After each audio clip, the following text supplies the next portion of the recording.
Good afternoon, or I should say good morning. You're watching the 2018 Australian Volleyball League.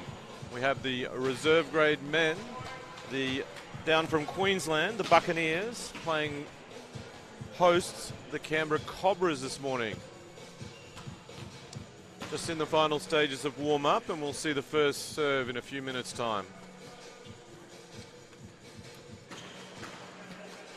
Brought to you today by our streaming partners, Bar TV Sports.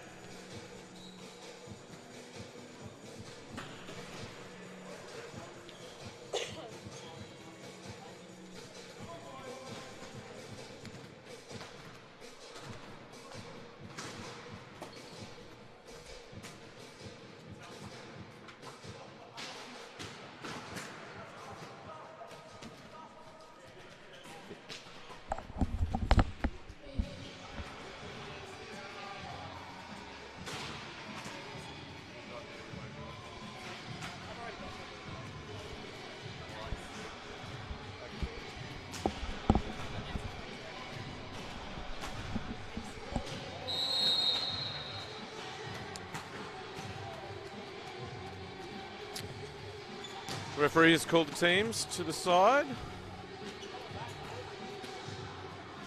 Yesterday we saw the Queensland Buccaneers fairly convincing victory. See if they can repeat the performance this morning. I know Coach Hardy has been providing some additional tactics and inspiration to the Cobras. We'll see if that has an impact this morning as well. Very slow start for the Cobras yesterday.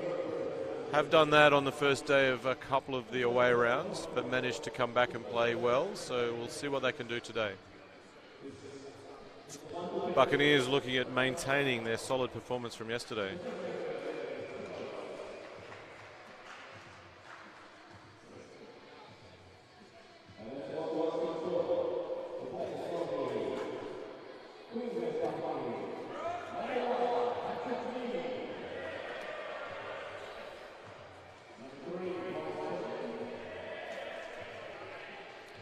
Number 1, Patrick Mead. Number 3, Bryce Kelly. Number 5, Mark Nicolaides. Number 14, Grant Norman. Number 15, Connor O'Neill. Number 26, Jack Howard. And the libero this morning, Darcy Cox for the Buccaneers. Canberra Cobras welcoming on Marty Collins, formerly from Ipswich. Number 8, Aman Tin. Number 10, Oliver Clayton. Number 13, Jackson Jolly. Number 15, the big Kevin Fang. Number 16, Lewis Jupp. And our libero today, number 1, Jason Laffer. Bit of a collection there. A couple of guys born in New South Wales, one in Tassie, one down from Queensland. So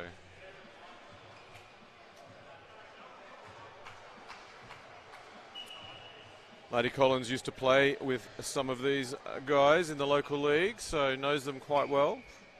And a few young guys from Buccaneers coming on board. In particular, Connor O'Neill travelled to Australian Youth Championships with the national team last year. Earlier this year. See what he can produce today.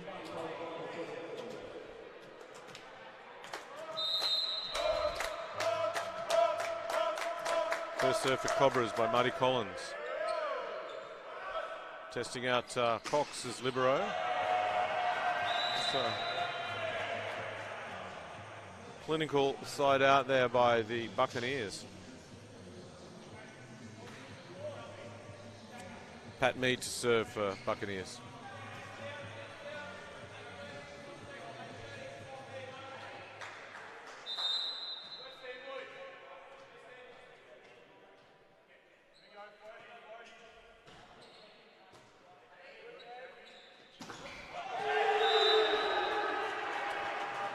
Cobra's trying to go through the middle, but nice block there from Buccaneers to get the break point.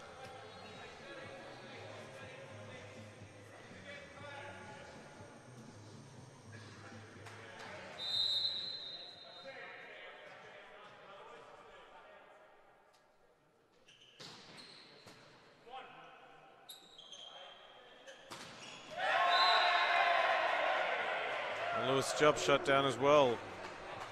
Some good tactical blocking here from the Pirates. Done their homework on this team.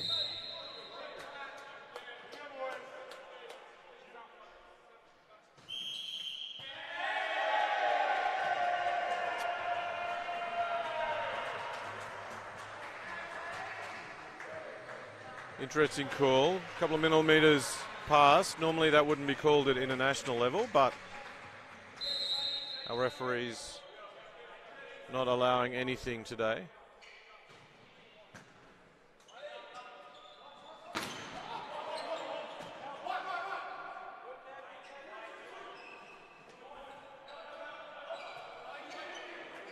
Just saved there by Cobras. And a very good read. The former Tasmanian Jackson Jolly moved up here a couple of years ago. Puts the ball back on the floor. Tindersan serve, sorry, for Cobras.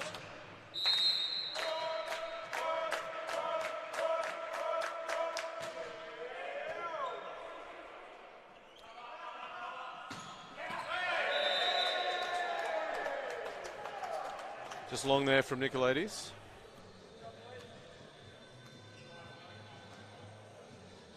Much needed points for the Cobras. Just build themselves in early in the set.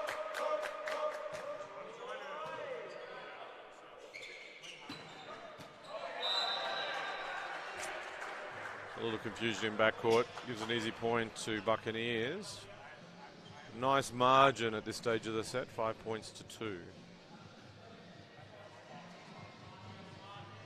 It's a smart hit there for Nicolaides, just working the ball just over the block.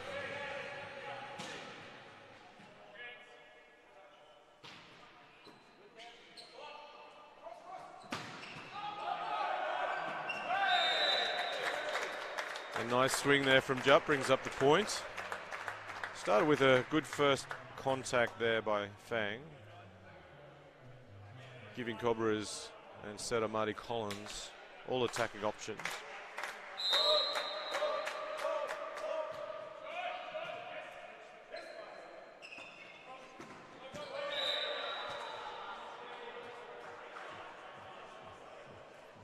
So some smart hitting there by Buccaneers again, just working the ball reasonably high in contact.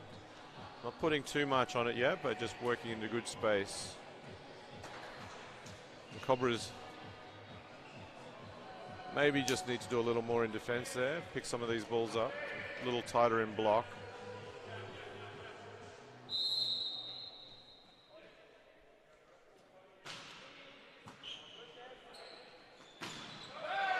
Another good pass there from Fang. Allows Clayton to work off the block and out. Another point, Cobras. Jupp to serve.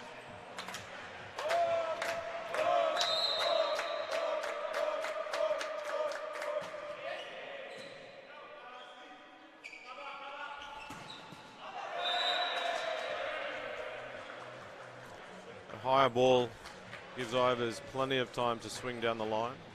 Jupp unable to control that one. Not a bad position. Nicolaides to serve.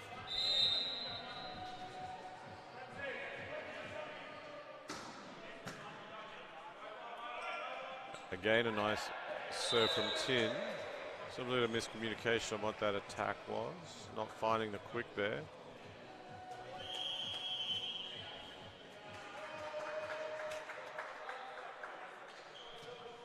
Takes us to our first technical timeout. Buccaneers in a very comfortable position, but a lot of volleyball to go yet.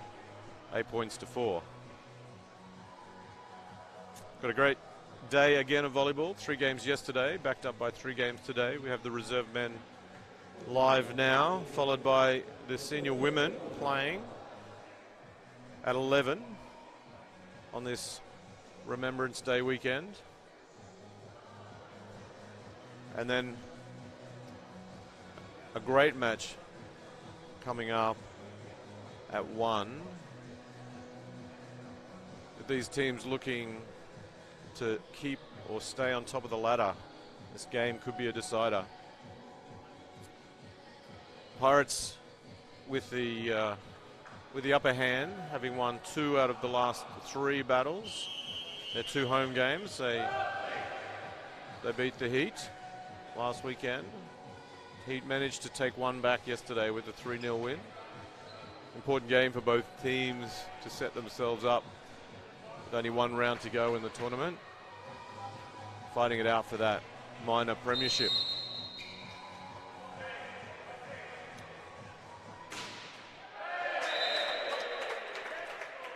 Ball toss just off the side of the shoulder, just not connecting that in front and dragging it down into the net there, Nicolaides. He'll tidy that up for the next 1 round.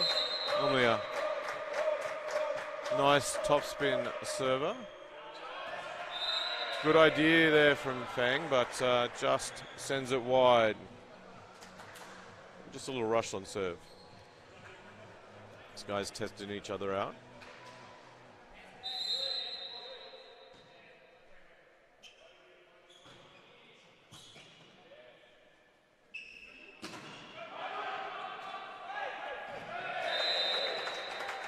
Some good touches there by Buccaneers, just unable to control it in the end. Canberra Heat 6, Queensland Pirates 9. Clayton to serve.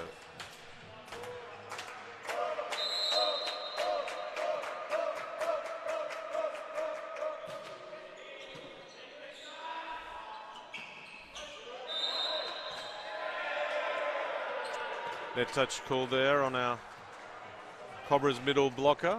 Just a little one, but it's enough.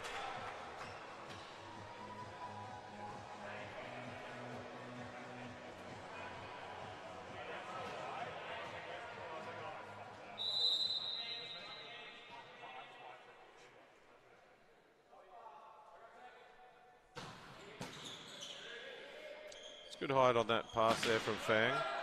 Oh, kind of lucky there. I think that ball might have been going out of court, but perhaps safer than sorry, but unfortunately it doesn't work out for Cobras. A nice swing there by the Buccaneers to push further ahead, 11 points to 6. Very comfortable margin at this point in the set.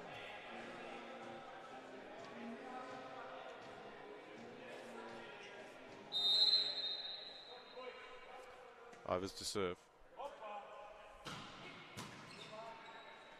It's a nice pass. A little bit low. Didn't catch the block there. Collins not happy with himself on that set. Just too low there. Jolly unable to get on it. Could see the Cobras trying to work the middle. I think that will be important for them, but just need a little better execution.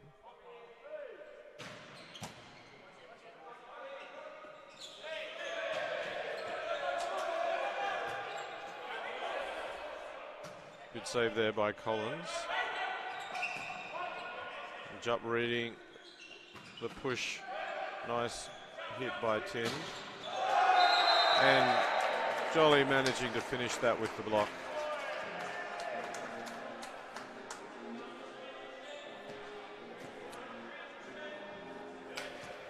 Much needed point for Cobras.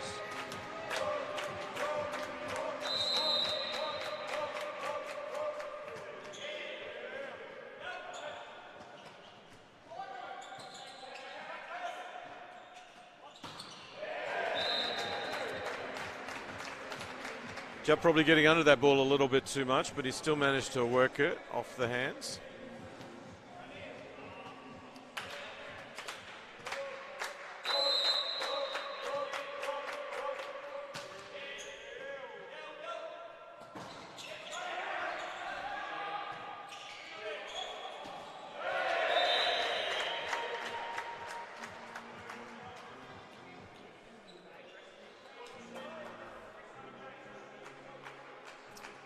Heat reduced the margin to 3 points. Definitely need to keep working this back now. Important stage of the set. Collins back to serve. Ivers only just on that line, but enough, and spotted by the ref. A backcourt attack.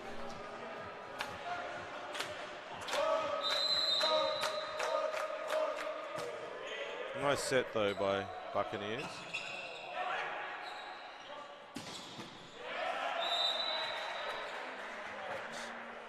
Jolly unable to put that overpass away, which gives Buccaneers the chance to kill that and get the side out. So a 3-point margin here. Buccaneers looking to extend this if they can. Mead to serve.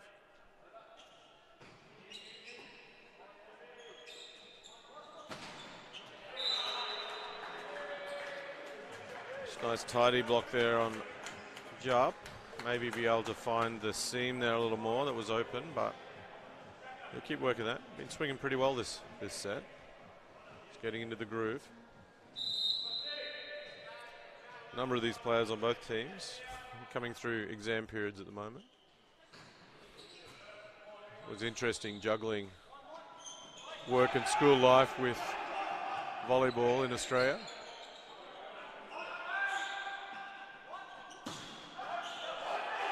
Chin just not getting on that. O'Neill playing a range of positions this weekend, currently helping out through the middle and gets the kill. A handy extension of the lead there to Pirates, 15 points to 10.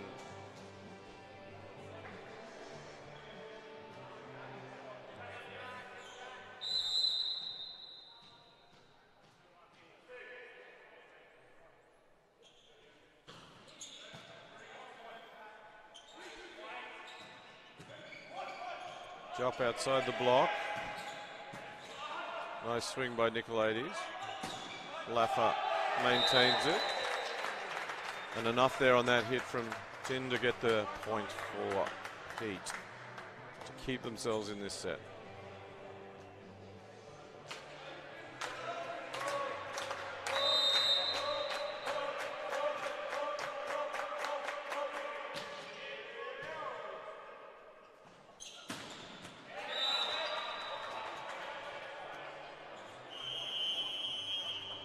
That takes us to the second technical timeout. Pirates comfortable lead at 16 points to Cobras 11. So the Buccaneers are the Queensland Pirates reserve grade men's team, and the Cobras, the Canberra Heat reserve grade team. Great to see the reserve grade tournament this year. Pirates and Heat managed to get a second team playing informally for the last few years. Stepped up with UTSSU from Sydney joining in this year, and women's teams from UTSSU and Queensland forming a reserve grade as well. Hopefully that will only grow further next year. Volleyball Australia poised to announce a new look Australian Volleyball League in December, to commence in 2019. Stay tuned for some exciting stuff for this league. Also in December, these teams will be playing in the championship event in Melbourne, a 3-day tournament being held at Melbourne Sports and Aquatic Centre from the 7th to the 9th of December. So if you're in the area, get down there and watch some great volleyball. 12 men's teams, 11 women's teams playing across 3 days. So there'll be some exceptional volleyball. Nice swing there by Fang just to get the side out. Cobras both today and yesterday doing fairly well on side outs after a timeout. Need to maintain a little more focus between points to keep the pressure on.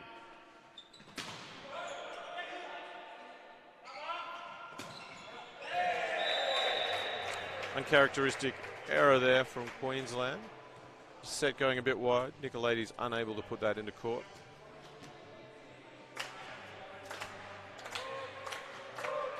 Another point very important here for the Cobras.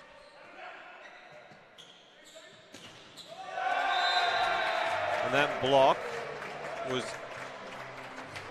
came at a great time. What next? Coach Hardy on the sideline providing as much information as he can. Forces the timeout. 14 points to 6. So plenty of volleyball left in this set.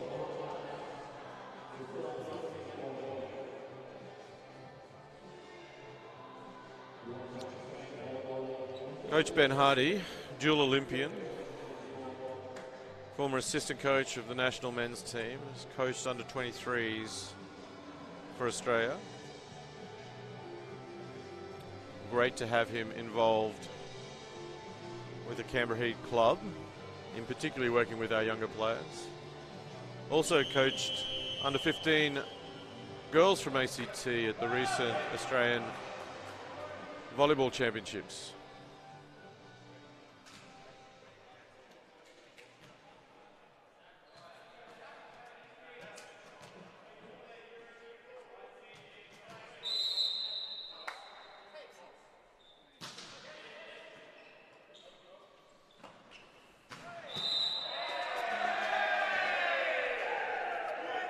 So second time there from Ivers, only just. It's actually not a bad play. Buccaneers would be well worth continuing that. It won't take much just to tidy that up. Just catching the line with his left foot.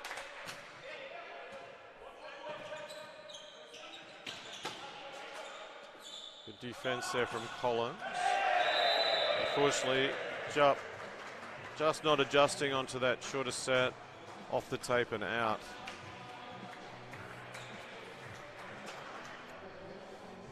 Pirates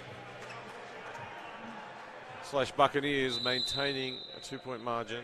Would definitely like to extend that to 3 now. It's not going to do it. Coach won't be happy with unforced errors at this time in the match. So we've got half of a double sub now, with Collins a setter coming off from Cobras, and Thomas Martin coming on to block and play opposite the front, with our former opposite, Lewis Jupp, becoming setter in this rotation. Teal just being called for the double.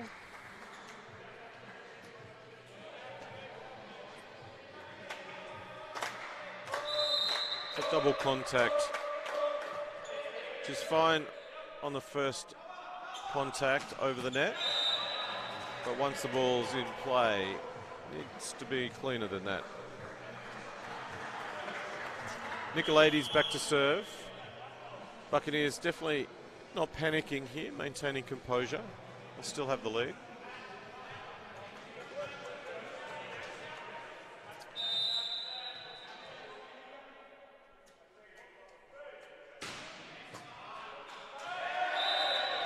Much better serve there from Nicolaides. Important point. Pushes the margin to 2 points.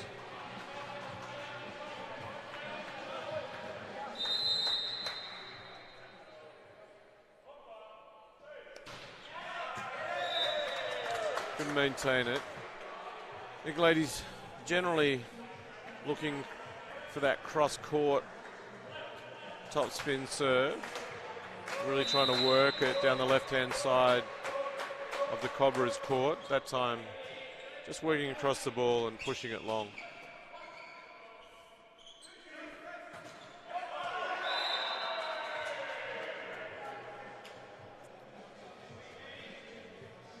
So Nick Gray came on to take on the setting duties. It was Jupp only for the one rotation. Unfortunately, Nick just dropping that set short, and Thomas Martin unable to adjust.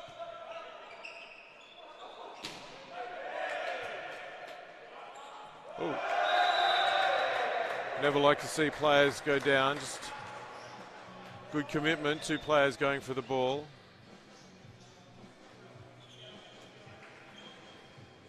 Eyes on the ball and not seeing each other come across.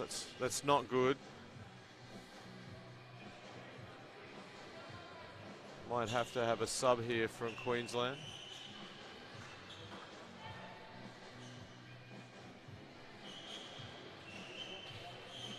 It's Holland coming off. Hopefully he'll tidy that up. He'll need to play in the second men's game this afternoon. So a number of the travelling Pirates playing both games, as too with a few of the Cobras.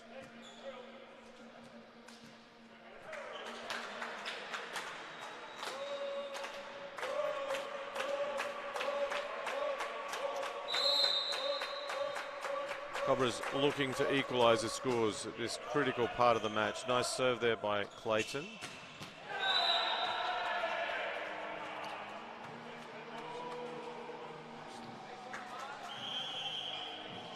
Nice set there from Buccaneers. Teal just pushing that back, and now Cobra's block not ready for the wider ball.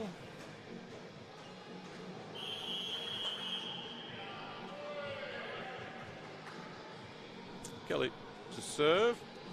Just take a short timeout.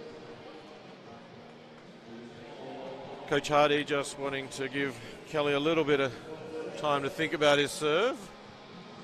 Hopefully get a little nervous, bring up a little pressure. I'm sure he's doing the opposite, just relaxing. Cobras be reminded here, just a little height on this pass, play at our pace, and let's attack well. Everyone covering our hitter. We need to replay it. Then talking in transition, wanting to get a break point on the next serve. Talking about the next rotation. Buccaneers, just keep playing as you are. Normal game.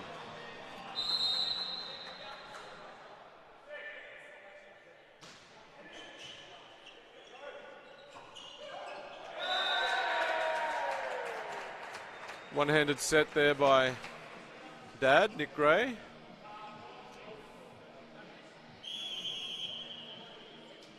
The Cobras reversing their double sub. And Collins on the serve. And Jupp on the front row. It's not bad rotation for them. Collins will be working some players into the net. Try and take one of the hitters out of play. Or actually still working from behind the setter. That's been a tactic of the Cobras most of this game. Fair few serves going down the left-hand side, the right-hand side of the Pirates' court.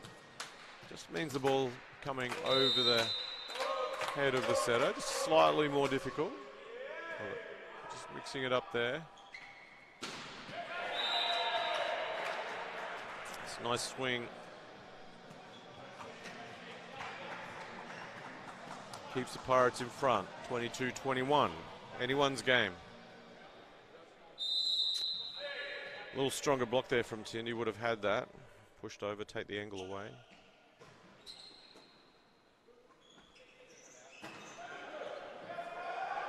Not a lot of power, but good high contact from Jupp. Gets a chance to swing harder that time and off the top of the block. The reason those hits are successful is he's not trying to bury it low into the block, he's swinging high and hard. If it misses the block, it's going deep into the court. But if he's swinging hard enough, it's coming off the block and out. Good play there by Jupp.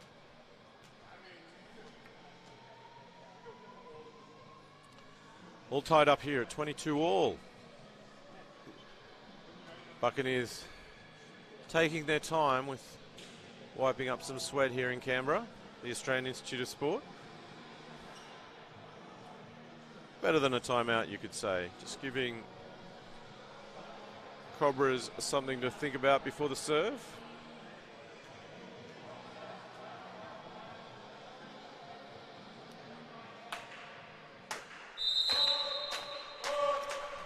Tin to serve, an important serve here for the Cobras. Nice serve down the line.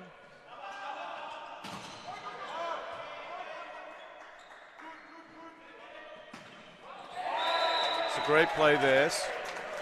See there, Collins, the setter, takes the first defensive ball, pushes it out to libero Jason Laffer, just behind the 3 metre line, which allows him to finger set from back there. It gives Jupp a really good opportunity to work the ball. It's a nice, simple high ball. Cobras take the lead for the first time in the set.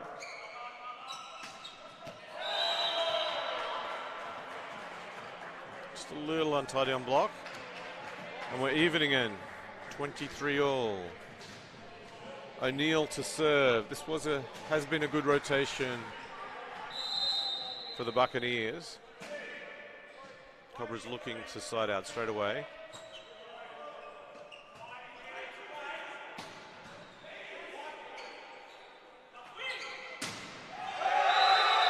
Important block there by the Jupp and Jolly combination. Good timing. Was strong enough. Could even be stronger. They keep working, pushing across the net to really seal that ball, take away the angles.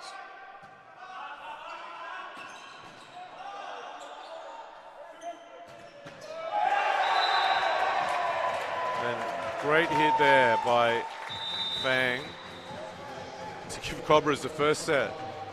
Buccaneers won't be happy with that. They controlled 80% of the set. Cobras just stayed in the game, kept working and managed to come away with a win. Buccaneers probably talking about a couple of those unforced errors about 2/3 the way through the set. Can be costly. Nice composure from the generally young Cobras team.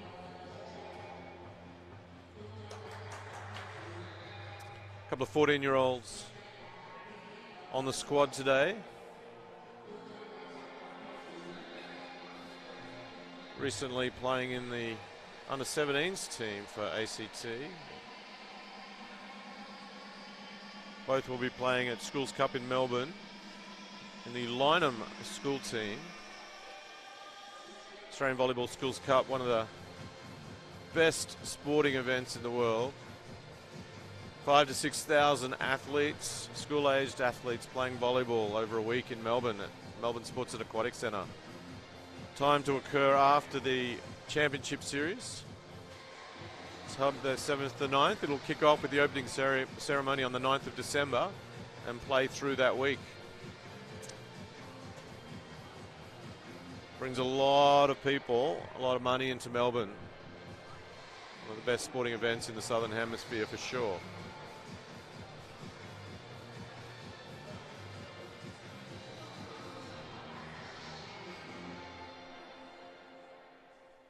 Playing here today at the Australian Institute of Sport. The volleyball halls here. We've had a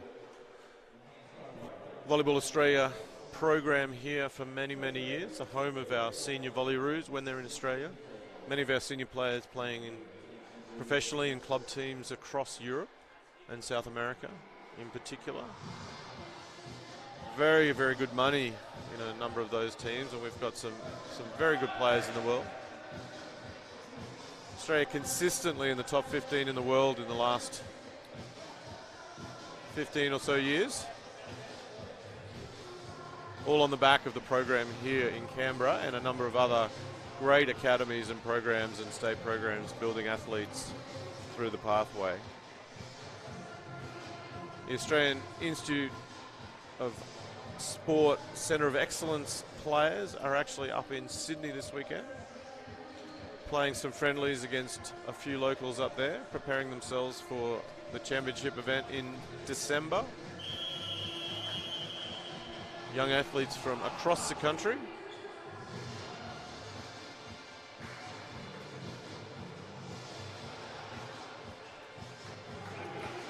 But we're here today in Canberra, hosted by the Canberra Heat home round, and watching courtesy of our streaming partners, Bar TV Sports.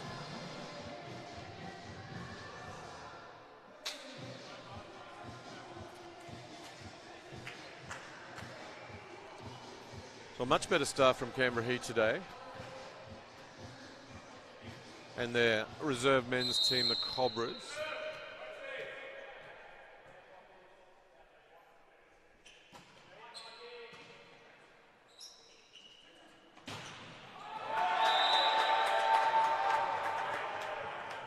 Tidy block there from the Buccaneers gives them the point. First point of the second set.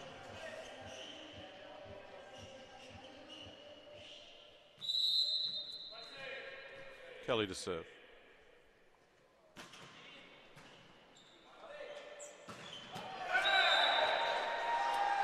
Nice run there by Jolly. Just enough angle around the block. Timing was quite good on that one. Probably still want to speed it up a little. He does have the height to contact slightly higher as well, so they'll keep working through the set, but great point nonetheless.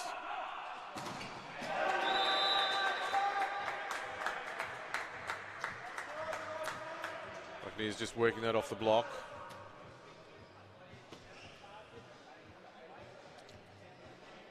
Jolly will want to put that one on the floor for the next one. Just needs to penetrate a little stronger. Allow the ball to push down, not out.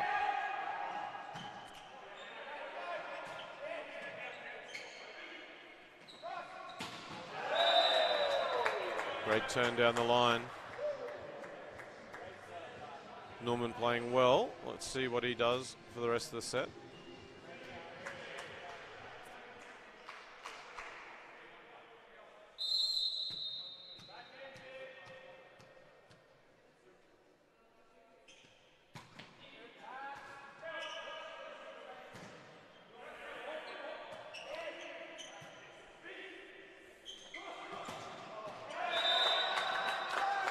Going to need, Tim's going to be needing to be prepared for that serve. They're hitting him there. Just been a little tentative on the last couple. Was passing well in the first set, so just needs to get back into that rhythm. Just one focus on the ball, all the way from the server's hand. Probably didn't need to have the change up there by Buccaneers, but ball sails wide on that one.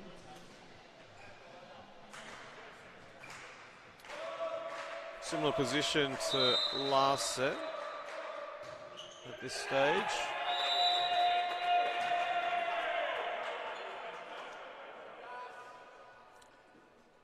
Jolly not happy with his execution on that.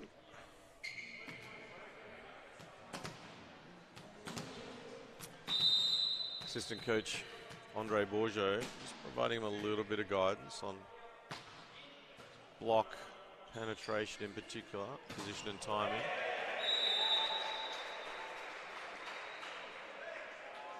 Just enough opening in that block to force the ball off and down the Buccaneers side, giving Heat the point. Sorry, Cobras the point. Two service errors from Cobras, not helping their position at this point in time. Only just long on that one, enough to give Buccaneers the point.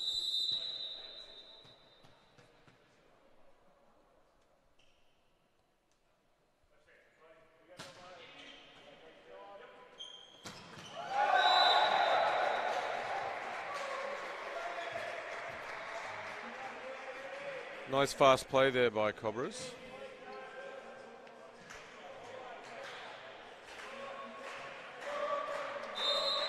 Clayton there, probably a little wider and being expected to run the wider ball, the B.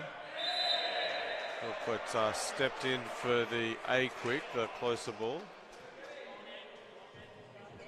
Block not having time to adjust with that. Important point there for Cobras. Just Buccaneers just erring wide, but Holland Looks fine after his little clash and fall in the last set. It's a nice kill to prove the point.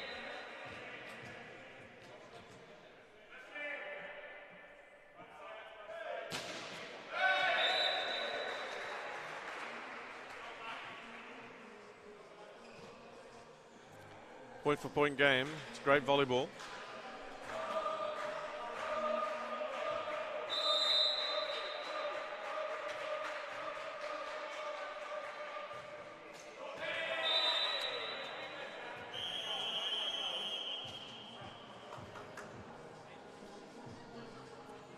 Just need a little more attention from both sides here on serve. Definitely need to keep pressure on, so you can't just lollipop them over, but I think all the players have better composure than that, I believe. I think both coaches will be reminding them of that. It's about their mental focus.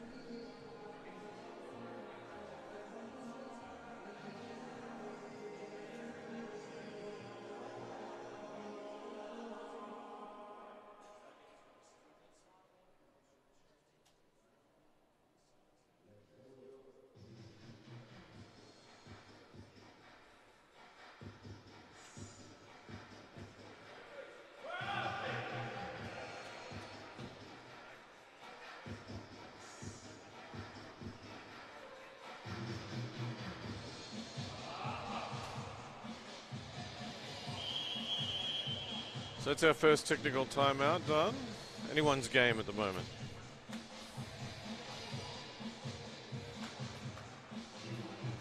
Canberra Heat's reserve grade team, the Canberra Cobras, managed to clinch the first set in the last phase.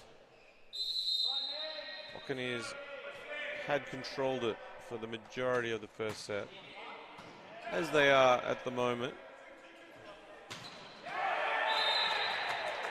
Extending the lead to 3 points. Quite a handy margin at this stage of a set. Exactly the same margin we were at this stage of the last set.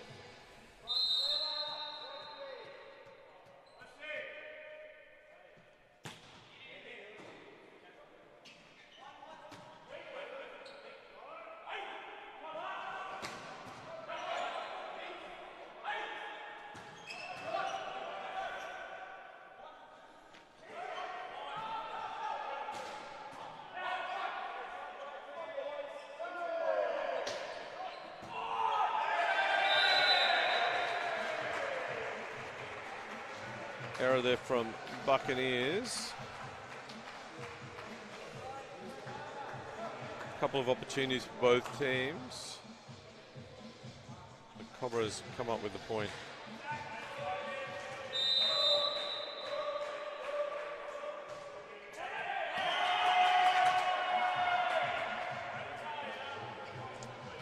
Uncharacteristic serving error from Collins.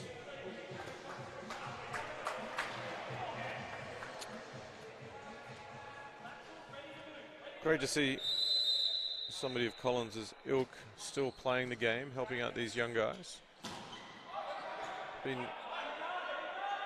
coaching at the Coe Centre of Excellence here for a number of years, up until last year. And has this year been assistant coaching our Australian women's team, as well as running a number of programs in Northern Territory in particular, throughout our Indigenous communities, which is great for the sport. And before that was the coaching director PNG volleyball, leading up to the Pacific Games, coaching men and women indoor and beach. So some great experience to be on this team. Good to see the crossover of indoor and outdoor versions of the game. Particularly we've got Mark Nicolaides playing this game for Queensland. Playing for Australia. Junior beach player. doing very well.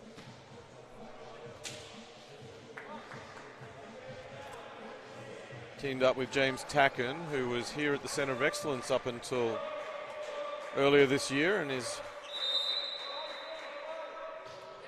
now in Canada, studying and playing volleyball on scholarship.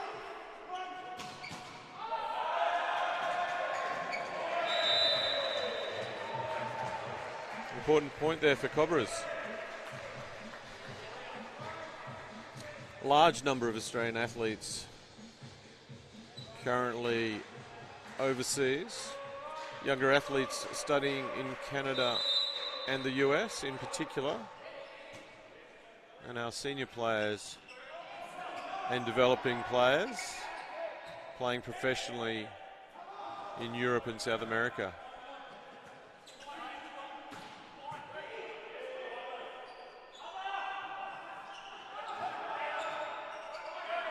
Everyone fighting hard in this rally, important point. Some good defense from both teams. Who's going to come away with it? Nice set there from Tin. And just rolling that short. Sneaky little roll just outside the block. Enough to level the scores at 11-all. Great game here for the reserve men's of the 2018 Australian Volleyball League. Playing here at the Australian Institute of Sport in Canberra, and brought to you by your hosts Canberra Heat, Volleyball ACT, and our streaming partners Bar TV Sports.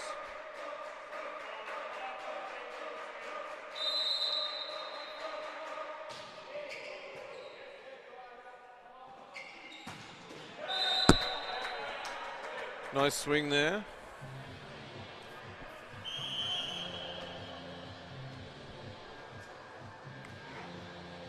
Norman important for Buccaneers at the moment.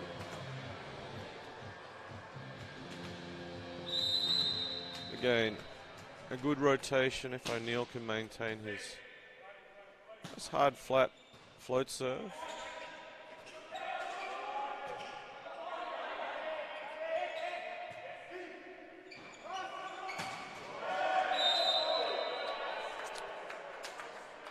Again, going back out to Norman, who puts that away, swinging down the line. Cobras might need to adjust, take some more ball to take that angle away.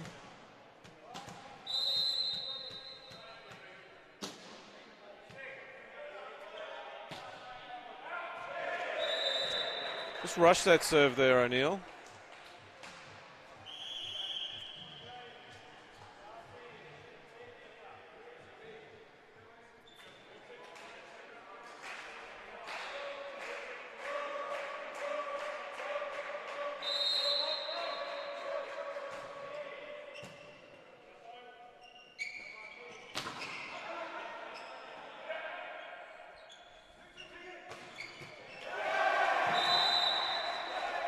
Not a lot of room there, but Martin able to find some space and swing between the antenna and the block, put that ball on the floor.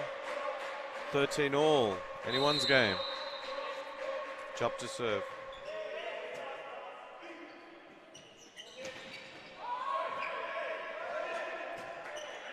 Lift being called for by Cobras, not granted by the ref.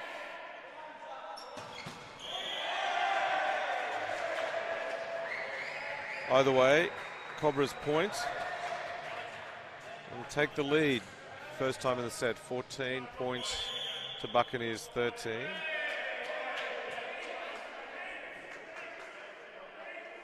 So some fresh legs for the Buccaneers.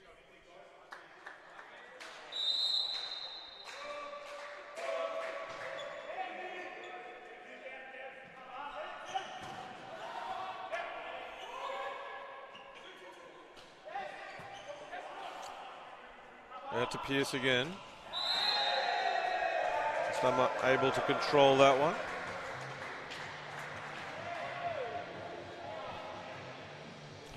Didn't see it touch the antenna. Fairly big touch there. He was hoping it was off the block, but definitely took the antenna out first. Worth a try.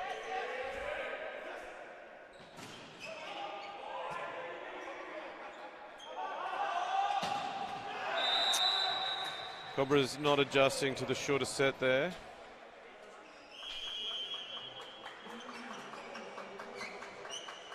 Good side out from Buccaneers.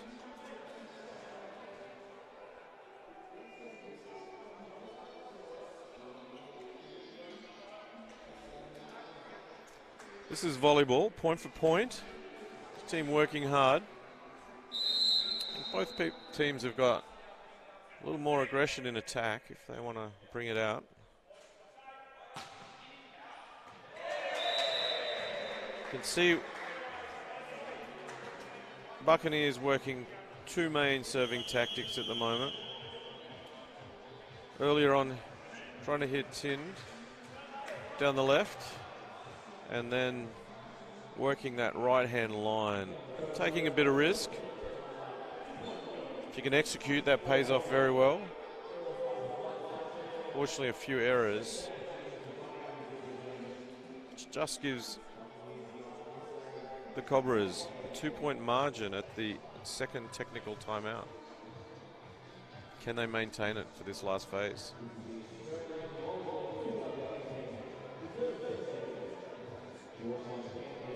For those that have just joined us, you're watching the 2018 Australian Volleyball League reserve grade men's game here in Canberra against the Canberra Cobras, which is the Canberra Heat reserve grade team, and the Queensland Buccaneers. We're here with Queensland Pirates. Coming up next at 11 a.m. Australian Eastern Standard Time, you can watch the senior women battle it out. Heat versus Pirates. Be a great tussle. A couple players out yesterday. Personal commitments, unfortunately, for the Heat. Will they be back in time for the game today? And coming up at 1 o'clock. Great rivalry for many years. Top two teams in the country. Canberra Heat, Queensland Pirates. Pirates have the slight upper hand against Canberra Heat. But Heat managed to take the game 3-0 yesterday, so what will happen this afternoon? Great game of volleyball if you're in Canberra. And get down to the AIS volleyball halls past the pool. If you're not, then join us on the live stream through the Canberra Heat Facebook page or the Bar TV Facebook page or YouTube channels. If you're in a hotel with the Bar TV running, you'll be able to see it as well. Pirates with a much needed point. Buccaneers targeting Tind there.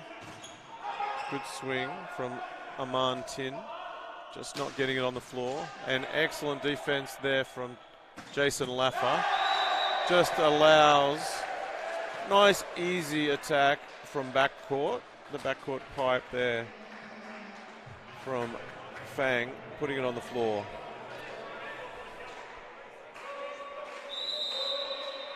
Three-point margin to the Cobras. A couple of service errors from Clayton. He won't be happy with himself. Got a small run in the main game yesterday. Actually managed to maintain serve very well at one patch in the second set. Very important for the team. Needs to bring back that composure for this one. Nice height on that pass from Tind. Going back to Fang on that one. Just wasn't comfortable with the timing. And the push not clearing the tape. Back to 1-point margin here.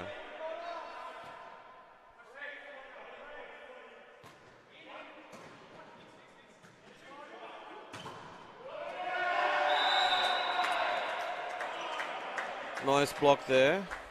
O'Neill coming across, working with Kelly well. Now the scores are even.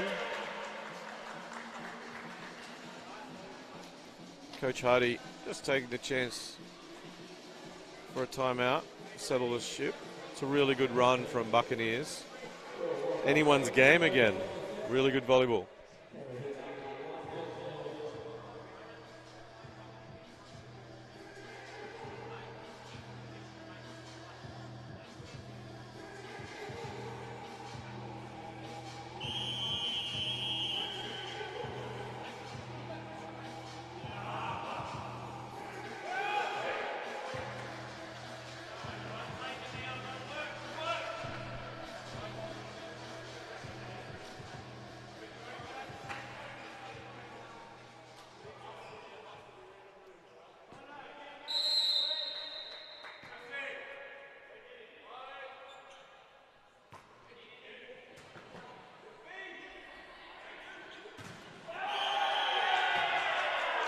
Is it off the block? Referee says no. Antenna first.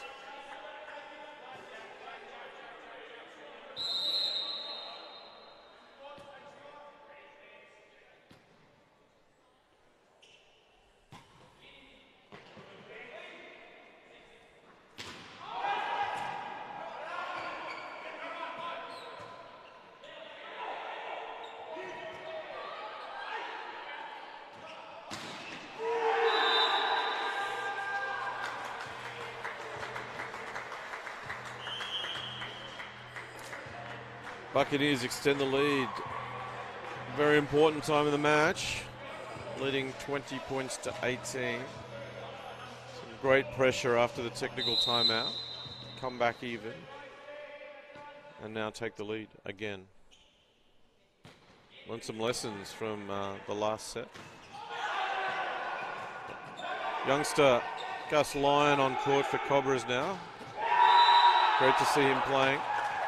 Great development in the number 4.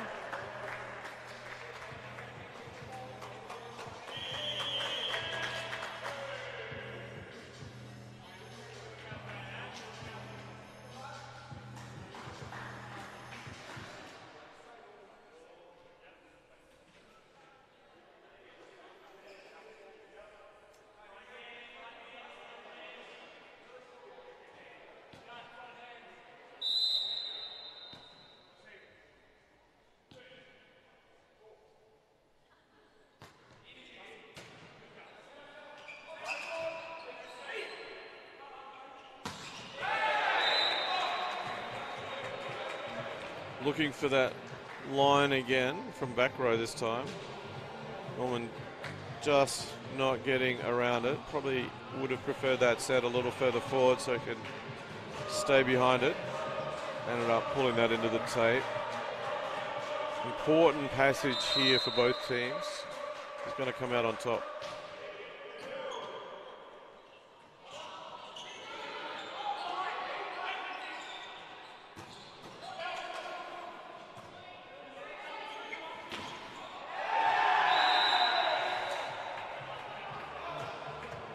Fortunately, Fang just out for that last ball, not able to get back into a good cover position early enough to save that one.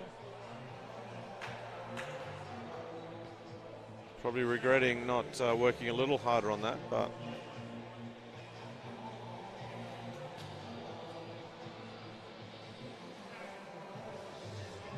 some work to do now for Cobras. Pirates, Buccaneers in a great position now, stepping it up in this last phase.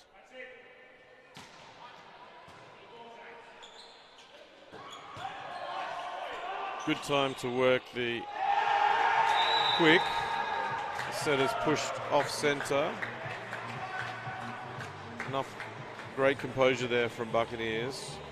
And then the swing down the line.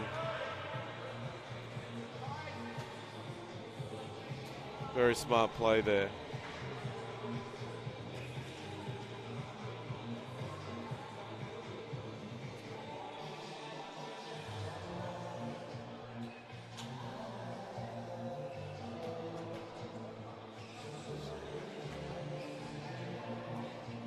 All sweat on the court.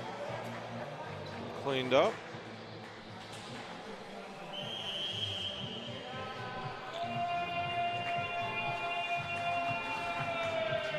Coach Hardy using his second timeout to just break the play, provide a few simple instructions. Cobras see what they can bring out.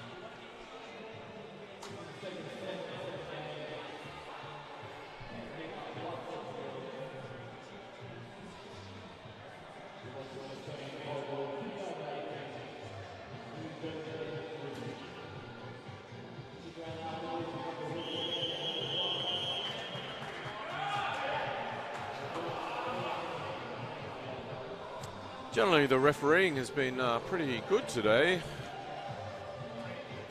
Nice standard. Very much we see through Asia and internationally at the events, not over-calling some of the technical stuff around double hits, just allowing the game to flow.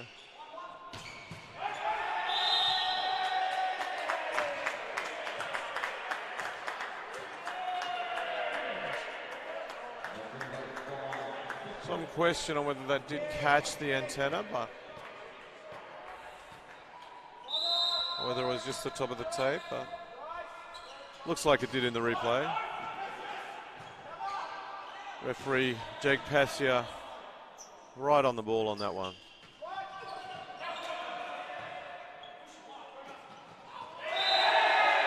Youngster Gus Lyon with the kill. It's great for him. Played some friendly games with this team against the Centre of Excellence a couple of weeks ago, but his first kill in Australian Volleyball League reserve grade. Nice quick attack there for the Buccaneers, brings them up the set, 25 points to 20. We have a ball game on our hands. One set apiece. Definitely going to 4 at least sets. Stay with us. All teams prepare themselves for the third set.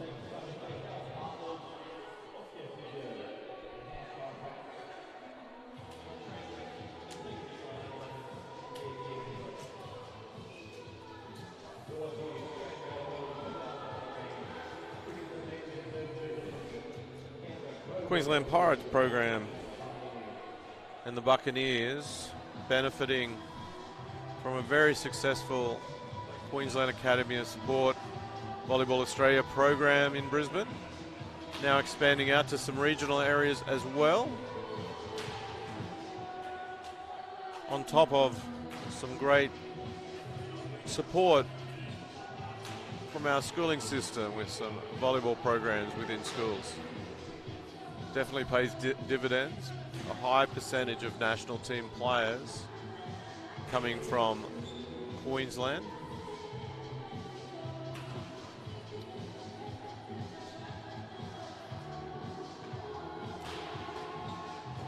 See a number of recently former national team players in the men's game coming up at 1 p.m. today. Ben Bell, Will Mercer playing for the Queensland Pirates. Still very much on their game. Backed up by some other great skill and team players.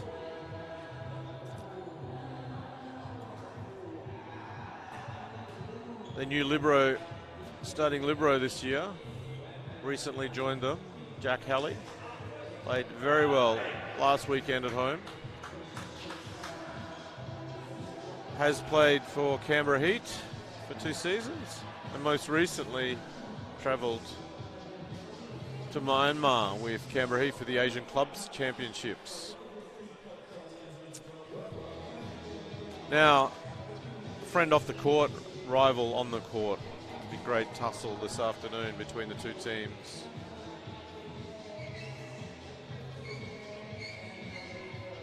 Canberra Heat having the honour of Travis Passia current national team player, playing with them this season. Remaining in country, some high priority activities, including his wedding. Congratulations to him. Played a number of seasons over the years with Canberra Heat.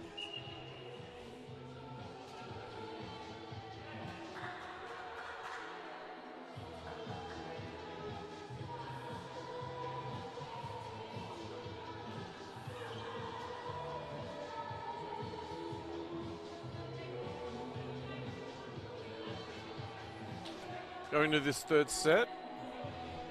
Set scores locked even at 1 point apiece. Leads changing through each set. Great volleyball.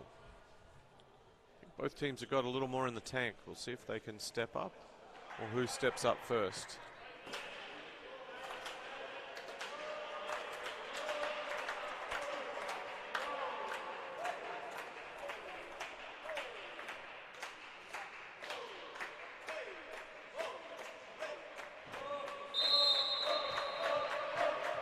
Fang to serve for Cobras.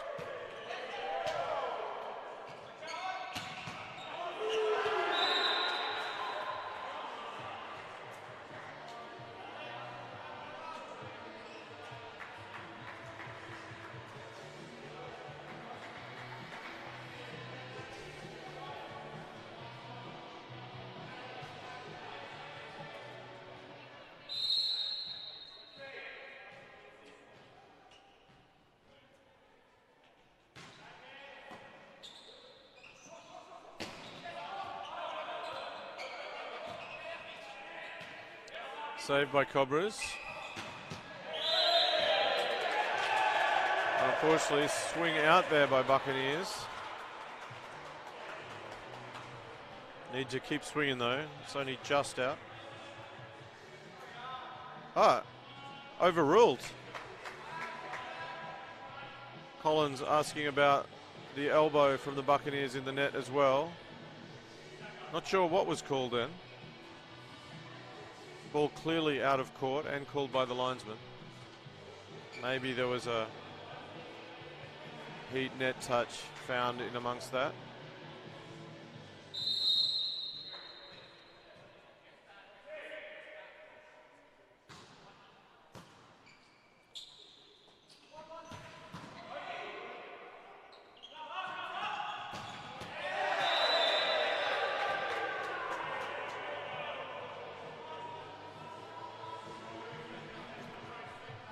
He coming up with that one. Buccaneers hoping for a touch, but no touch seen.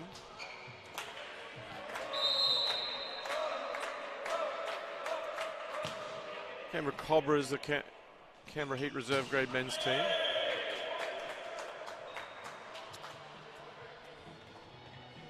Team's trying to work the line, catching the antenna a few times now.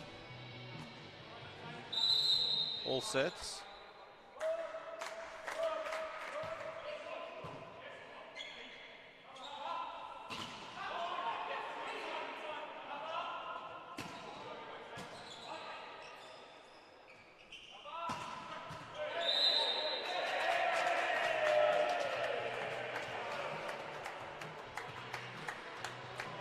Players just helping the ref out there.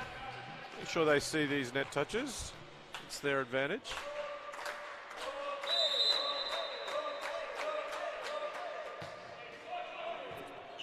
Just across the net there from Jolly, but enough.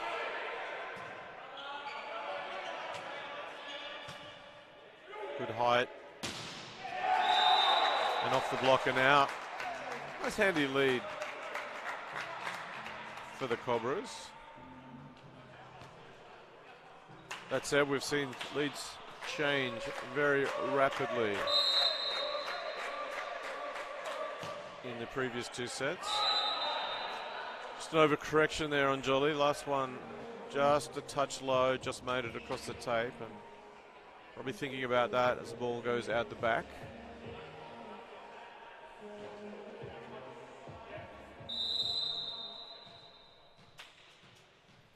Mead to serve.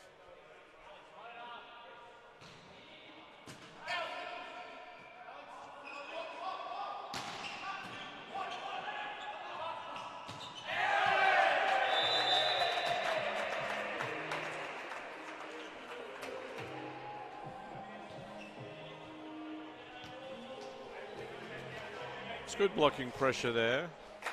Clayton fairly good to move across to get out for that double block.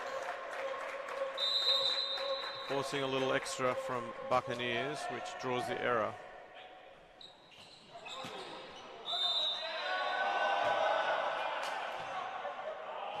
It's interesting that that gets called. It's very similar to the one before, which is being pointed out by Collins.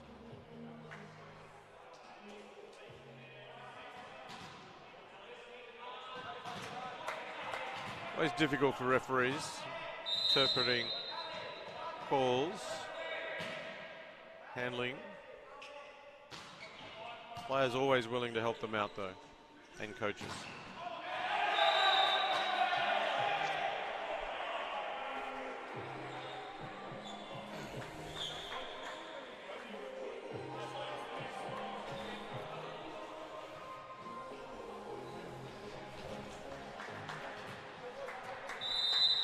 Buccaneers bringing it back to level. O'Neill to serve.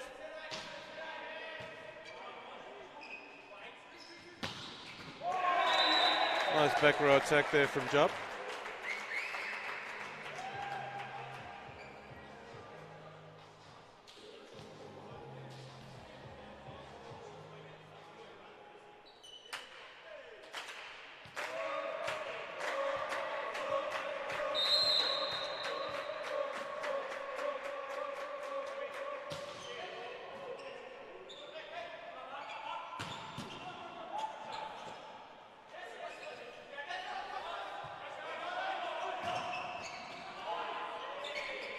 Defense from both teams.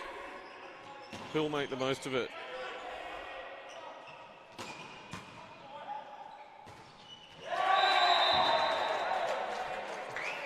Set of Collins, big lefty there, decides to take that one himself. Comes up with the point. Nice dig there from Laffer. Just allows Collins to put that over.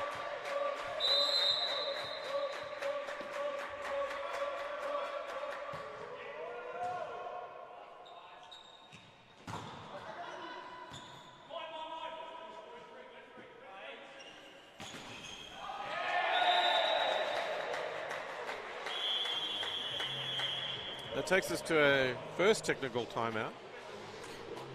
Canberra Cobras leading 8 points to Buccaneers 5.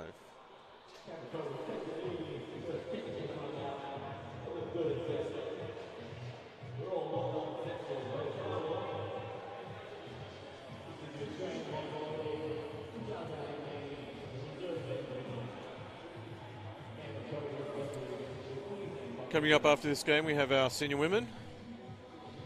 Canberra Heat versus Queensland Pirates. Looking to be a great game. Particularly if a few of the Heat girls managed to get back into town, who were unavailable for a game yesterday. Commitment they were unable to get out of. But even if not, there's some good depth in the squad. The other girls played very well, taking the first set yesterday. The Buccaneers girls able to build it back and remain composed through the following 3 sets to win in 4, 3-1.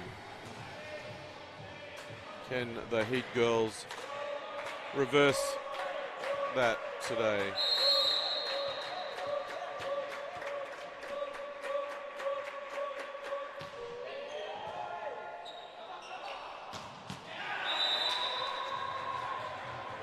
Again, probably just giving Norman a little too much line there. Able to swing pretty freely outside the block. It's been quite effective today.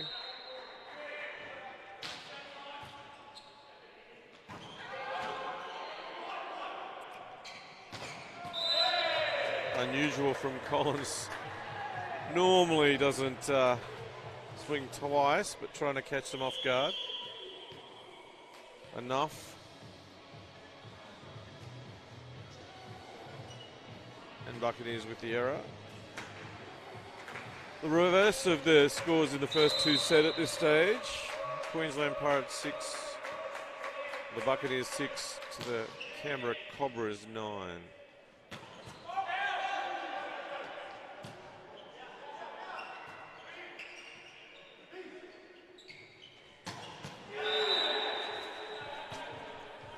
Let's swing on the seam there, just not tight enough on block there from Heat.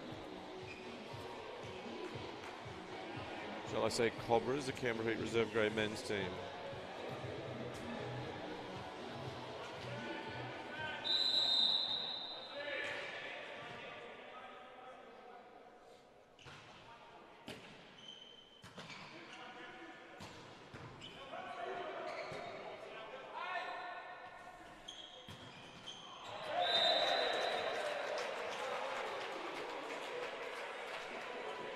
Fang just working that off the Buccaneers.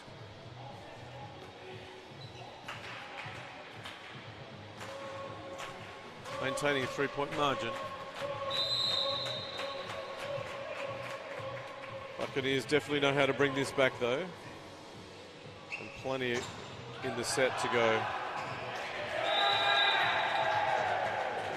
Block well positioned. Ball just falling short a little bit for Norman there. Unable to fully adjust to get on top of that. Was hoping for a couple balls wider. Looking for that swing down the line. Will they go back to him? No.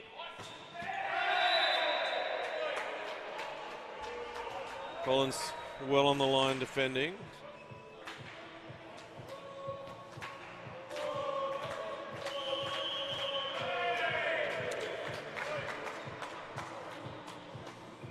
Canberra Cobras just extending their lead, forcing the timeout.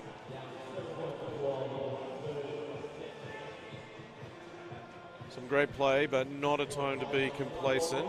Need to just step up the service pressure a little, tidy up some of their blocking. A lot of that starts with the discussion before the point, understanding option plans for the blocking, know where the likely hitters are, tendencies of the setter in each rotation. Got assistant coach Andre Bourgeot with all that information, providing that to the players. And of course, Coach Hardy. Plenty of international professional seasons under his belt and national team games. Seeing that as well.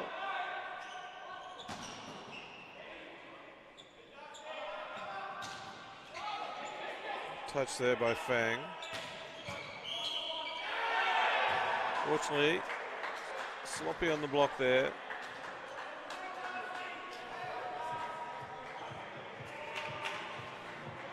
Which gives away the point. Holland to serve.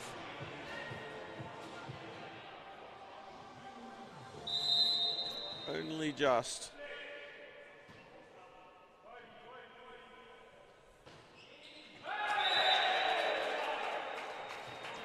Holland just giving it back to Heat.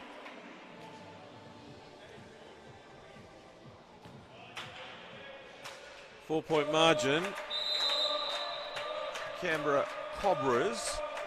Sorry, 5-point margin. 13 points to 8. A few nerves on both teams just creeping in. A couple of unforced errors.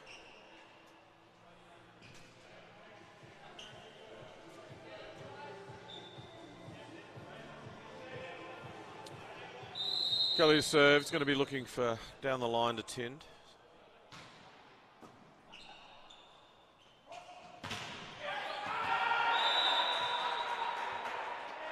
Fortunately jumped just in a little early on that one, so under the ball.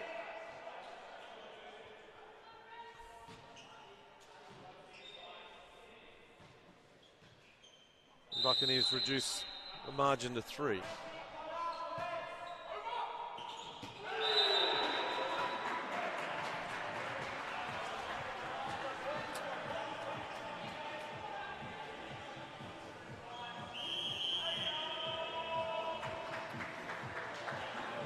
Nice run from Buccaneers. 2-point margin now. Cobras taking the time to settle the ship, so they say.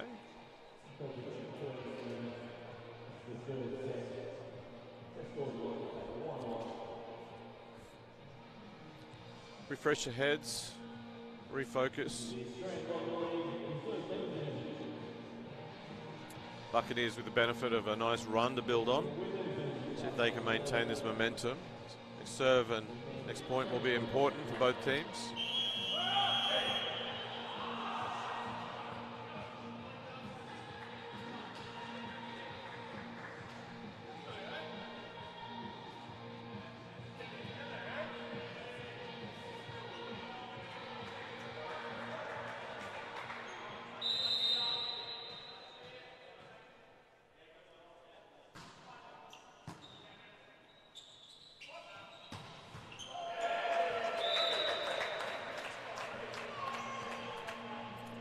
And Jupp makes sure of that one.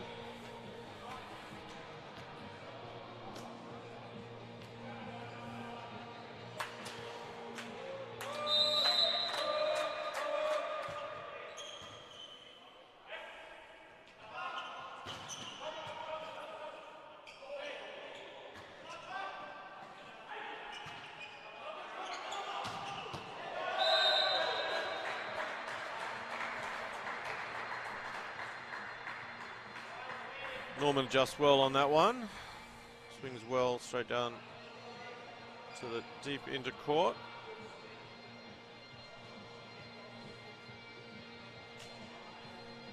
Anyone's game here at the moment. One set apiece. Buccaneers trailing 12 points to Cobras 14.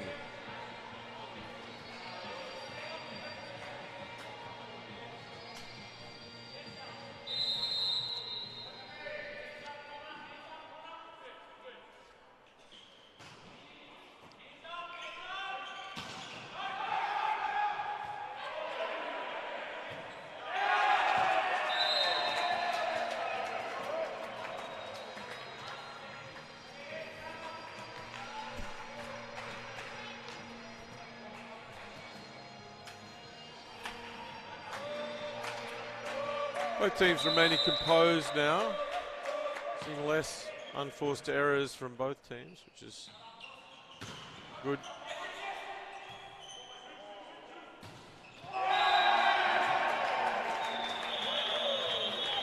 Block position not too bad for the lefty, but somehow Collins just able to find enough space to get that outside the block.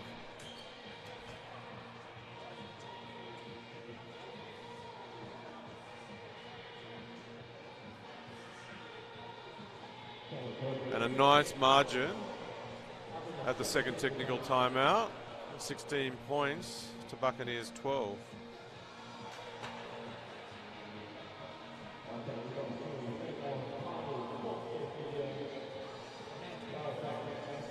Coach Hardy just wanting more of the same.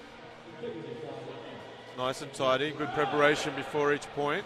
Everyone playing their role.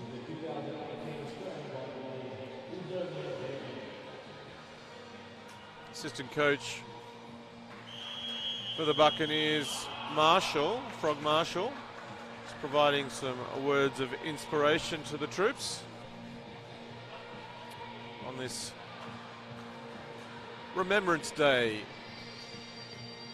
100 years on.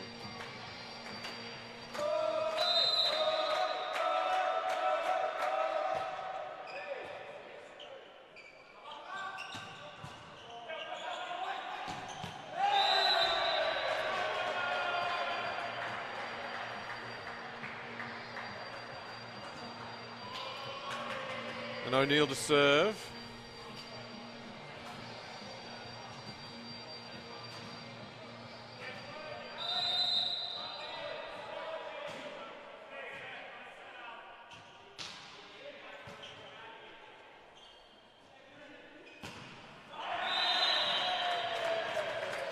Important side out there.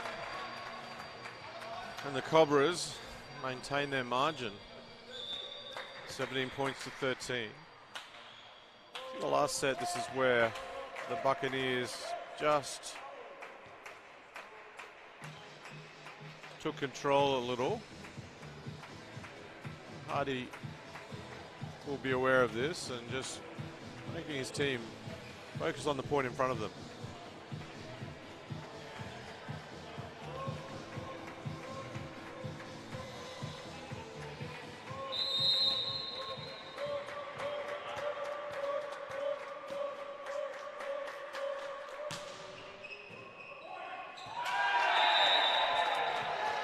Cox not happy with that. They're still moving in reception and just not balanced, so unable to deliver the ball the way you wanted. And now Buccaneers with some real work to do in this third set.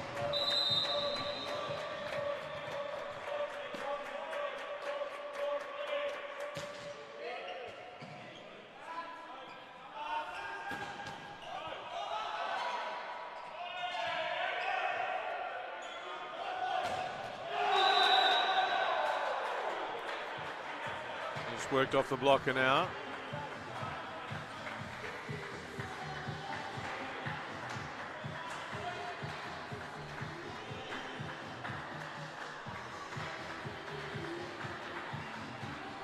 Norman to serve.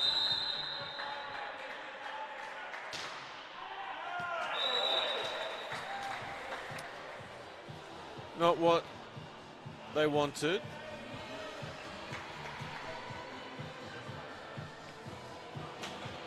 Heat in quite a comfortable position, but knowing how both these teams operate, Buccaneers will not give up.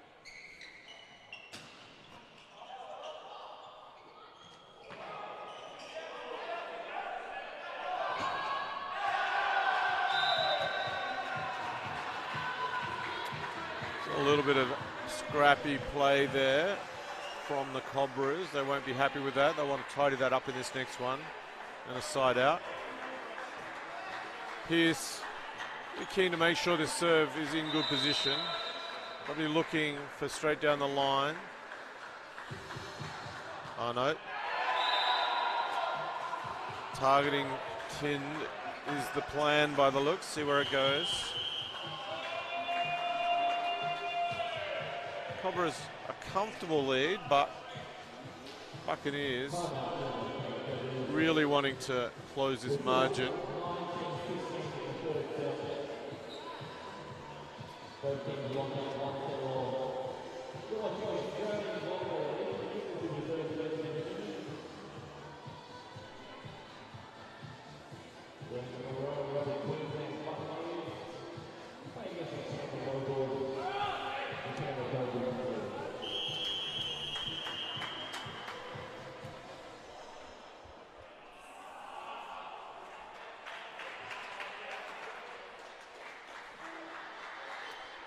Collins back on the court for Cobras.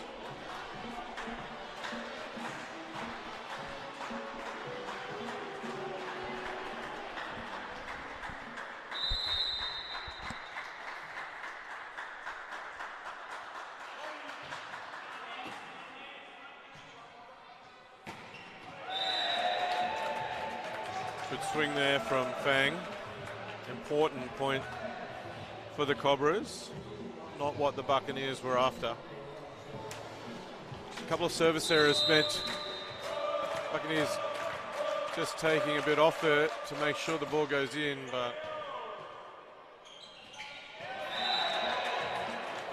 Jolly very composed there, just making sure he didn't error.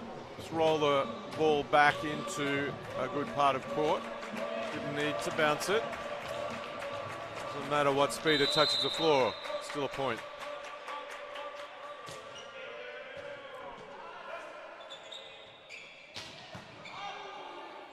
Norman again down the line. This time defense good.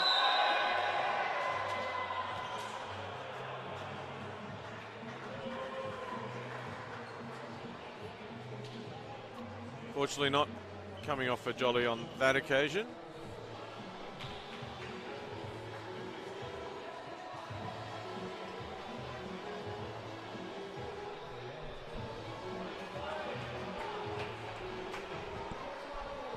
The Heat just making sure they're ready to play the point in front of them. Sorry. Cobras. Nicolaides back onto front court for the Buccaneers.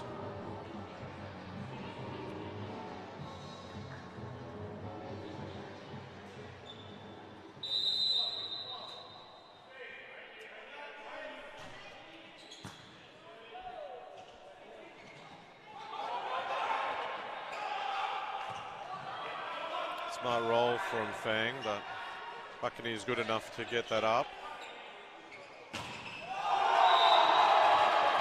Jolly brings it out when it's really needed. Great vision, watching O'Neill. Not normally a middle, but playing middle this weekend to help out. And it's just to put that ball back on the floor. Very important point there for Cobras to maintain this pressure. 22 points to 17. Good serve.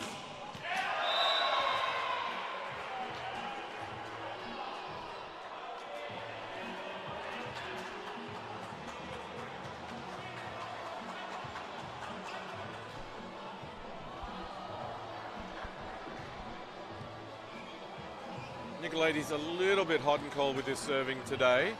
Now's the time that he shines. He likes the pressure. Expecting pretty decent toppy cross court to the left hand side of the Cobras court towards Tin. Was dealing with it well enough in earlier sets.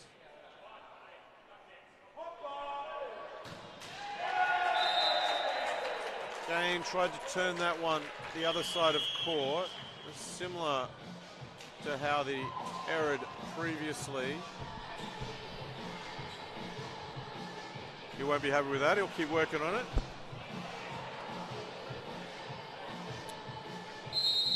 Our youngest member of the Scott.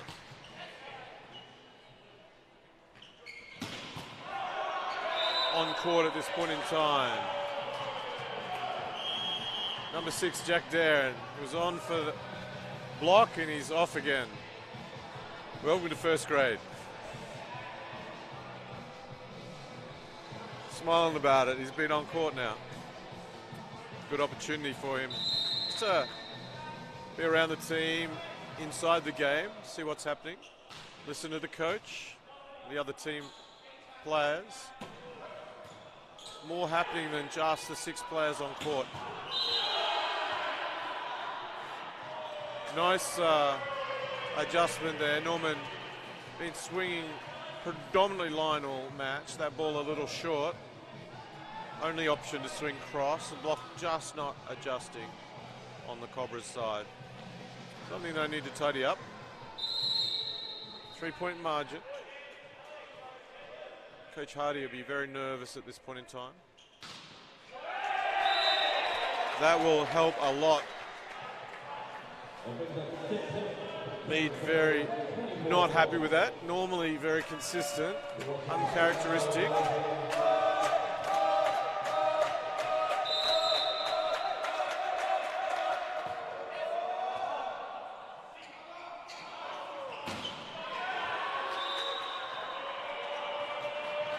Work that off the block and out.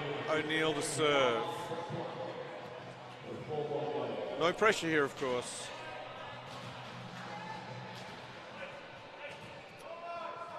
Cobra's in a good position with multiple set points here.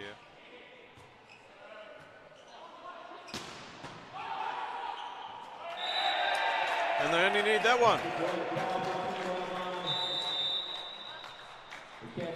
So, Canberra Cobras take the third set, up 2 sets to 1 against the Queensland Buccaneers, the Pirates reserve grade team. Here at the 2018 Australian Volleyball League. played this weekend in Canberra at the Australian Institute of Sport, the home of the Volleyroos.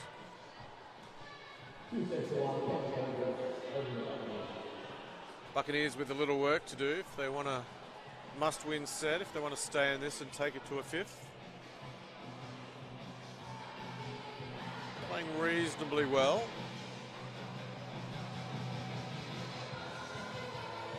Just a few too many unforced errors.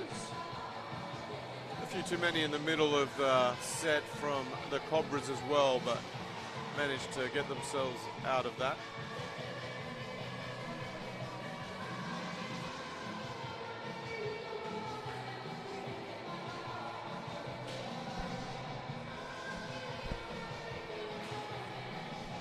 Our women's team's up next with the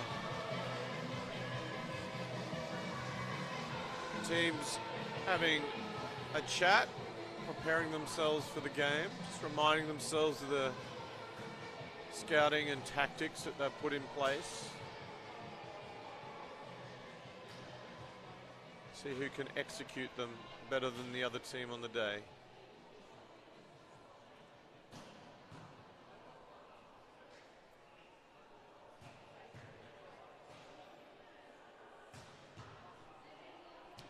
Coming up next, you'll have Kieran Deck and Benjamin Hardy joining you in the commentary team.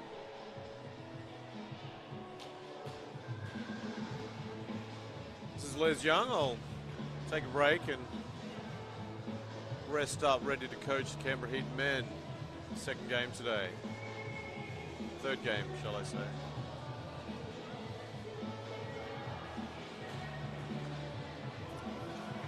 If you're in Canberra next weekend, home rounds again, playing the Sydney team, UTSSU.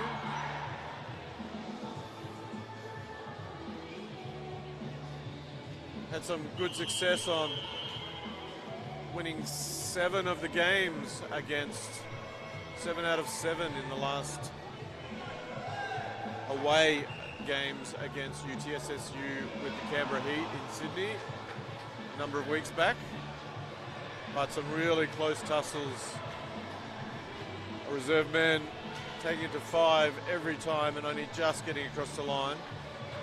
Our women's first game was to 5 as well, so UTSSU would have been working on that, making sure they're coming back stronger.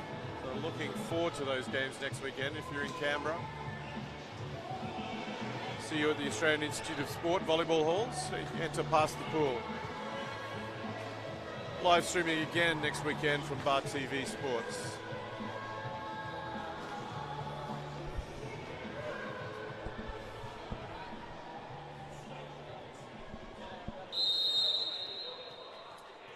And we're commencing the 4th set here with Canberra Cobras leading 2 sets to 1.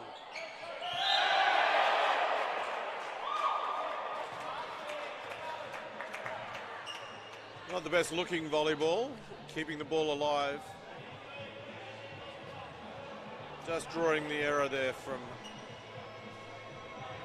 the Buccaneers. First points for the 4th set to the Canberra Cobras.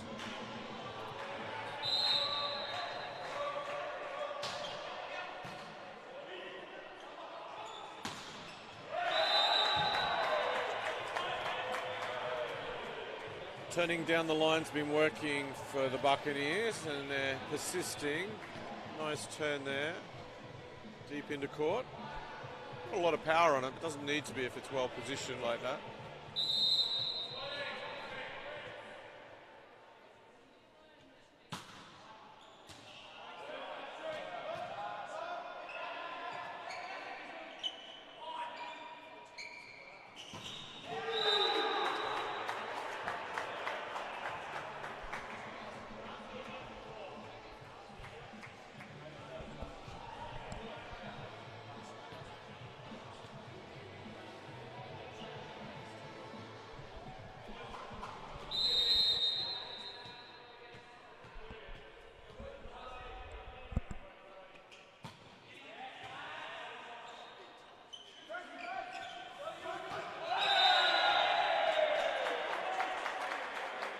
Only just out, but enough. It's the Buccaneers taking early margin, 3 points to 1.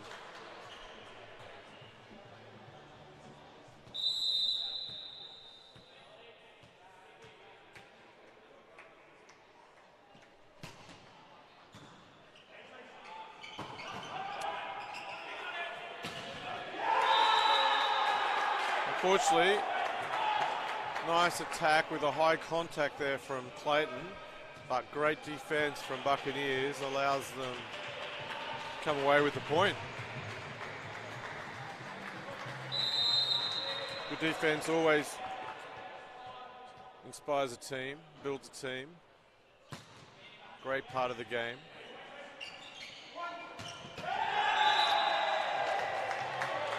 Fang just trying a bit too much there. In the air, turning across his body, pushes the ball out of court. Stays behind the ball a little more and be able to swing through that, work on the floor or off the block and out. 4-point margin early. Definitely recoverable, but Cobras have some work to do. Buccaneers definitely wanting to take this set and force the 5th tie break.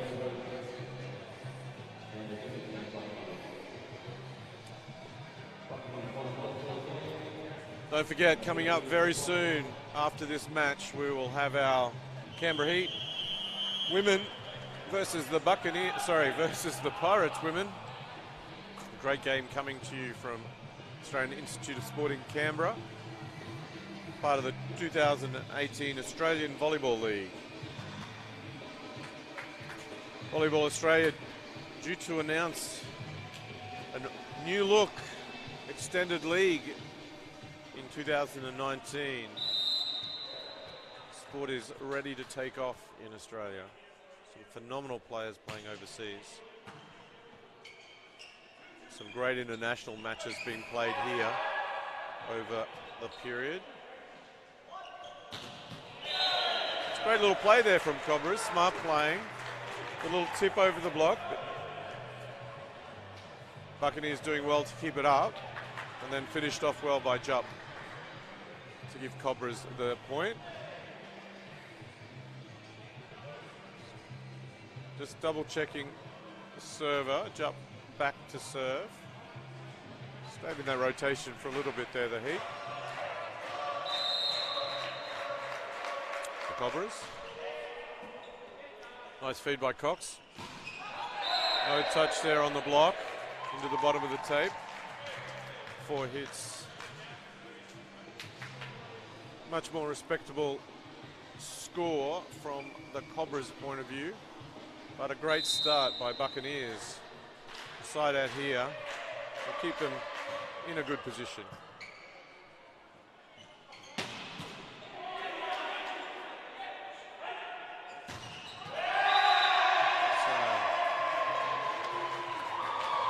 Nice defensive position from Jupp. Didn't maintain it on his side of the court, but stayed in play. Allowed set up that for the block of Clayton. 4-5.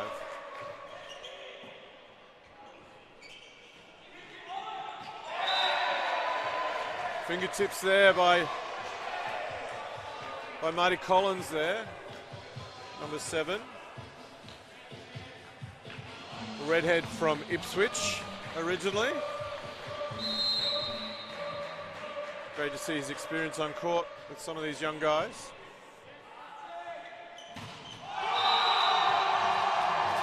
That's a much better block from Feng. Just taking the line away, which is where Norman wanted to go. Did open the seam up, but Norman not able to find it in that occasion.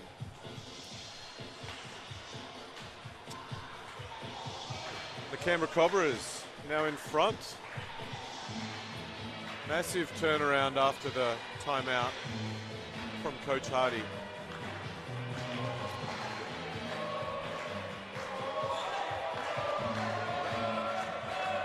Great to have the experience of Hardy and his assistant coaches. involved with the game. Collins with another block.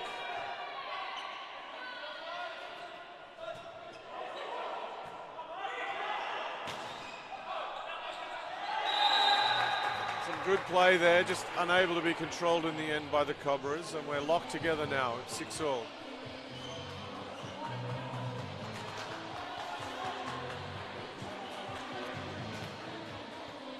Heat captain Andre Bourgeot also on the coaching staff for the Cobras this weekend. Many years as a performance analyst with the senior men's team. A volunteer capacity essentially. And many years coaching now at ACT Juniors and involved with our national junior and youth programs.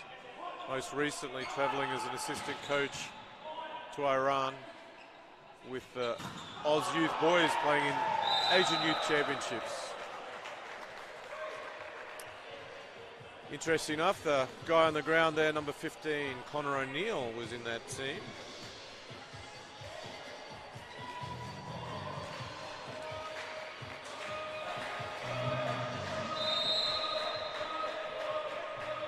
Fang to serve. Hugging the line there. Nice turn from Clayton, back to 1. Managed to find the floor. Looking for position and timing. Power will come. And that's our first technical timeout. The Cobras leading 8 points to Buccaneers 6.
Back on.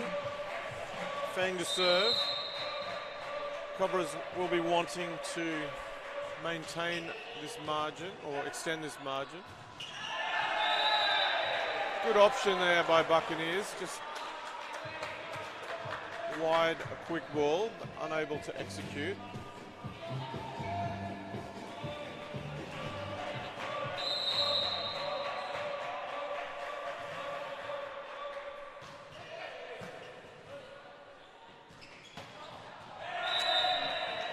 Trying to turn that line, looking for offhands.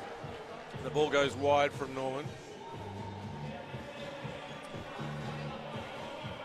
Buccaneers just taking a few risks to try and really work themselves into the game. Just haven't paid off, but there's a lot of volleyball to go yet. Just one-handed set there. Great swing. Now the Cobras going down the line. Buccaneers unable to control that ball from Tin.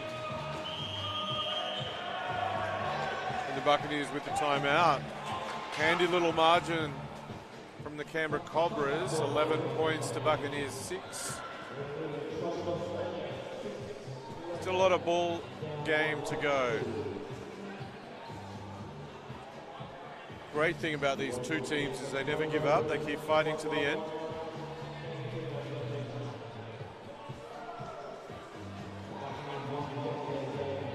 Great to be playing volleyball in the nation's capital on this Remembrance Day weekend.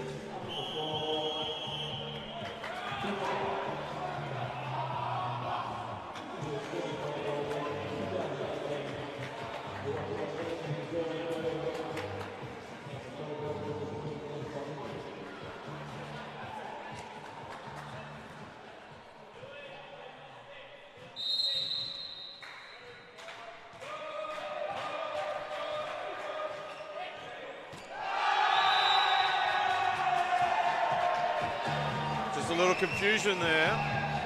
Buccaneers just going to reshape their back row. They won't let that happen again. 6-point margin, Cobras.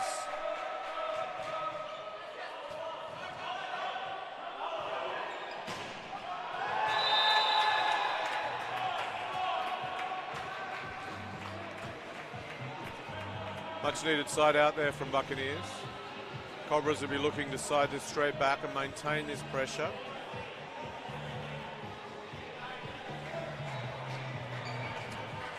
Norman to serve.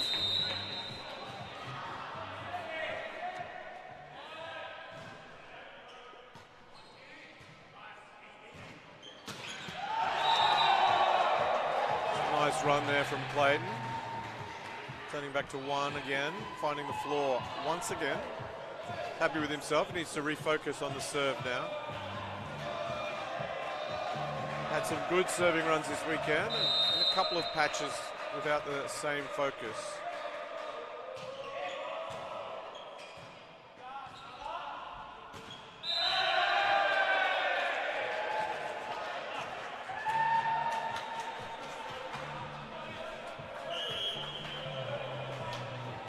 A great point, so Cobra's wanting to keep this pressure on.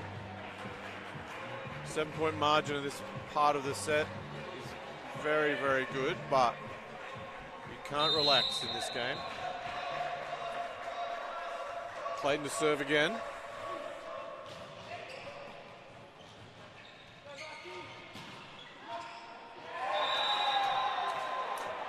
Just didn't control that defense then. Good service target, trying to take out the front row pass hitter in Nicolaides. Nicolaides back to serve now.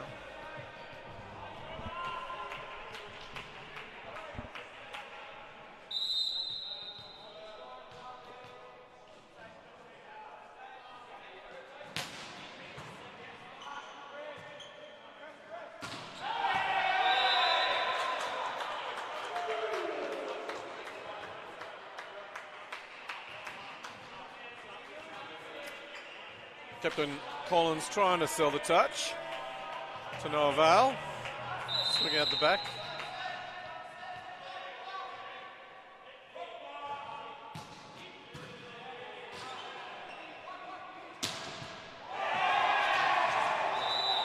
Nice swing again from Tin. Feeling comfortable to have a bit more of a crack with a little bit of a margin to play with. Brings out the best volleyball. This young player's going well.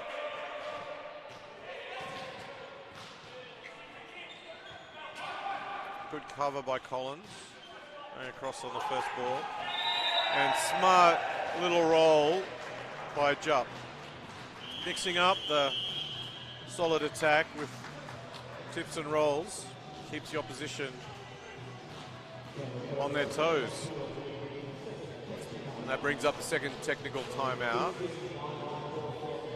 With the Cobras with a commanding lead in this fourth set, 16 points to 9. A must-win set by the Buccaneers if they want to take this to 5 and have the chance to win this game.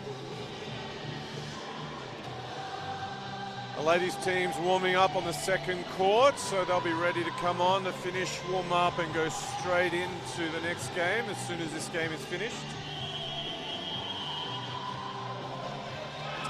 So stay tuned. And then at 1 o'clock we have our men's teams playing. Queensland Pirates versus Canberra Heat.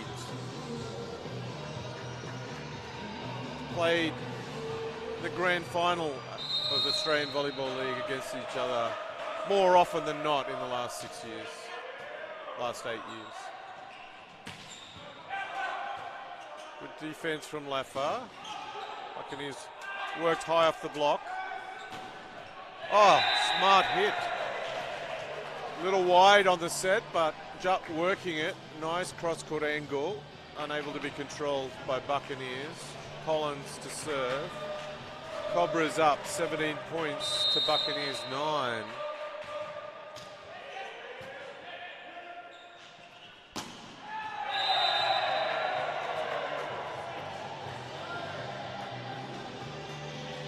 Hard to tell from here. It did look long from up here, but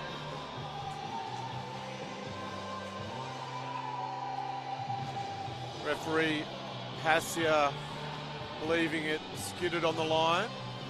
Coach Hardy thinking it was behind. Either way, the point's gone. Saved. Strong block here required.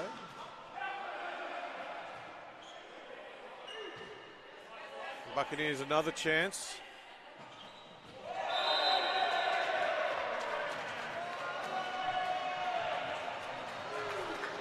O'Neill working that through the middle.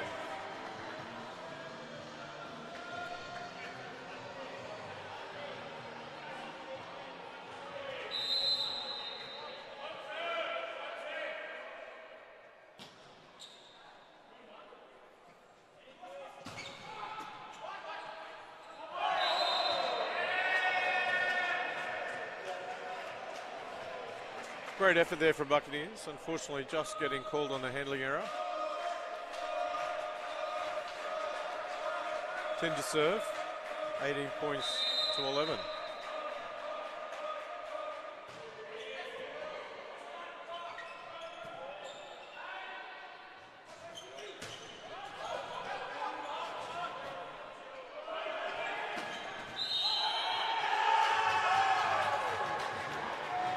Great play there by Buccaneers to keep that alive. And getting the point. Still some work to do though. Buccaneers 12, Cobras 18. Cobras up 2 sets to 1.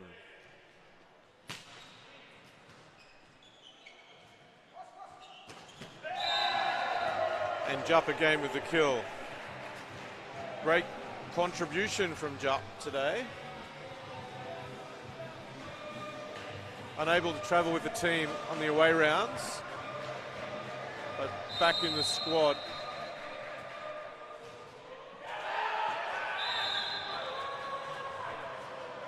Jolly not happy, just a little bit of a lack of concentration. He'll work on that for next time round. Re-prepare to come back on the front court. Need to serve.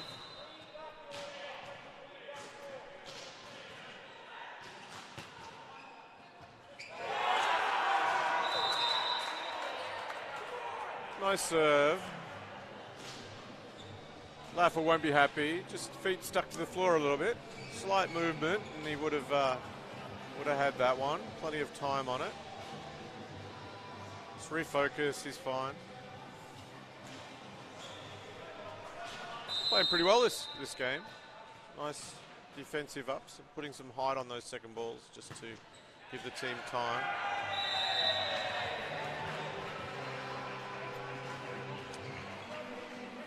Not what Buccaneers needed.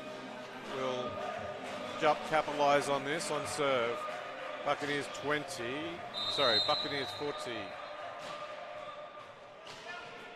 To the Cobras 20. Nice swing off the block. Good side out there from the Buccaneers. Bringing the margin back a little bit, just 5-point margin now.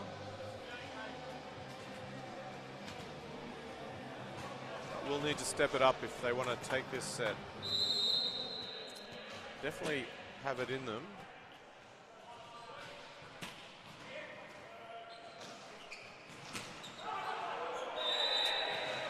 Just bouncing on the tape there. O'Neill just going down a little early and then unable to adjust. Fang to serve.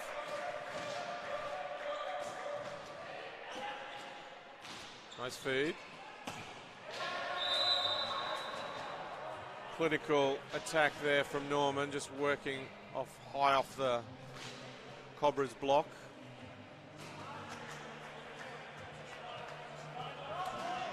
Five-point margin still. Cobras looking for a side out.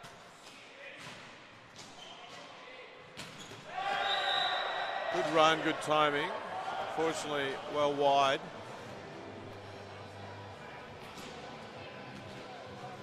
Buccaneers just pegging this margin back. 4 points now. 17-21.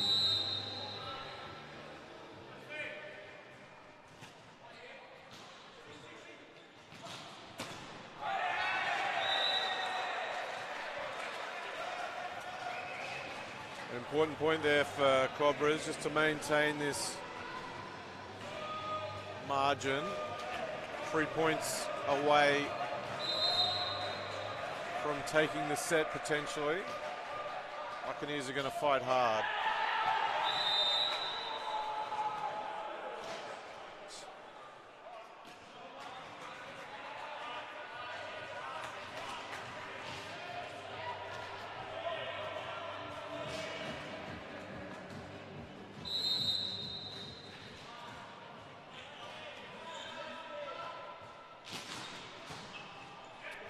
Nice pass of a reasonable serve.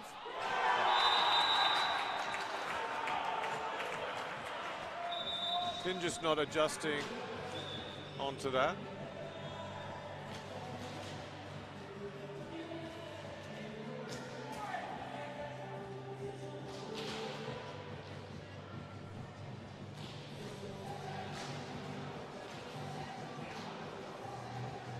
Not sure what's happening there.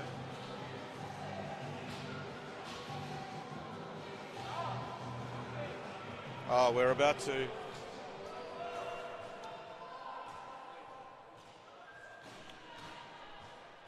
Ladies and gentlemen,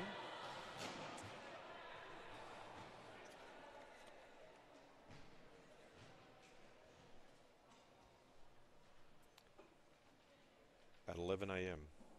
on the 11th of November 1918, 100 years ago, the guns of the Western Front fell silent after more than 4 years of continuous warfare. At 11 a.m. on the 11th day of the 11th month, let us pause for a minute's silence to remember those who died and suffered for Australian causes in wars and armed conflict.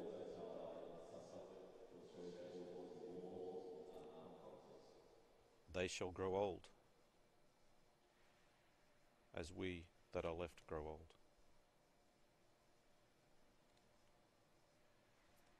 Age shall not weary them, nor the years condemn.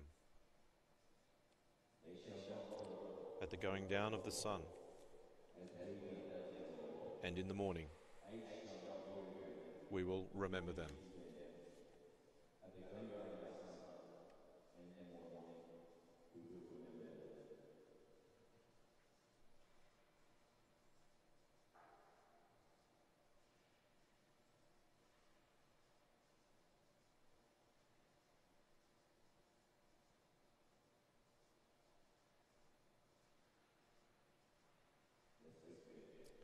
Lest we forget.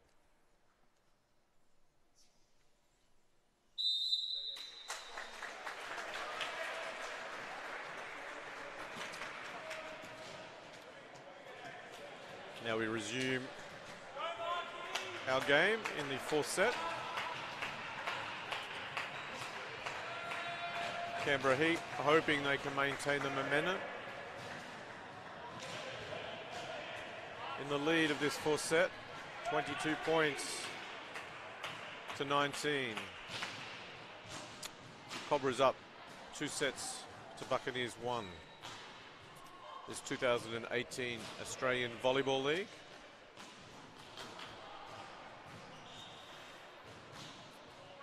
On this Remembrance Day weekend, hosted in Canberra at the Australian Institute of Sport, and brought to you by our hosts Canberra Heat Volleyball, Volleyball ACT, and our streaming partners Bar TV Sports. Jupp with a great back row attack, off the block and out of court. Great contribution from Jupp. Born and bred New South Wales. at uni in Canberra, joining the Canberra Heat team for the last 2 seasons, and currently playing for Heat Reserve, Canberra Cobras. Smart vision there, good defense, but smart vision from the Buccaneers setter time. Just to make sure he didn't error and just put that ball back on the floor.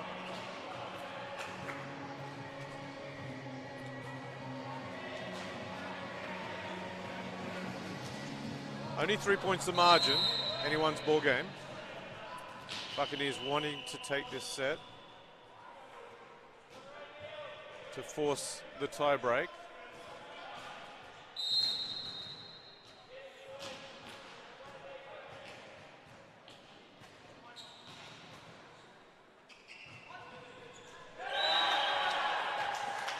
A little wide there, characteristic error.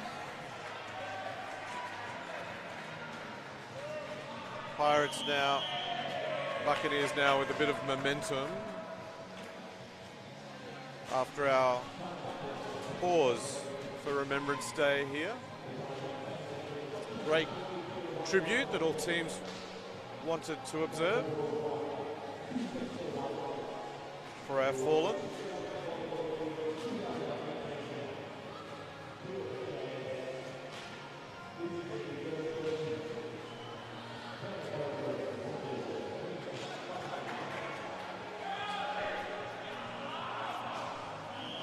Coming up next, our women's teams warming up, ready to play.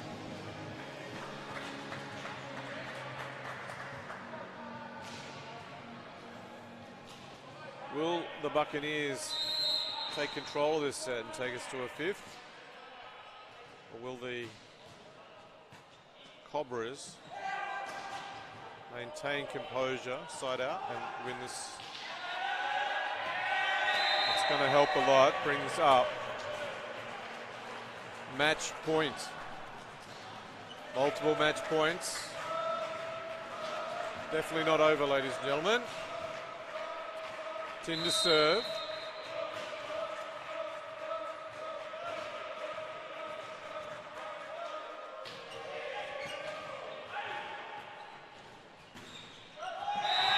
And that's the ball game.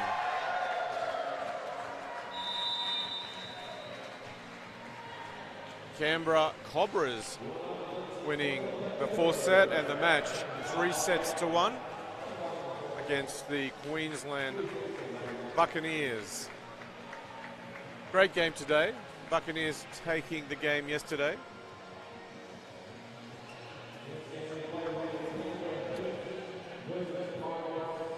We'll change the net height as the ladies warm up a little. We'll have a couple more minutes of ball warm up. Go into some spiking and then we'll start the ladies match. So stay tuned with us.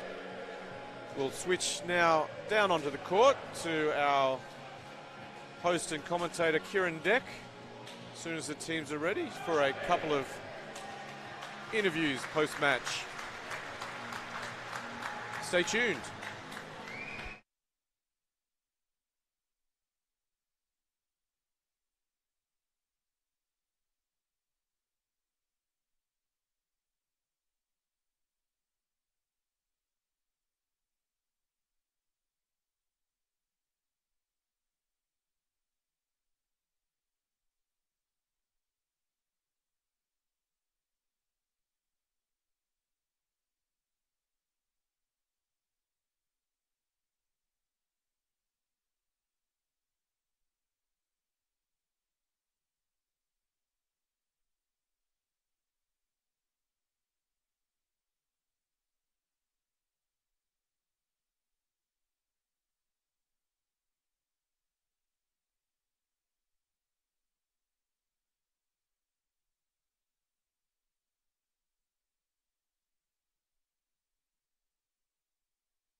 All right, here we are down at courtside. My name is Kieran and we are with Marty. First of all, a big thanks to Les Young for taking us through that game. Marty, you survived a late scare but took it home in the end. Yeah, it was a really quality game. It just goes to show this reserve grade concept for AVL is a really positive thing. That's two quality teams out there, and the game was of a pretty high standard. More game time for more players just means more quality volleyball in the long run, doesn't it, as you mentioned? But we're going to see more of you guys next year, more of this program moving forward? Yeah, I believe so. I'm not sure what's happening overall with the comp, but I know Canberra will be doing it, and Canberra along with Queensland did it last year. And definitely there's enough players in both areas to make quality teams. Well, a good indication of how good the competition was Queensland's victory yesterday 3-0 and then you guys today 3-1. It's nice and even. It was good to get a win today. Yeah, absolutely. And last weekend we had a couple quality games as well up in Queensland, so it's been a really fun series to play. Take me through today's game. Our starts have been the real issue over the last few weeks. So whilst we were down early, we weren't down by as many as we have been down lately. And we had some different guys step up and do the job. A few guys who haven't been playing as much the last few weeks for different reasons came in today and had a cracker. And you're the captain of the team. Are you enjoying that leadership role? Yeah, just the captain for this weekend, and it's been fun. With the heat, it's good that we have Andre Bourgeot back, so he's taken back the captaincy since he missed last year due to injury.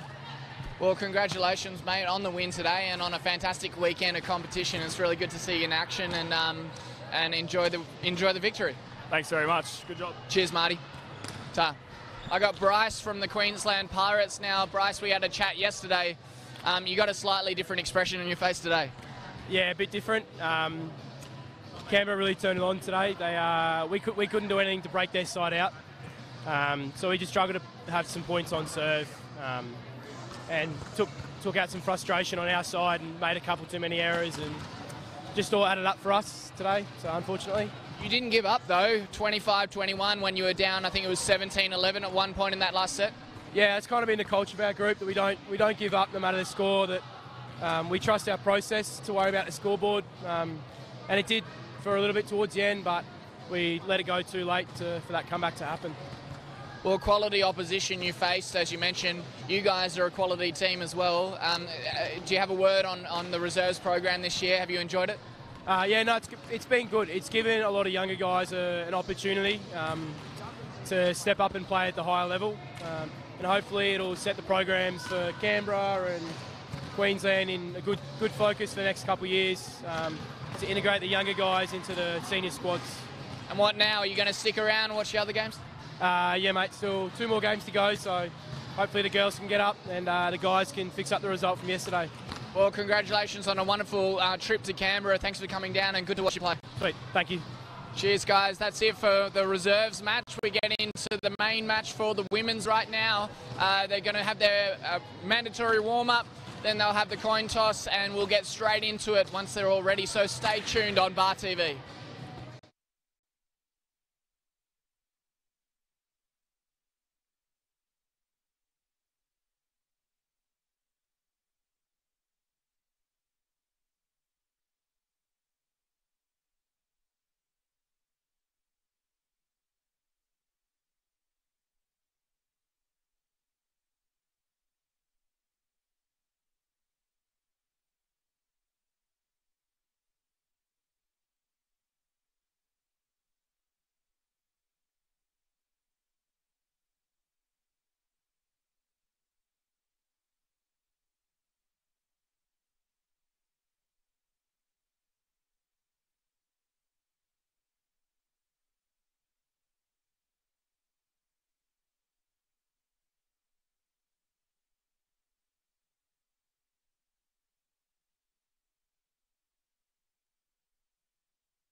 Good morning and welcome to our continued coverage of this weekend of volleyball here in the nation's capital. We are at the Australian Institute of Sport and you are watching the Queensland Pirates women's team being called out onto the court for the second time this weekend.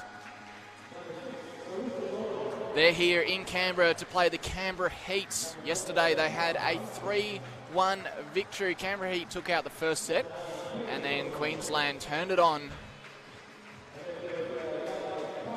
to take out 3 in a row. The Canberra Heat have come into today's match thinking about ways that they can unhinge this well-oiled Queensland outfit.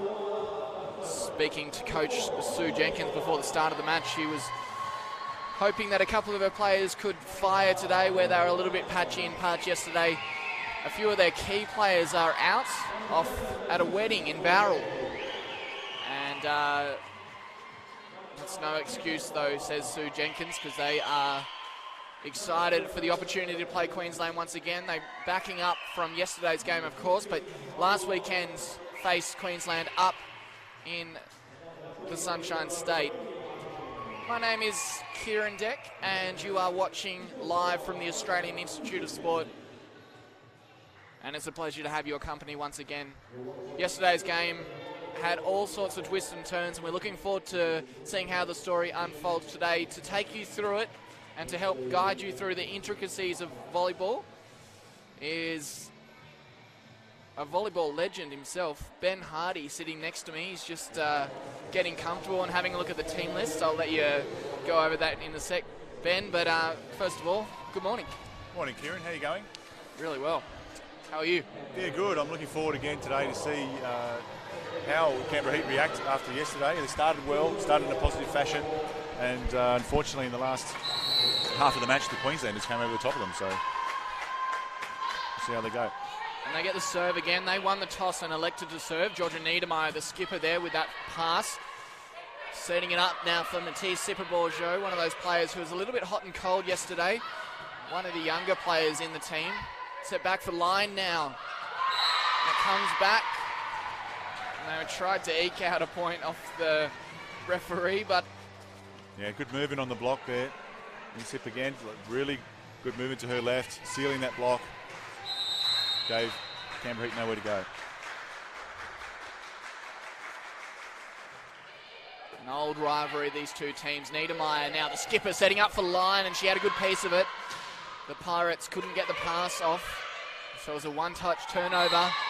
Too much work though for Niedermeyer to do on that occasion. Yeah, it was a good spike down the line from line. It was quite powerful. But again, we've seen as yesterday, the Queensland defence, the Pirates keeping themselves in it, and the paintbrush miss hit for the winner.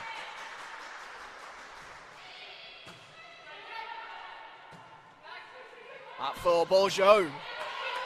Again, a good piece of it, but Queensland covering well early off the fingers of the block. Marissa Doran, what a great spike off the hands, using her power, taking the ball way out of the court where there's no defenders to defending out there. So the Queensland Pirates off to a flyer.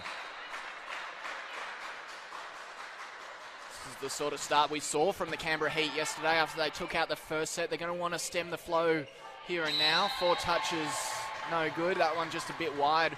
Niedermeyer uncharacteristically setting that one too wide.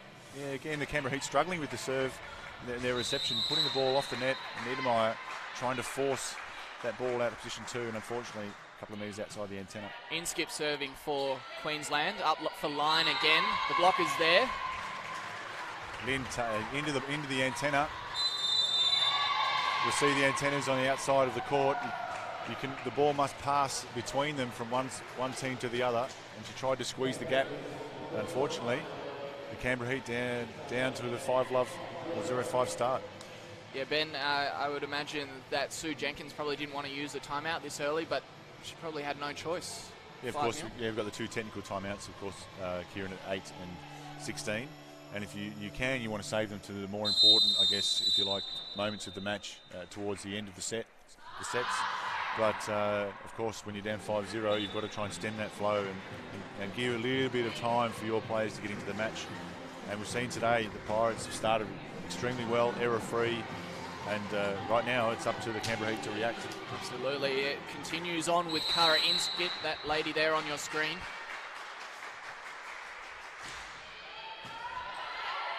Niedermeyer, quick ball and good block. Katie Sullivan, beautiful read in the middle. Shifted across to her position 2. Fronted ladder basic. You see there, beautiful hands, fast over the net. Took the block. It was an all-round team effort from Queensland yesterday. And she enjoys that one, Doran. 8-0 now. Again, Canberra Heat shuffling around their reception.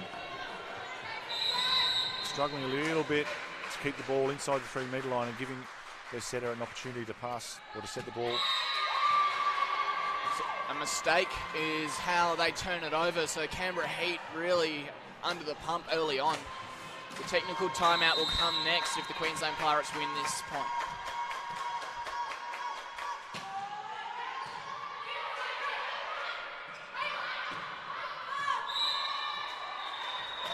Another clean side out, and there it is, the first technical timeout. They'll get a chance to have some water. What a start from the Queensland Pirates. Has to be said that the Heat are looking a little bit flat, especially with their footwork, a bit stuck in the mud, not quite getting particularly in reception, but also in defence. There we're seeing a little bit slow to start this morning, so they're going to have to turn it around quite quickly, which is often difficult to do, but not impossible. So Sue Jenkins, the coach, we can see just trying to calm the girls down and get them in the right frame of mind to continue. There's not much talk between the players out there at the moment, so they need to really find a way to get themselves into this match. I thought they looked very relaxed before the start of the game, perhaps too relaxed. Talking to Coach Brad Tutton of the Queensland Pirates before yesterday, he wasn't quite happy with the way the Pirates came out. They were a little bit off their game plan, which he says is just aggression, even when it's not working for them. He likes to see the girls stay aggressive, and it's certainly been an aggressive start today.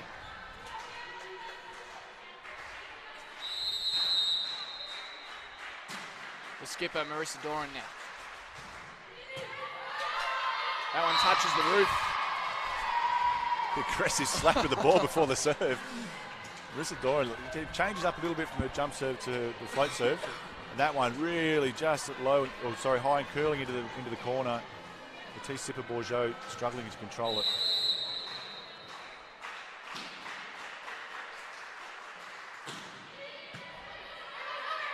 Good first touch. But again, Red from well early on in that play. Great block, Tessa Knight. Really late. Closing over the net, making sure her hands are on the other side of the net, giving Holly Mallett nowhere to go. Positive there for Emily Larkin in her passing yesterday. Was a little bit lacking. Yeah, that has gone long, so they'll side out. Emily Larkin, that touch before, give her a bit of confidence heading into this one. That was something that Sue Jenkins said before the start of the match, that she'd like to see a bit better passing today.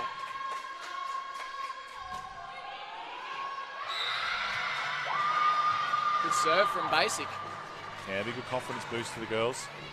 They need to obviously create some points now, so they'll have to be on their game with their serve.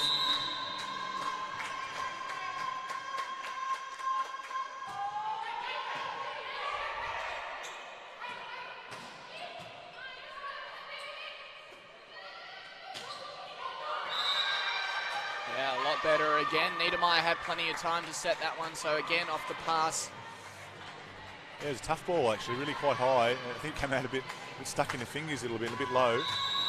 But good job Holly Mallett, just playing the ball into the block, manipulating the ball for a point.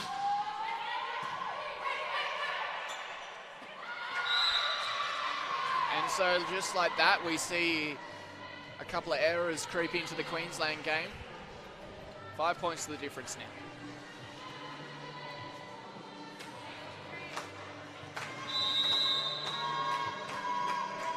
Couple more points for the Heat, and we might consider it a momentum swing.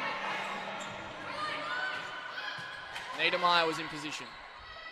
Mallett has a lot of work to do. Double touch called against Basic, out of position as the setter. Yeah, just the two middle blockers there, Tessa Barber and Layla Basic getting themselves almost a bit confused about who was going to take that ball and drew the error of the double hit. Annalise Jones serving for Queensland. Miscommunication again for Canberra Heat. So 2 errors because their voices weren't quite loud. Sue Jenkins will have some clear advice on that. It's one of those things when you're all over the coach and take that opportunity to give 1 or 2 tidbits that they can't normally do when they're so far away. Annalise Jones.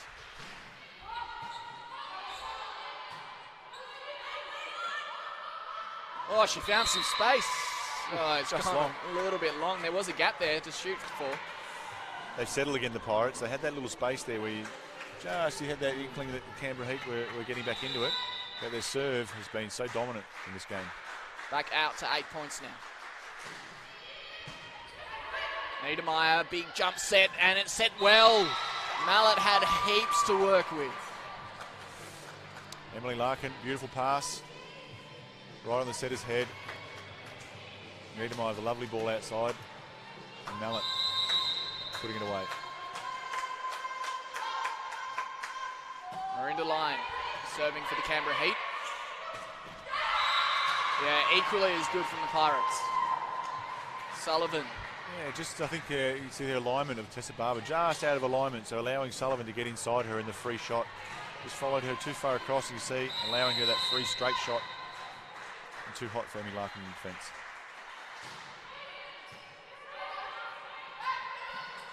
Bit too much of a task for Niedermeyer. She was on the move. So Sullivan's serve working again. 15-6 now.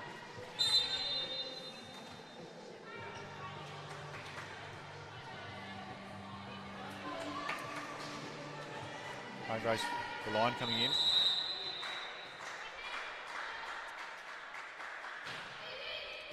Queensland coming into this game, not having to shift any gears.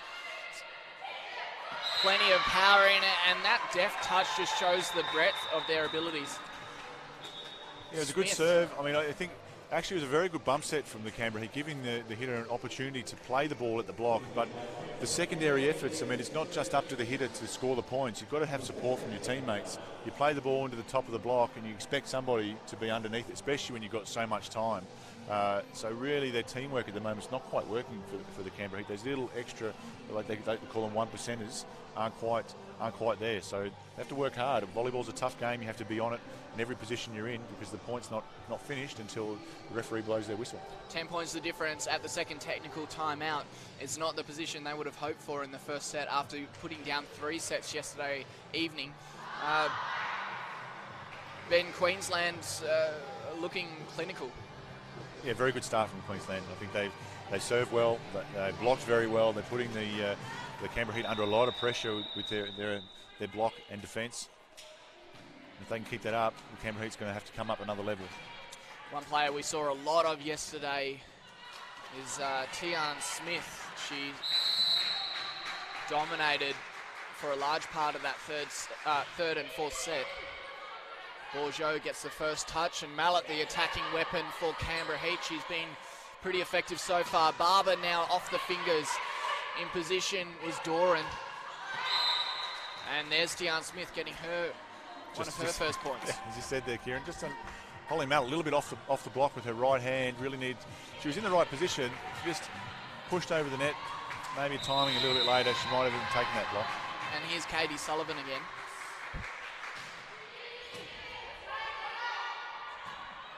Niedermeyer up for Mallet once more. It crawls along the top of the net. Tian Smith, too good.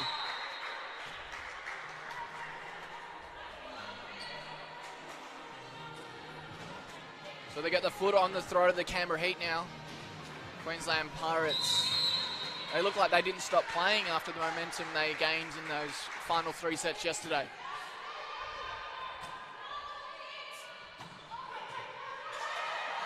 Sullivan did well. Doran had to chase it. Now we're on the mark.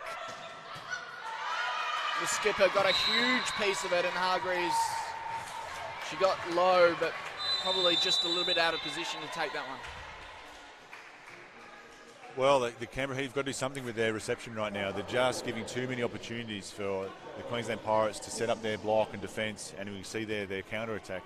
They really have to push the ball in the net, take some risk. It's okay if the ball goes over the net once or twice, but you've got to take some risks to give them your offence the best chance, because what we've seen so far, they can't afford to give high balls on the outside all day, because you just won't be able to overcome that block that the Queensland Pirates have in front of them right now.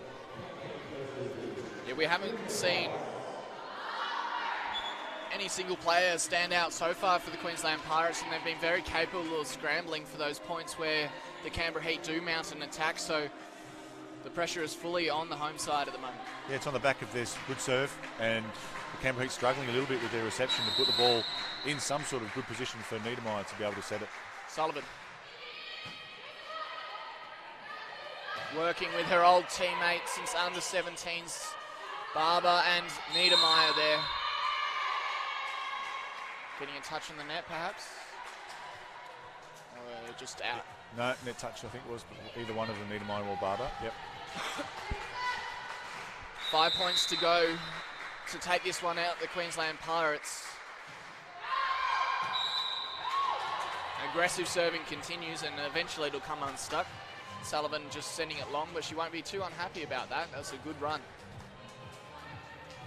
Yeah, pretty happy faces at the Queensland Pirates at the moment. They've had a very, very good start to this game. Mallet. Tian Smith just didn't have enough height to work with there. Yeah, we saw that a bit yesterday, and you also talked to Brad Tutton about he likes to see them take risks. Sometimes it doesn't come off, that's an example. Yeah, he was very proud with the way that they regathered after the series of mistakes that forced Canberra Heat into a dominant position in the first set. We haven't seen that in the first set today from the Pirates. The Canberra Heat are not giving up yet. 20 points to 9.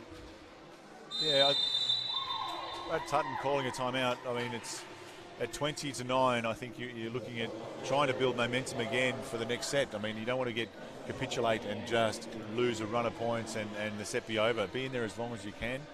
Try and compete as long as you can and get some momentum back before the start of the second set. I think that's probably what they're talking about now. Sue Jenkins working towards that, towards the end of the set, being competitive as long as you can. And you never know what can happen. I mean, yes, it's 20 to 9, you never know.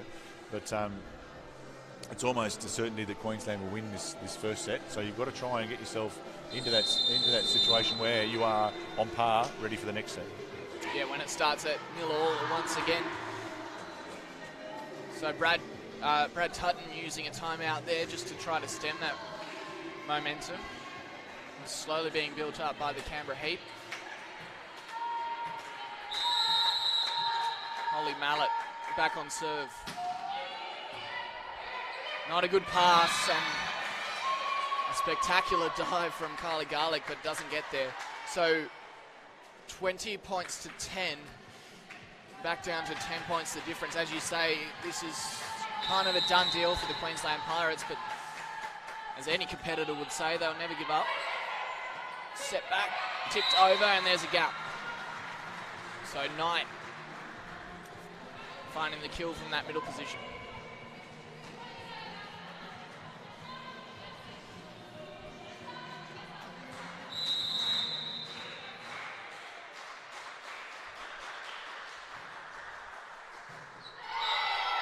Tian Smith, the 18-year-old, just putting it into the net. She showed composure beyond her years yesterday. Yeah, played very well yesterday, particularly in reception. She was targeted a little bit by the Canberra Heat and received the ball very well yesterday. These athletes are obviously ready for it. Another mistake just creeping into Queensland's game there, back down to 9 points the difference, as Canberra Heat certainly finding a little bit more form towards the back end of this set.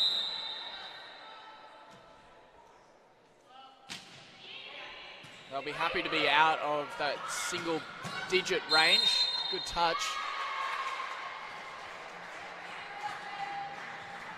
Call from the second referee. And Matisse Bourgeot just trying to reach a little too far, but one of those things, you're touching it, the point's over. You don't know if your teammate's going to dig the ball behind you. stand and deliver. Larkin looking much better as libero today, but it was just a little bit too wide, a bit too ambitious from Bourgeot. It's interesting, we haven't seen too many substitutions from Sue Jenkins this set, even though things, let's say, haven't been going, all their own way. I think she's just giving the opportunity for that stable 6 that she played a lot with yesterday, just to try and get themselves into the game for the next set, because you can see often many substitutions when you're behind by 10 points. Yeah, so much of this sport is a team game. It doesn't look like it. We see so many individual efforts, it appears, but when the team's working together, it's pretty to watch. As Queensland Pirates are demonstrating right now, Doran. Beautiful block, taking the line. Nice timing. Jumped a little bit outside. Gave it to Siva Bourgeot, no space. Beautiful block. Again, a big thank you to Bar TV for pulling out all the stops for this competition. One of the most underrated sports in the country. And we're getting to see the Queensland Pirates in supreme form in the first set of game number 2 in this mini-series this weekend. They took it out 3-1 over the Canberra Heat yesterday. 25-13 is the final score. There are some positives to take out for the Heat, though. As you said, Sue Jenkins sticking with that original 6 from the start, just a couple of changes. Yeah, well, I think there was just some technical changes, putting in a receiver instead of taking the opposite out and things like that. But I would be surprised if she would do fundamental changes, and we didn't see her do many changes in that set. And the Canberra Heat did sort of go point for point at the end, but you have to take credit for the Queensland Pirates. They were solid from the beginning. They ended up really not making many mistakes, not giving 3 points away, and forcing the Canberra Heat to earn their points. And they were very clinical, didn't make mistakes. Good first set. And if they do start to make mistakes, we know that Canberra Heat are very capable of taking that opportunity. They align at the kill when it came to the first set yesterday. They dominated to come from behind and take it out 25-20. No such story today, but if they can force a couple of errors out of the Queensland Pirates, they can take out a set now. Well, at the start again, it'll be critically important. I don't get the inkling that the Pirates are going to be making as many mistakes as they did, for example, in a couple of instances yesterday at the end of the set. I think they made 5 or 6 errors out of 7 points, I think, or something yesterday. So I don't get that feeling today. They look like they've started well, and they have to maintain that concentration, even though they had a relatively easy start. If you lose your concentration, you can go downhill very fast. A test of the Canberra Heat mental toughness now, because they're in the similar position that the Queensland Pirates found themselves in, down and out after the first set, and need to just scrap it all, put it behind them, and start 0-0 as it looks on the scoreboard. Yeah, that's right, Kieran. They have to react now. I mean, after that first set, they'll be a little bit disappointed, the girls, so they'll have to react, make sure they start this set in the right fashion. Doesn't necessarily mean they have to be leading on the scoreboard, but they have to be competing. They have to make sure they start pushing the ball into the net to give Niedermeyer the best opportunity to set the best offense, maybe giving them one-on-ones instead of that first set where they basically had 2 blocks on them the whole time. You're listening to Kieran Deck, and with me is Ben Hardy, a former Australian volleyball representative. Your insight is fantastic, Ben. You also, work ethic is exceptional. You just coached the reserve side before to a pretty dominant victory. You're pretty happy with their effort? Yeah, the boys played very well, I thought. Against, it has to be said, a good Queensland side. We managed to negate a lot of the issues we had the day before, made a few errors, and we served very well today. So the boys played well. Big turnaround from a 3-1 loss yesterday. Yeah, I mean, to win 3-1, lose 3-1, a couple of the sets were quite close yesterday, but we just missed out a little bit, I guess, in our reading in the middle. Our middles today did such a good job in block, but also our serve was on, which gave the opportunity. And you would have seen our defence picked up a lot today from yesterday, so really pleased with the boys. They did a really good job. And again, a big thank you to Les Young for taking you through that. I hope you enjoyed that coverage. We are continuing now with the women's game. This is game number 2 for the weekend. They played each other twice last weekend in Queensland in what was apparently very hot and humid conditions. It is getting steamy now. The Queensland Pirates are bringing the heat. A lot of grievances in this second game.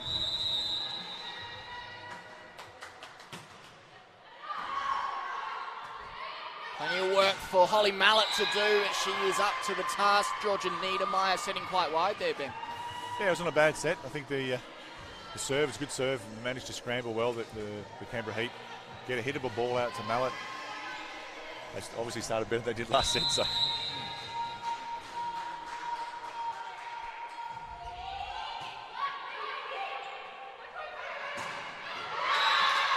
The pipe. And that looked good, didn't it? So Smith injecting herself into the game. Beautiful swing. Just that bit of variation with the ball off the net. Ben, it looks like the players are just scrambled all over the court, but they do have assigned positions on rotation, don't they? Well, yeah, you have essentially your middle blockers, receivers, and opposite, and a setter, depending on which formation your system you run. But so they're specialist positions, and so you run in a system. So the girls should know where they are. Positions are numbered on the court. You Google a diagram, it's 1, 2, 3, 4, 5, 6 in a circle, and they rotate every time the serve is changed, or as it's known in volleyball, a side out. Eleanor Singh into the game. Saw the block in front of her, changed up. Lovely tip behind the block. Better start from the Canberra Heat. Straight over, and good vision again from Smith. Yes, I see a couple of times just overpassing the ball, but you really got to have a positive attitude in reception. So you can. It's almost some ways better there than it is 5 and 6 metres off the net. The skipper in action. A bit of luck for the Pirates. As a receiver, you don't like to see those. The only person who really get that is the setter. You see Niedermeyer at the net. She's the only one who had no chance. Yeah.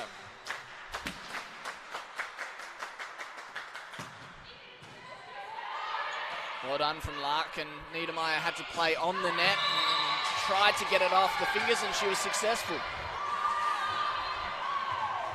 Big risk. It came to rewards there. Niedermeyer tight. It was either point or nothing. You almost get the feeling that the Canberra Heat have to play with the same risk-adverse strategies that the Queensland Pirates do to match them, don't you? And that's sort of what Niedermeyer was doing then. Risky strategies, I should say. Doran just questioning whether it did touch the fingers. Referee not changing his mind. Up now for Smith. She got a big swing on it, that arching back. Now Niedermeyer for Barber. They can't finish it there though. Very, very clean. Annalise Jones. She did well there. She got stuck with the set that was a little bit low for her. And instead of just risking everything and swinging the ball into the block, she's tipped it just very short down the line for the point. Barber. Off hands. So that block was working so well for the Queensland Pirates, and the Canberra Heat to come up with a little bit of a strategy, just taking a bit more time to try and deflect it off those blockers.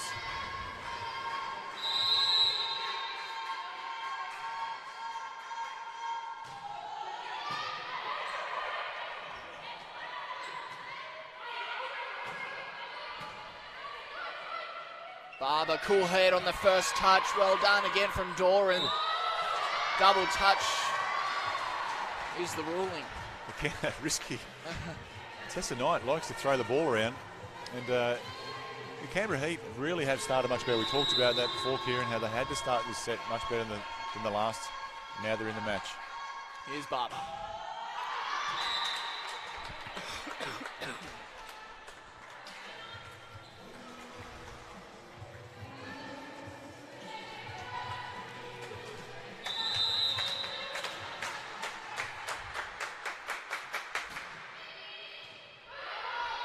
As you said before, that's Singh who served for Queensland. He's playing it safe now, the Canberra Heat. But the Pirates too good. Yeah, nice turn from Inskip. That's what you've got to do. For those of you watching who, if you've got the block in front of you, don't just power it into the block. Just manage to turn the ball back to position one. Strong run. And away from the opponent block. So we are watching the first technical timeout of the second set. 8 points to 5 it is in favour of the Queensland Pirates, but as you said, Ben, the Canberra Heat looking much stronger this set. They're a lot more solid. Yes, they've made a couple of still reception errors, pushing the ball too far from the net, but we talked about that before, how you sort of want to see that. It means they're going more confident to the ball rather than being really passive and bringing the ball 6 and 7 metres off the net and giving the opposition really every chance to get some good blocks. They're being a bit more aggressive on pass. Yes, they made one or two overpasses, but now hopefully they continue to get the feel for the ball, and they're in the match, and we've got a contest. Absolutely. We saw the Queensland Pirates take it out 3-1 yesterday. A little bit too dominant for the Canberra Heat, but they do have the talent in their team, this home side, to take it out over the Queensland Pirates. They'll be looking to their leaders in Tessa Barber and Georgia Niedermeyer. Singh continues. Mallet from the 3-metre line.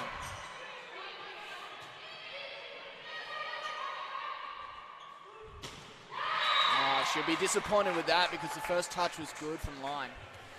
Just trying something a little bit different there with Mallet from the back row. She's got herself a little bit under the ball. It's a good defence again from Queensland.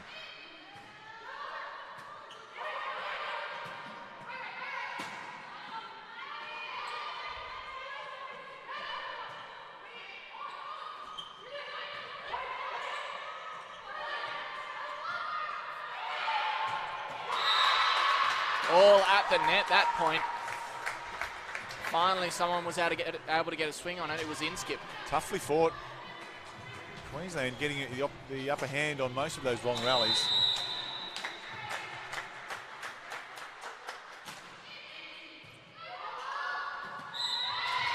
There's that tentative look on the pass, Ben.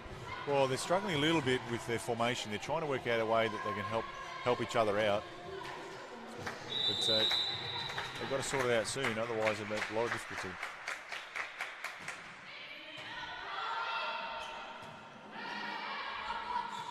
Yeah, and you can see at home how much that matters. Just a bit of bad luck for the Pirates there, really.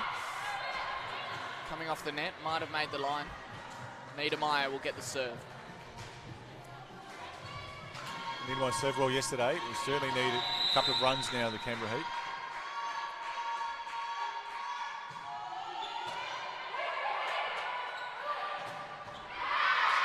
Oh, Tian Smith unloading down the line. Yeah, it's rare that we've seen more than 2 points in a row on the Canberra Heat serve.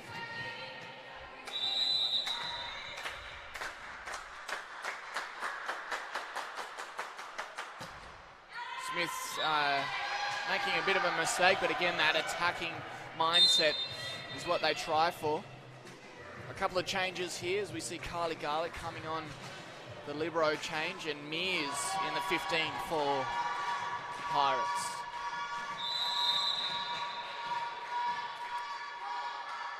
Bourgeot had a few great serves yesterday as well. That is amongst them. Straight at us, that serve. You can see it floating around. That was an outswinger. They would have taken the outside edge. Really caught Dora unaware. She went one way and the ball went the other way. She tries, but it's a bit too clean and easy for the Pirates to work with. It's come off Niedermeyer's hand. She might have left that go, actually. It's very tough there, isn't it? The ball's going really fast. You have to make a quick decision. You have to be aggressive enough to say, yeah, I'm going to go for the ball. And those split-second reactions where she'd left it, potentially could have gone out, but you want your players to actually be going for the ball and attacking in defence. It's one of the things you've got to love about this sport. A whole set can come down to a split-second decision and the Canberra Heat side out again. Tessa Barber back on as the libero rotates out with Basic now on serve.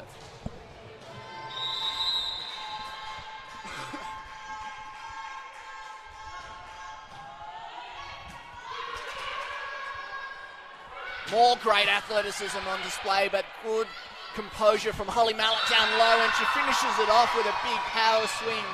Tian Smith, she's finished it from that position 3 or 4 times so far. Yeah, I thought yesterday Holly Mallet, you see, great swing, between the blockers. I think yesterday waited a bit too long to start feeding the ball. She feeds that energy back into the team. Line setting quite well there. The middle blocker. Good work from Barber and Mallet together to block it again, and the pressure is on the Pirates. As you can see, something to smile about for the Heat.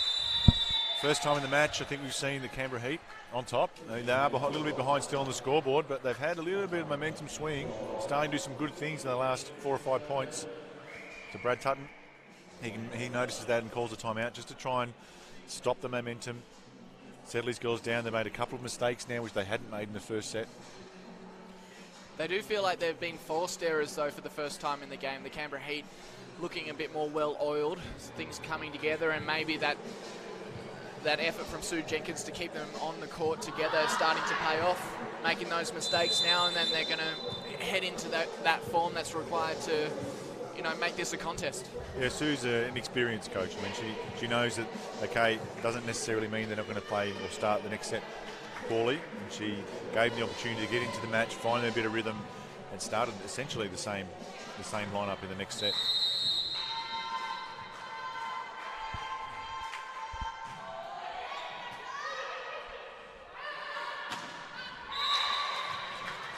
Finding herself out there, Annalise Jones. Just have the feeling that this game, a lot of it rests on how the Canberra Heat can handle the service of the Pirates. The Pirates have been serving really well, and they did so for a long period yesterday. It's so important to get the ball to the setter. Inskip just a little bit too low on a toss, perhaps mistiming it and coming into the net. And the Canberra Heat hold on to just a 2-point gap. Service change as we see Job Bliss for the first time today.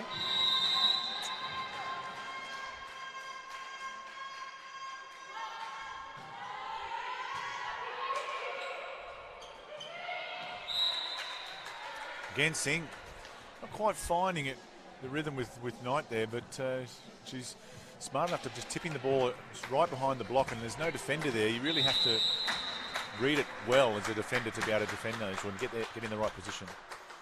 Especially when they've been so aggressive. Great first touch. I was giving it too much praise too early. That just tips over the net and a bit easy for the Pirates. We're going to see a timeout. The second technical timeout with the 4 points the margin.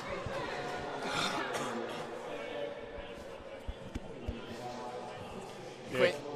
Sorry, Kieran. I was going to say, I think this game really, the Canberra Heat have to do something with the serve or in their own reception, just to make sure that they can keep the ball in a situation. We haven't seen many clean options already for Niedermeyer to give for her attackers. So they're struggling a lot to get some rhythm and feeling like they're getting that rhythm to be into the match. So if they can certainly do a bit better job in reception, it will help them a lot. They're certainly in the match right now. I mean, you see they've almost scored as many points already as they did in the first set. So the Canberra Heat really need to focus on their reception. Yeah, a testament to that point was Matisse Sipa-Bourgeau's service effort that started that last run of points for the Canberra Heat. A couple of swingers put the Pirates under pressure and forced a couple of errors, but they've since recovered, and the professional outfit they are, they're continuing their dominance with the first point after the second technical timeout. 17-12 now. It's a big difference, isn't it? Don't side out 16 to 17-12. Yeah, 16-13 is 17-12 is a big difference.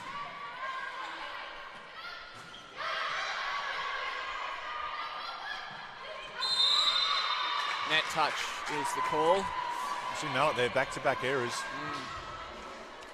Sue Jenkins calling the timeout.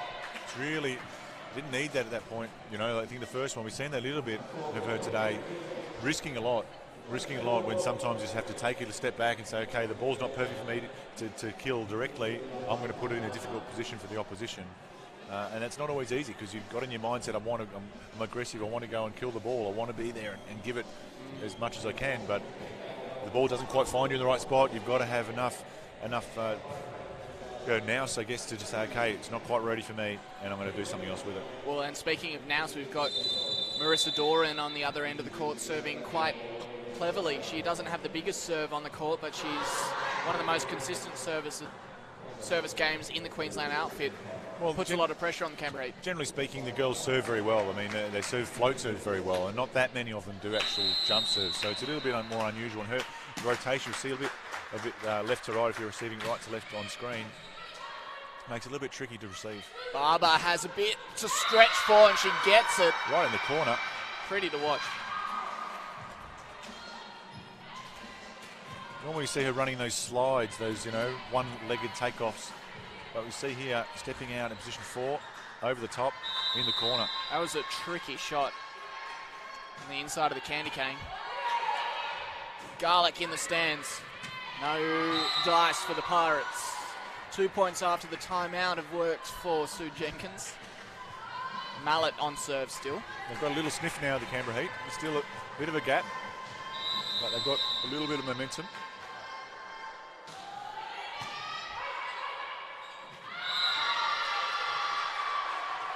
Here they come. Nice serve from Holly Mallet. She has actually got a very aggressive serve. Too hot to handle for Duran. Yeah, we've seen this one time in this set so far. We haven't seen it in the first set, but in this set we've seen it one time when they get a little bit of momentum. Let's see if they can carry it through into 4, 5, 6 points maybe. Oh, it's so important to maintain the service pressure. I mean, we can't... Mallet has to serve aggressively, but not making mistakes right now. Good call from Queensland. Doran just leaving it in the last seconds. So they side out. Yeah, it's so tough. And talk about not making a mistake, building that momentum, building that pressure. It also gives them fewer options. Gives the opposition fewer options when things aren't quite going their way. So it's an unfortunate error from the Canberra Heat. But again, important for them not to let that pressure get to them. The Queensland Pirates will want to step on their throat now. 19-15, 6 points remaining in the set for Queensland, but Canberra Heat too good, and they did just that. Yep, Sipper Bourgeot, the follow-up 2 hits, came over and she put it away. The set's not over yet. 16-19. Oh, great serve, Barber. That was the jump serve float combination. Mears driving in front. Duran there. Serve really, really dipped quite heavily.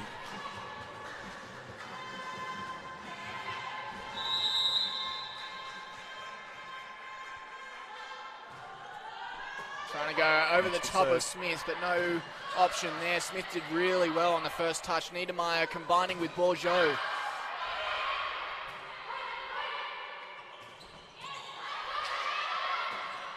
Blocking working for Basic.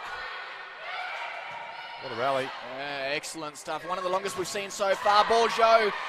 Oh, Mallet. Got to take advantage, Canberra Heat now. Got to take advantage. This will certainly continue the pressure. We see the Heat's heads dip, and it would have been the same story for the Pirates had they lost it. And Town Smith putting it away. It's a long rally, really important rally for both teams. It does a lot for morale when you can take out a rally like that. Seeing an error, so 20-17, 20-18 now. It's been a good little period for the Canberra Heat. We've seen a few errors sneak in for the Queensland Pirates.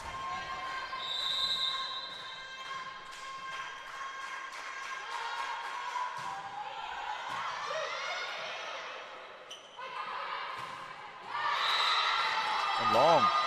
Oh, must have only just been long. It looked in from here. 20-19.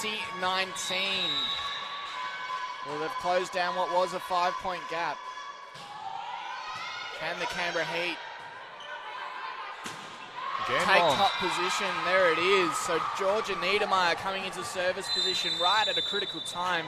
The scores are level. Oh, it's critically important for the Queensland Pirates to be able to side out on Niedermeyer's serve. We've talked about it a little bit, how she's actually got a really good aggressive serve and puts the opposition team under pressure, and they've made direct errors. They haven't even give themselves an opportunity to be in the point. And right now we've got a 20-all ball game. Exciting stuff here at the Australian Institute of Sport. Another shout out to Bar TV. Of course, you know that. You're watching it wherever you're from. Bar TV pulling out all stops for this coverage. Great to see replay technology live in volleyball. I think this sport, as we're watching some of the best players in the country, excluding some of those who are being paid to play over in Europe, in action at the Australian Institute of Sport. Georgia Niedermeyer floats it in again. Too low, catches the tape, 21-20. Wow, well, no more timeouts now for Brad Tutton either. He can't delay, try and stop the momentum. He might be able to make some substitutions.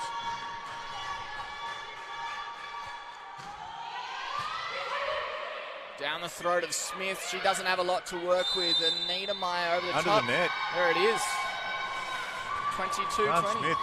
Wow, he's seen 3 or 4 errors. A little bit what they did yesterday.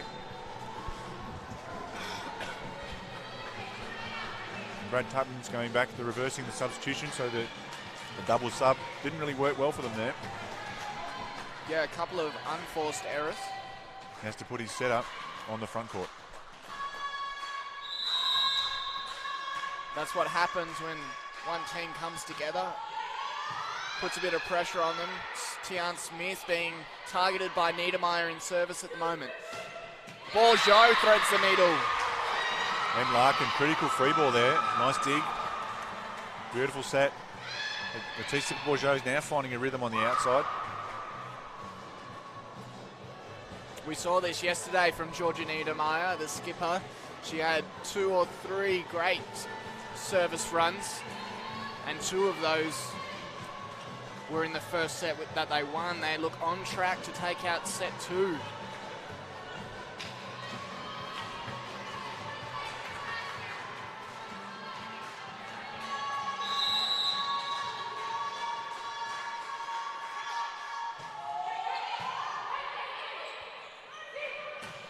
Smith hasn't found that much space to work with in the last 10 points or so. And Matissa sit, but Bourgeot continues her run. We've got set point. There's a nice dig. The second dig actually was the good one that put it in a position where Bourgeot could actually hit the ball. And again, no timeouts available for Brad Tutton. 7 points in a row now for Niedermeyer. Smith attacks the line but misses. Great decision to let it go from Larkin, and they take out the second set 25-20 off the back of some superb service. Yeah, good pressure, wasn't it, the Canberra Heat? They served well, but again, a little bit like yesterday, we saw they took this risky strategy, but if you keep making direct errors, especially at the critical points at the end of the set, it really puts your team, compounds the pressure really, and puts your team under a lot of it. There's a lot of happy faces on the Canberra Heat after their start today. Yeah, credit has to also go to the Canberra Heat for starting those run of errors, though. They put together a couple of points that looked a little bit more like, a practice match. It looked a little bit more like they were doing in training. They seemed overwhelmed in the first set, and now things were starting to come together. They look flat. I mean, it's sometimes more difficult for the home team in the second game because everyone lives in various places around the state.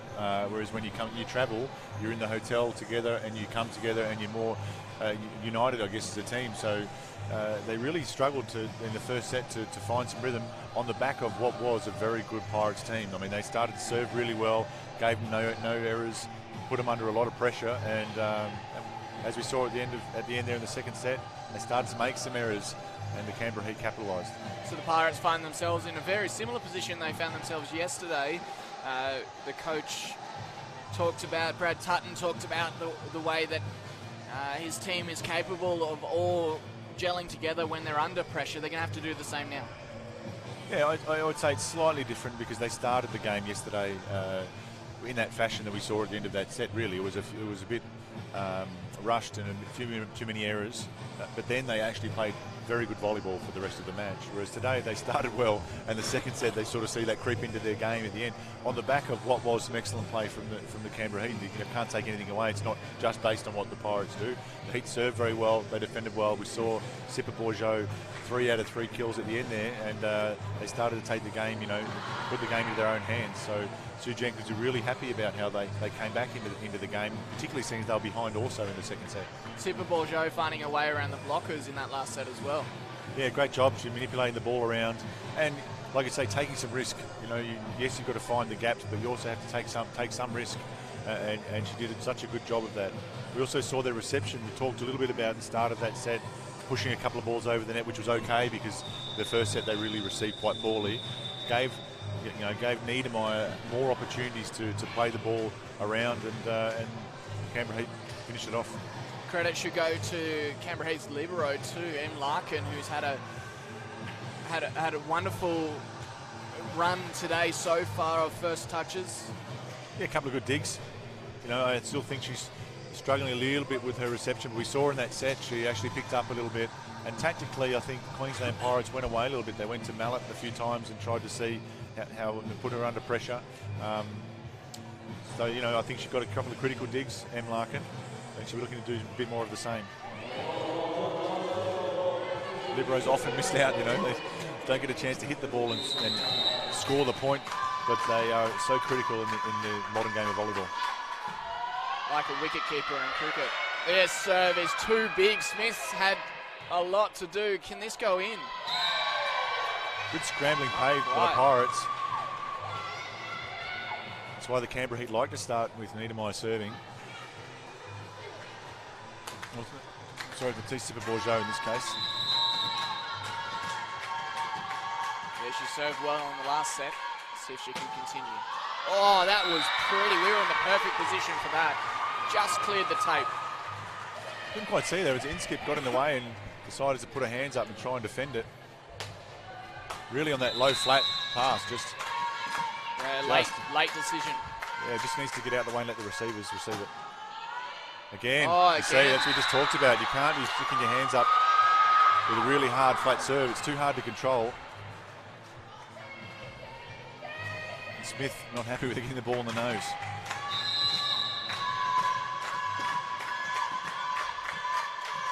See if Mrs. Sipper Bourgeot can continue this run. She hits it down Carly Garlick's throat. Good reception, but great block from Basic. What an interesting game we've got, Kieran. Just like the first set, but in reverse. The Queensland Pirates in the first set started the same way that Canberra Heat have started in the third set.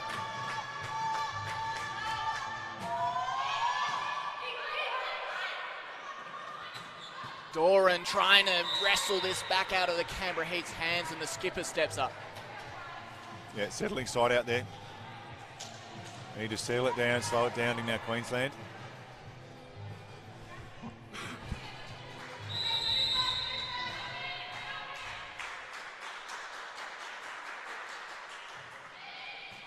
Inskip. Well, she makes up for one of those points that she let go for the Pirates. Lovely serve, flat. Really don't appreciate how hard the girls serve. The net is slightly lower than the men's, so they can really get a really tough serve, and it makes it difficult for the reception. Yeah, that angle when you see it hit high on the chest. Oh, that was much work for Mallet to do. Again, that 5-5 serve.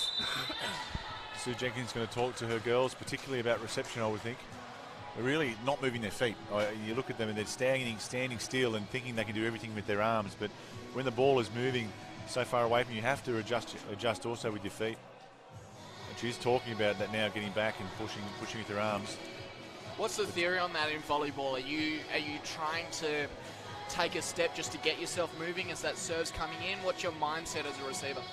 Well, you've always got to think the ball's coming to you to start with, but you've got a set system in play. So the girls will be saying, because the ball's coming from 5, I'll take the ball on the right. So essentially the ball is coming towards your body. But the tough one is for the person who's on the end of that line, in this case Holly Mallet, because she generally has more space. So she's got the ball on her right and the ball on her left.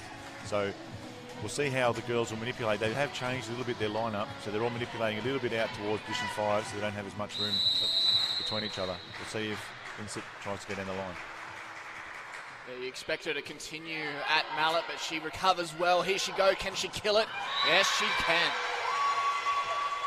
That's a good time out there from Sue Jenkins. Nice recovery. You saw the girls rotate around further out towards position 5. So Mallet had that ball coming onto her body. That's a nice pass and a nice put away. Would you have liked to have seen Inskip change it up then? You cut your losses and try something different? No, it's always a risk. Yeah. When you've done a couple of good serves in a row, but you've obviously seen them. They've obviously changed their lineup beforehand.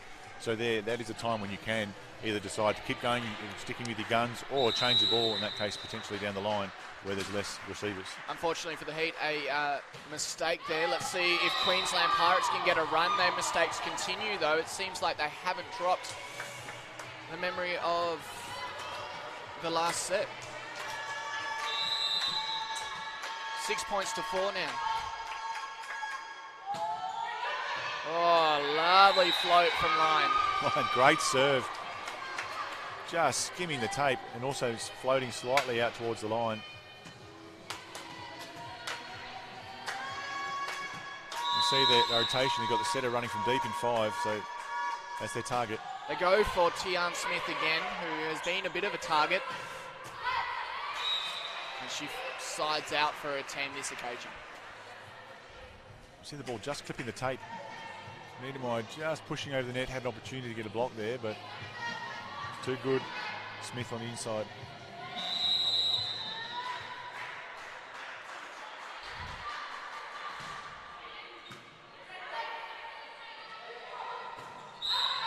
Off hands, no. So the Queensland Pirates holding on. 6-7 now in favour of the Heat.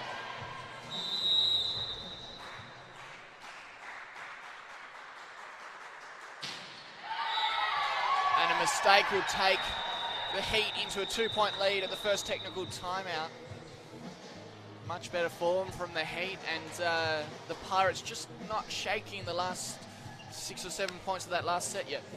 Yeah, this set has seen a little bit of errors creep into both sides really at the start. I mean, we saw in the last 2 sets, the team that took the ascendancy was the one that was really didn't make many mistakes and kept the pressure on. But at this set, we've already seen ups and downs, both the Pirates making mistakes and a little bit less so the Canberra Heat. But I guess we're used to that with this Pirates team. We talked about yesterday the way they play with a lot of risk. But if you keep playing that way, you can make mistakes also. Yeah, there has been mistakes that have been unneeded. We talked a little bit about Inskip's hands going up on Matisse Sipa-Bourgeau's serve at the start of the set. Little things creeping into their mind. Well, it's difficult. I mean, it's a very tough, in that particular instance, the middle blockers can take the ball with their hands and often are recommended to do so. But when the ball is served very fast, it becomes very difficult to control. So in those cases, you just have to let the receivers take it. 8 points to 6 now for the Canberra Heat at the Australian Institute of Sport. It's great to have you. And the Queensland Pirates, they took out the match yesterday between these two sides, 3-1. They are in the box seat to take out the AVL in 2018. Coach Brad Tussin says that's their first goal of this year. They've set as a team. The second is the championship in Melbourne, which is a round-robin event coming up in December. And the Pirates certainly swinging the momentum after that break. 8 all.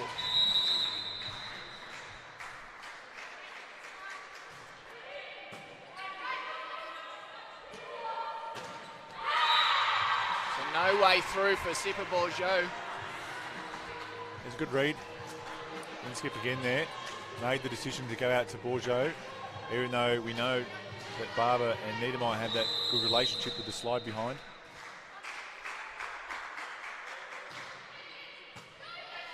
Larkin maybe a little bit too big. No, around the back for Barber.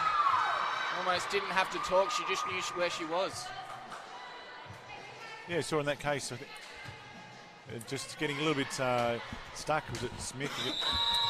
Getting a little bit stuck with having the setter who's front court who can attack the ball and also having the attacker.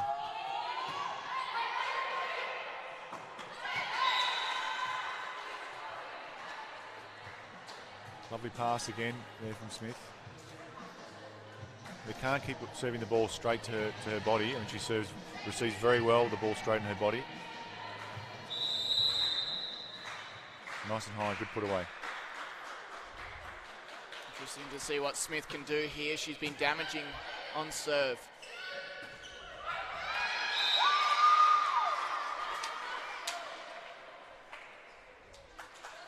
Well, the passing game has improved since that first set for the Canberra Heat, that's for sure. Taking a lead, well, it's even now, 10 points apiece. Good block from Matisse Sipper-Bourgeau. She's happy about that. Her form continues. Yeah, Moran getting a bit tight there and trying to squeeze it in front of the block, but Sipper-Bourgeau is having none of it.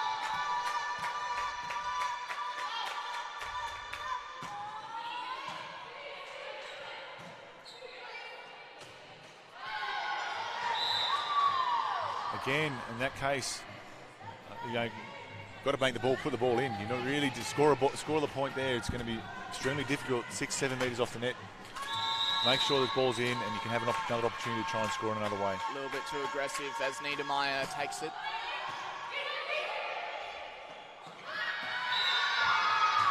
Yeah, another mistake creeping in. 12 points to 9. 13 to 9, I should Garlick, say. lovely pass there from Garlick. Just pushed the ball too far in front. It's particularly when you've got, in this case, you've got Inskip coming from position 2, so she's coming a long way in front. So the ball is set too fast for her. She's really difficult for her to hit the ball back towards the court. So struggling to keep up with the ball because she's already run 5 or 6 metres and then just slightly mishitting it and hitting it out towards position 1. The Canberra Heat in the box set here in the third set. Sue Jenkins will be pretty happy with how our girls are performing.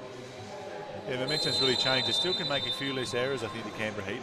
We saw Mallet there, just a bit hot and cold. You know, she would make a point or make an error, and if you can just eliminate those errors and make them into in plays, it adds a lot on the ultimately on to the scoreboard.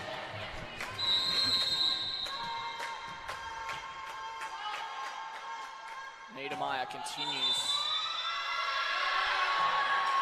Out of rotation. A little bit arbitrary, really, because this ball was received into the crowd, but it's one of those things the coach, you hope they don't make a mistake. You hope the umpire hasn't made a mistake because you really got the ace.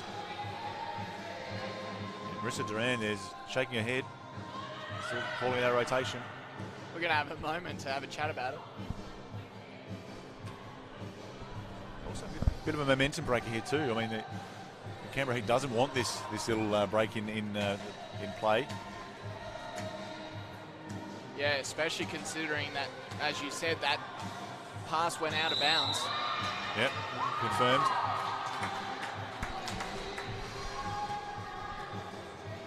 Of course, the Pirates do want their break in play, and so it's perhaps not even looking for the point, Doran, just a clever move to just slow things down a little bit. Umpire Peter McCurdy there just trying to explain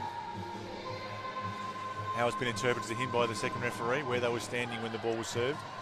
As we talked about at the start, Kieran, you've got to be in specific positions. You can manipulate them a little bit, and there are rules around it, but you've got to start in specific positions. And if you're a little bit in front of the person next to you when you're a backcourt player and they're a frontcourt player, that can be attributed to being out of rotation. But again, this is a break that the Canberra Heat didn't want. Well, while they do work it out, we are here at the Australian Institute of Sport. It's great to have your company once again. The Australian Volleyball League truncated this year, just 3 teams involved across October and November. Ultimately, Duran came through there. Good work by the captain. So they're going to have a replay of that point.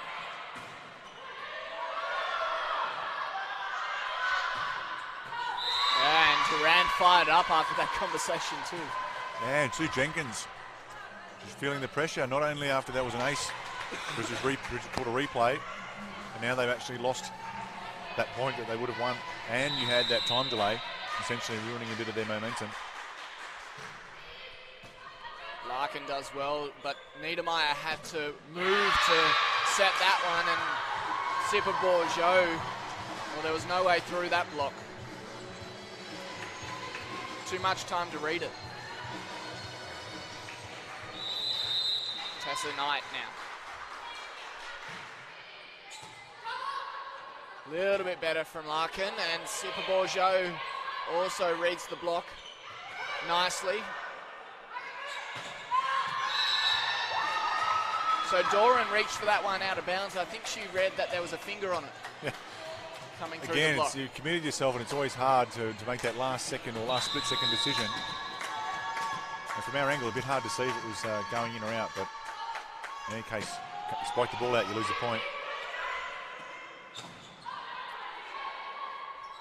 Doran putting a little bit of extra spice on those spikes at the moment, and that one worked. The smart players, good block there from the Canberra Heat. The first one, I think, was Holly Mallet, got a good piece of it, but the second one, we saw Duran recognise the ball had a good block, rolled it over into the deep corner for a point. We have a hell of a contest on here at the AIS. As the Canberra Heat side out straight away, a mistake from Inskip.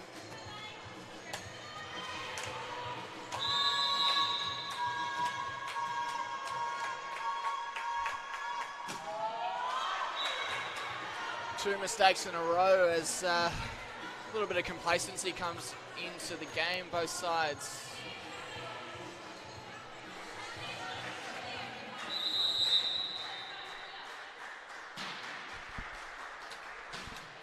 Maybe feeling the pressure a little bit as Niedermeyer pumps it up for line. Good scrambling play, still in it at the moment. Oh, excellent, still excellent, diving everywhere, the Heat. Niedermeyer tries to make it tricky for Smith, but Barber is there to shut it down, and they'll take a lead of 2 points going into the second technical timeout. 16 points to 14. Em Larkin, fantastic dig. And there you see Tess Barber getting fired up as she takes the block. Really important for the Canberra Heat that they get that momentum back. I mean, that whole situation that happened previously with the delay on the court affected them a little bit and actually gave the opportunity for now the Queensland Pirates to come into it. They've actually played some great rallies to keep themselves in the game. It certainly does wonders for the energy. You can feel it even up here on the balcony when a few diving touches come good. 16 to 14. And the Queensland Pirates, well, they're looking a little bit despondent at the moment, Ben. Not too much talk going out there from the Pirates. Normally they're a pretty happy sort of bunch when they're playing, so having said that, it's only 2 points difference and it's still really anyone's set.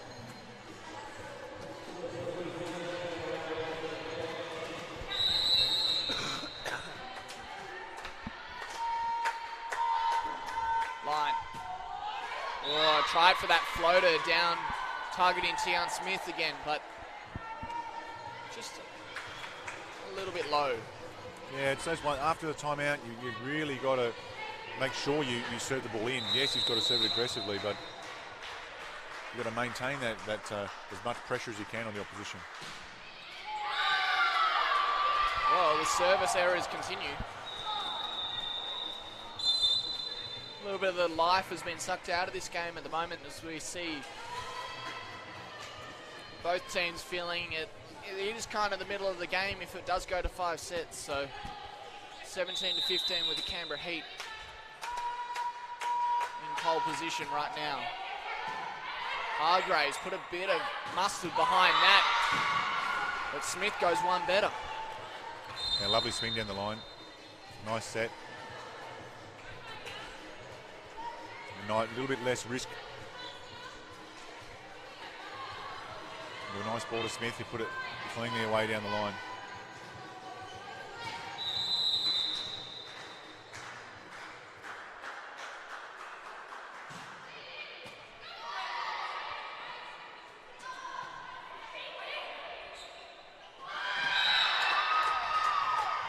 Missed set, and the Canberra Heat will take it. Yeah, it's a big risk. I mean, I know we talked a lot about how they play with it, but setting the ball from 5 metres off the net to try and hit your middle, not only has the opposition got lots of time to block that, but just to find the middle block is also very difficult. Great block from Hargreaves, and Basic combining 4 touches will give the Canberra Heat another, a double touch I should say, give the Canberra Heat another point, 19-16 now. That's a good break going in there, good block pressure from the Canberra Heat. So Niedermeyer there with the block.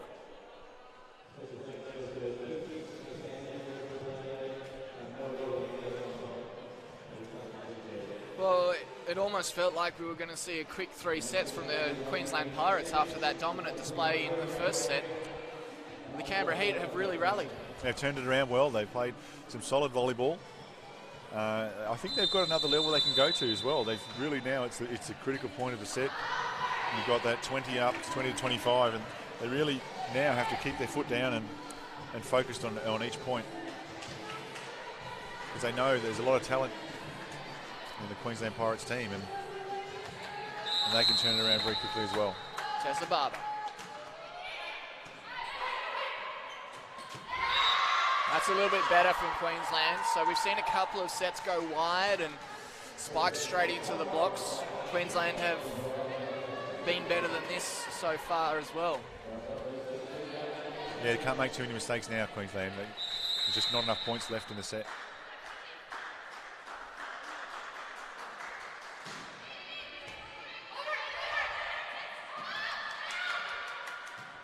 Off the block, and bit of work for Super Bourgeot. She does well and just composing herself.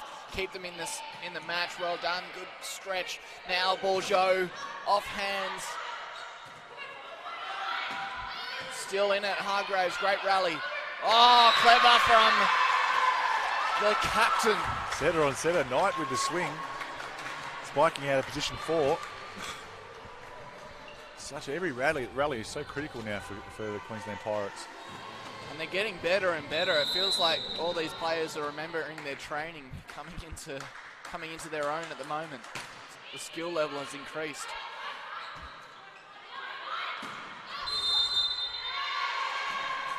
Touch on the net.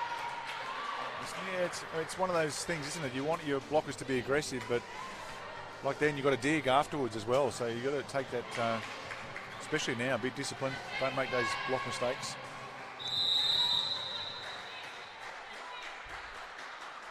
Clutching onto that 2 points that Queensland just can't seem to shut down. Slides it along the rim. Line. In the line. Riding a little bit of luck there. Ball set outside the antenna. Rolling it across the tape in the sharpest angle. A great celebration too, has to be said.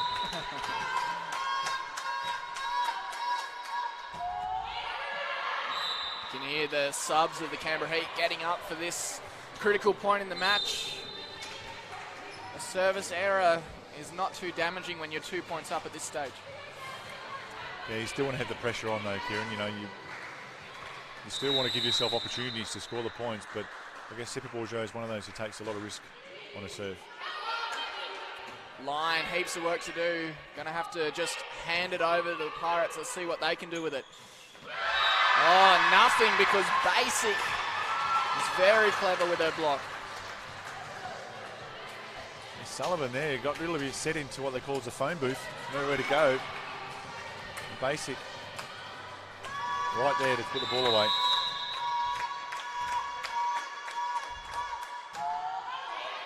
The mental toughness of these Pirates outfit under question right now. Good decision from Basic. It might have been out, but as you say, Ben, you don't really know. Set back now. Here is Doran, the skipper, turns up again, as she has done many times in this match so far when the Pirates have been under the pump. Yeah, nice bloke from Doran. Found off the middle blocker, off Barber's left hand, the little space between the block. An aggressive slap again from Doran. She wants this. No wonder she's the captain. Niedermeyer and Doran, very, very enthusiastic players, aren't they? Two captains, 22-21 now. Gone away from the jump serve now. It seems like it's all float serve. Here in.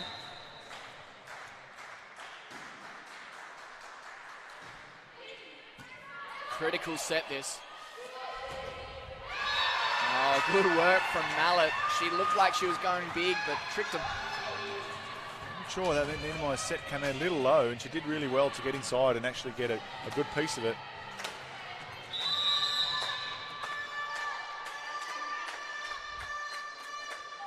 Line has been dangerous. I think she mistimed her jump a little bit there. And the result was that the pass was a little bit easier than Canberra Heat would have liked. 23-22. Have to sort of changing up a little bit there. If they're targeting on her serve, they really have to start blocking her more towards the line, because she's been very effective there tonight. Again, the double sub, is it, for Queensland? Galsasi on serve. And bringing on Singh, he's very imposing on block. Just out. Just wide. Just wide. That brings up set point for the Canberra Heat. Nearly a 50-point set here. Queensland Pirates won't want to give up.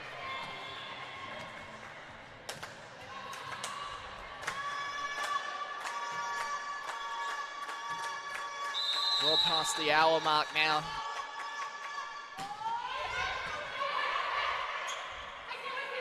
Smith. Oh, a bit of a shoulder there. Really well done from Georgia Niedermeyer to keep that alive. And they take out the third set, 25-22, Ben. Yeah, solid set from the Canberra Heat. So a lovely pass there from Garlick, and there was a little bit of an adjustment. Nice touch on the block. Good defence, and Tessa Barber didn't want another opportunity to just put it away. 25-22, 25-20, and 13-25 in favour of the Canberra Heat here on day 2 of these big clashes in the Australian Volleyball League 2018. Queensland Pirates flying down yesterday morning, and they had a clash yesterday afternoon where the Pirates looked a lot different to the way they are today, Ben. Well, I think yesterday, if we took back-to-back the 2 games, yesterday they started poorly and then played really well. Whereas today they started really well and then started having ups and downs. Not to take anything away from the Canberra Heat, they've actually picked up, the second, and we talked about how they needed to get themselves into the game in the first set, needed to stay competitive at the start of the second set, and then that, and on the back of the fact that Queensland is starting to make a few more errors into the match, the Canberra Heat doing a great job. Absolutely. It is exciting competition down here at the AIS, and Coach Brad Tutton very animated there, wants his team to continue their game plan, no doubt. Yeah, I'd love to have the microphone in there just to hear a little bit about what's being said, because they know they've got the talent in front of them. You've seen the talent in front of them, but right now they've got to find something different.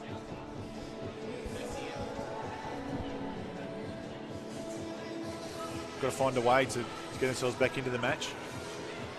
For me, I think they've got to calm down a little bit, play the bit higher percentages.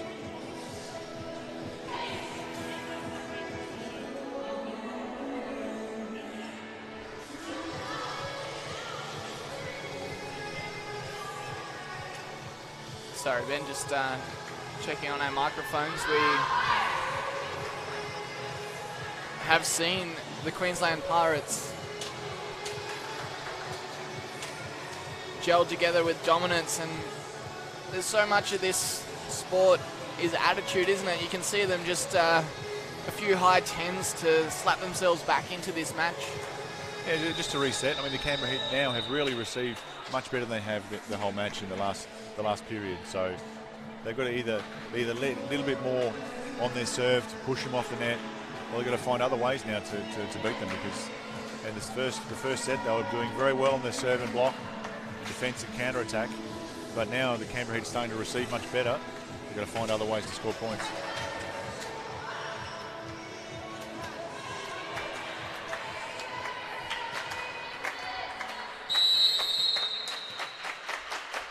Knight to get us underway in the 4th set. Niedermeyer was quick to her mark, and Mallet couldn't kill it because Garlick was on her game. Good touch, and Basic finishes it for the Heat, so good start for the home side. It's always nice to get the first point, but there's a nice dig there from Garlick. That one from Mallet was floating a lot, and you could see that she did a good job to get the ball nice and high in the middle for her team.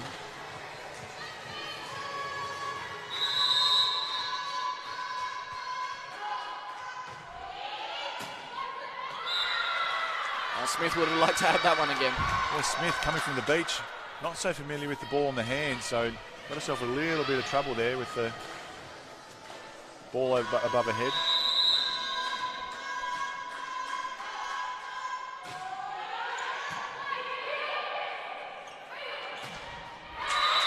Well, they turn it around. Jones. Yeah, solid swing, good side out from Queensland. That's why they need to settle themselves down. Of course, they have to win this set now too to stay in the match. We've seen, even though the Canberra Heat seem to dominate in patches in that third set, they haven't run away with the game yet. The Queensland's still very much in this. And more of that will see them take it to a 5-set game, which is what they need to do to take 2 from 2 for their trip to Canberra. They went to 5 sets last week in one of their 2 matches. Captain Niedermeyer, who set that one a bit too wide, was disappointed that they couldn't take it to 5 yesterday.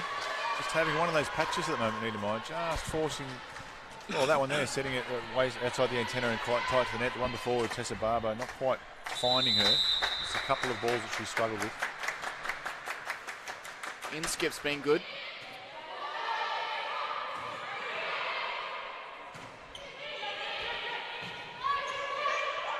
She's good on her first touch again. Doran.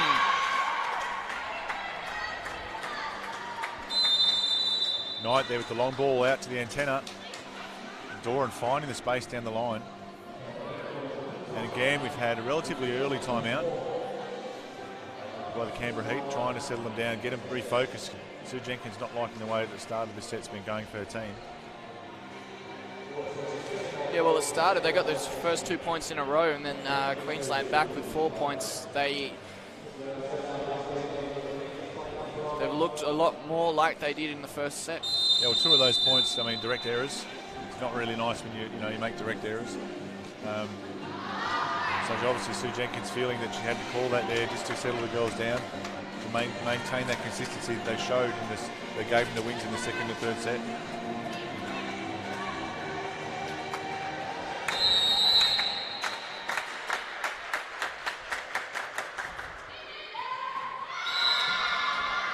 So Inskip just missing.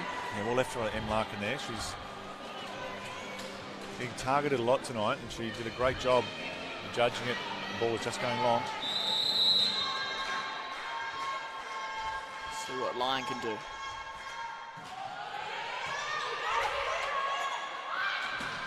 Doran into line. Great. She's pretty happy about it too. Garlic, great dig. Oh, cool rally. Celebrating halfway through the rally line. It was a great dig. She's rubbing her arm. I think it surprised Lyon, but she got it.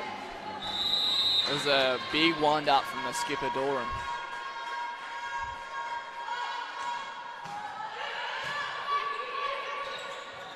Not a lot in that serve, so it's to the Canberra Heat on the back foot now. Up over the block, well done to Smith. Acute angle, it just slips out.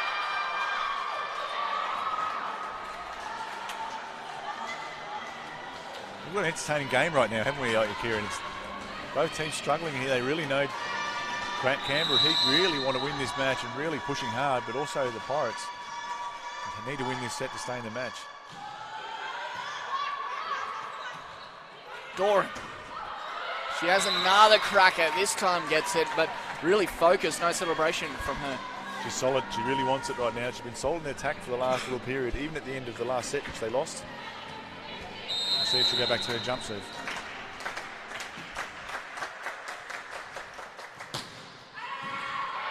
Important moment for the Canberra Heat. They enjoyed a run of points. Can they turn it back after that side out? Here goes Mallet. Straight into the block. It's still alive. Garlic, good set. And Jones. That's a one-handed block from Niedermeyer. It's happening so quick. I'm losing count up here of their touches. The Canberra Heat, they're all over it though. Yeah, Yeah, like you said there, Kieran, I think they're rushing the ball a little bit just to give their outside hitters an opportunity to swing at it normally rather than fixing the ball that's coming to them. Just both teams a little bit can settle down in those long rallies, get a nice ball out to the outside, giving the hitter their best opportunity. But having said that, they did a pretty good job of keeping it in the court. Off the tape, but really well done down low, Doran. Into the antenna. Smith finding the antenna.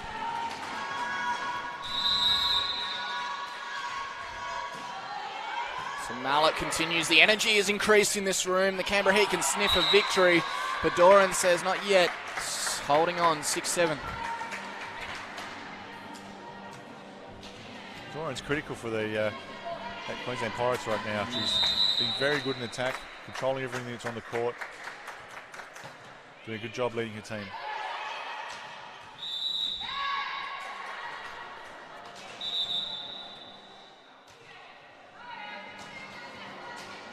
Umpire there, Peter McCurdy, just mistaking the backcourt player for a front court player there, so has to call a replay.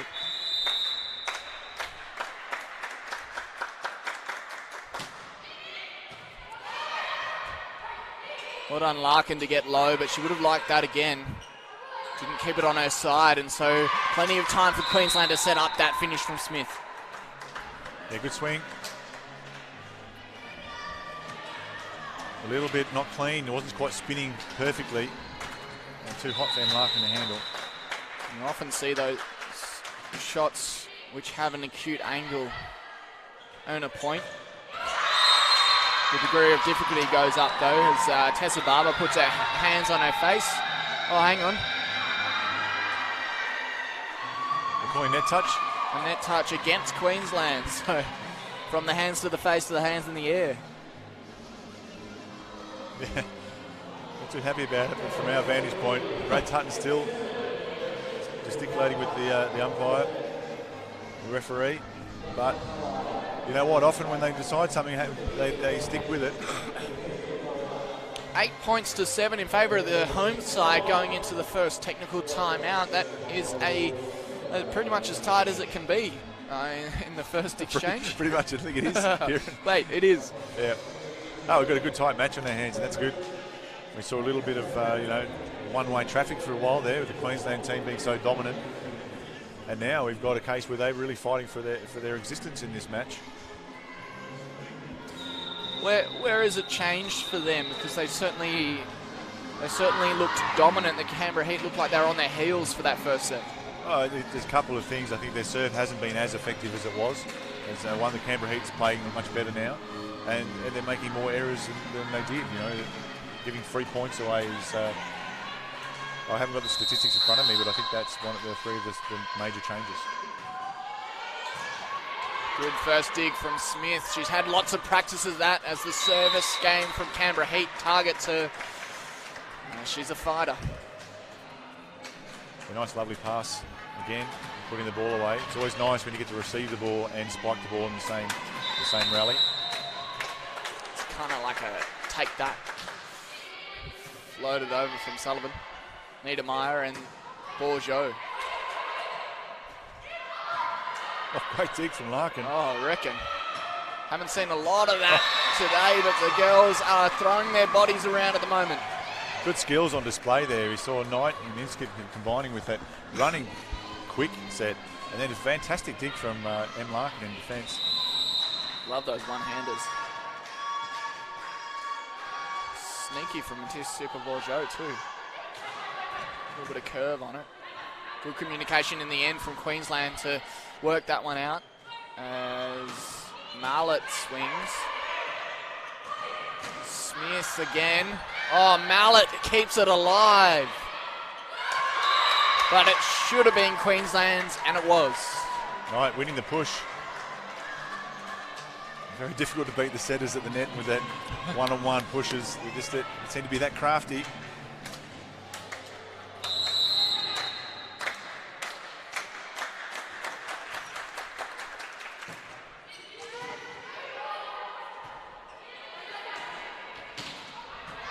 She put a bit of juice behind that. It was a risky move.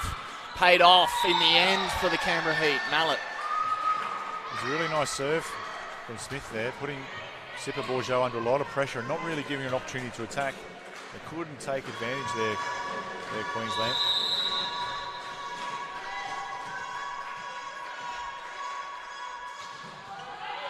Oh, a dirty looking ball there from Matisse Sipper Bourgeot.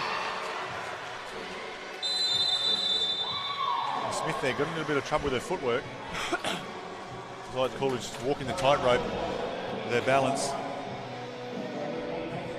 And she moved the wrong direction, didn't she? But I think it swung a bit from our vantage point. Oh, it's great when you can see it's coming straight at us, Kieran. You can see actually how much the ball moves in the air and how difficult it is sometimes, especially in the girls' women's volleyball, where they're serving the ball so hard and so aggressively and the ball floating around like that. Brad Tutton calling this time out. Again, just his gestations are all about relax, relax, relax, but take those moments when you can. We haven't seen them stop their aggressive attitude. It's just not coming off for them at the moment, the Queensland side.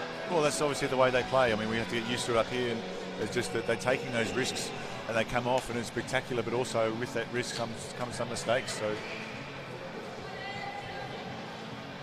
I think if the Canberra Heat win today, Matisse Sipper Bourgeot is going to be in the running for that Player of the Match award. She's improved out of sight from yesterday. Obviously enjoyed the opportunity to start, which isn't a common opportunity for her. She just couldn't quite reach that one.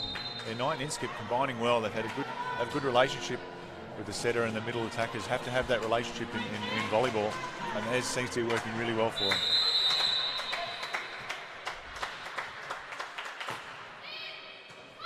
Just got to see that one swing just a little bit, but Larkin was up to the task. Mallet finding a way. That was a tough swing. Sometimes the timing can be a little out for the blockers because the ball was about 3 metres off the net. We saw the Queensland Pirates jumping a little bit early on their timing and the ball coming down when they were coming down. One step forward, 2 step back at the moment for Queensland. Let's see if they can put another foot in front after that swing from Singh. Singh on the outside.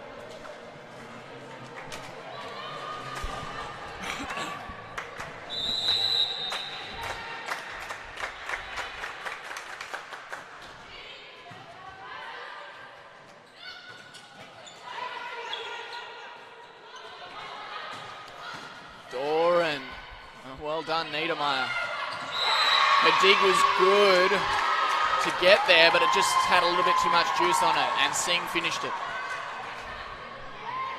It's tough. The libero, of course, can't set the ball from inside the 3 metre line, so Em Larkin trying to jump in to be able to set the ball from above the height of the net. Unfortunately, pushed the ball too far over.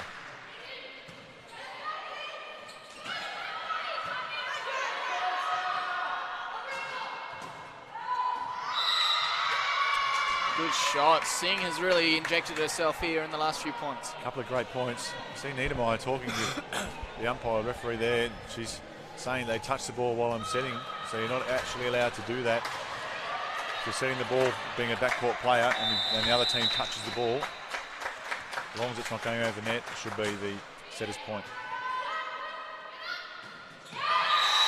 Ambitious strike, and it comes off the block. Queensland celebrating, but it looks like it was the Canberra Heat. The referee's just going to have a it quick looked very chat. close to the line, wasn't it? I'd like to see a replay, but very close to the line.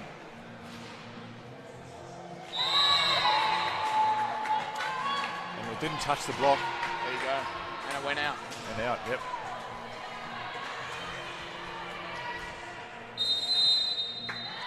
Sue Jenkins settling the girls down. A couple of things not quite going their way.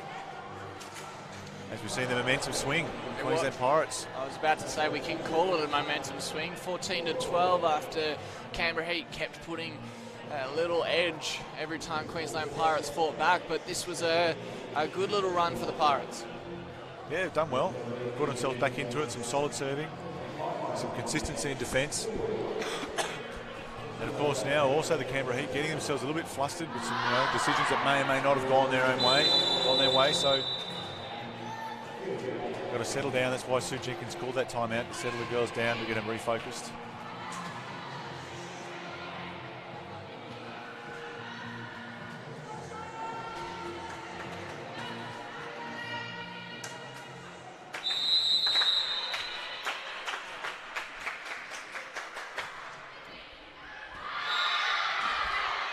Coach's point. Absolutely happy with that one.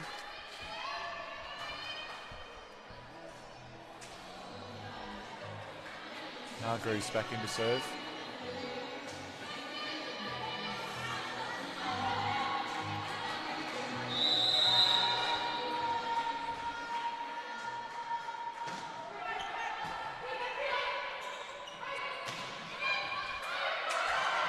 Oh, nearly. Super Bourgeot, big smile on her face. It was just too low. Good swing again from Singh. We didn't see heaps of her yesterday.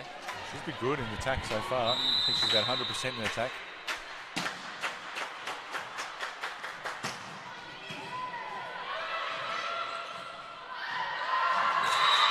Again, Singh, too strong at the net.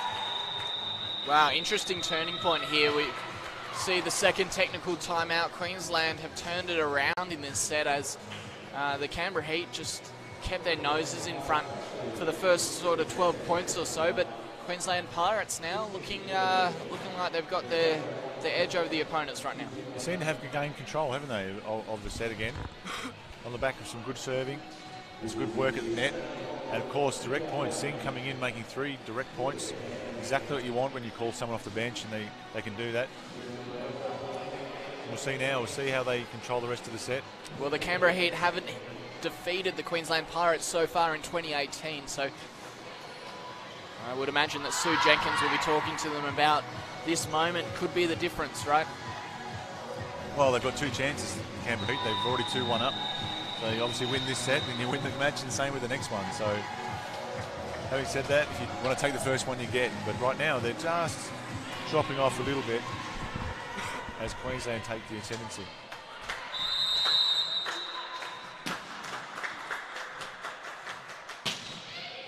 Doran targets Canberra's libero.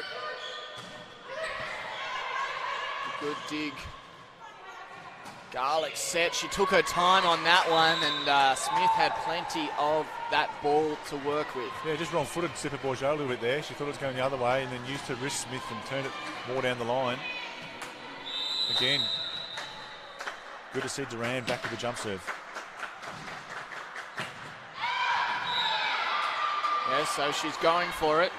Oh, she changed her attitude in this set, you know. She really, from being behind, and she went really aggressive, started to spike well and said, okay, you know what, I'm going for it. And she went back and serving very well again today. Such a critical player for this Queensland side. And she's digging well too. Can Singh finish it? Yes! Again, Singh. She's been good in the middle. Now she's in the outside. Yeah, fresh legs today. It's obviously a little bit difficult. These are all very impressive athletes, but backing up after a 4-setter yesterday. Bit of lactic in most of the girls' legs, but Singh didn't have much game time, so enjoying a bit of action at the net right now. With the exception of that serve. Tessa Barber.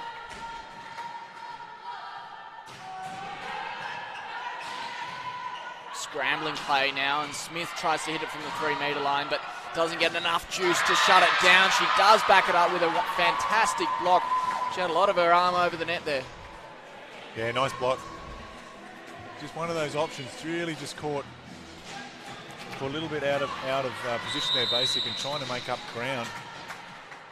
Ended up spiking it straight in the Smith. Much too big. And great serve from Sullivan. So they're running away with it here, the Pirates.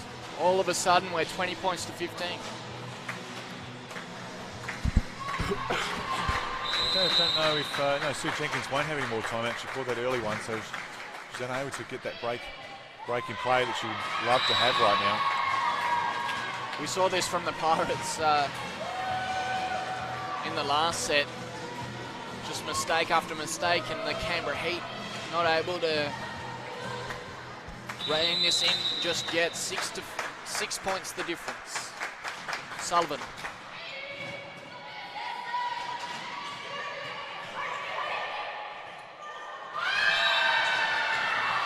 Well, that was interesting.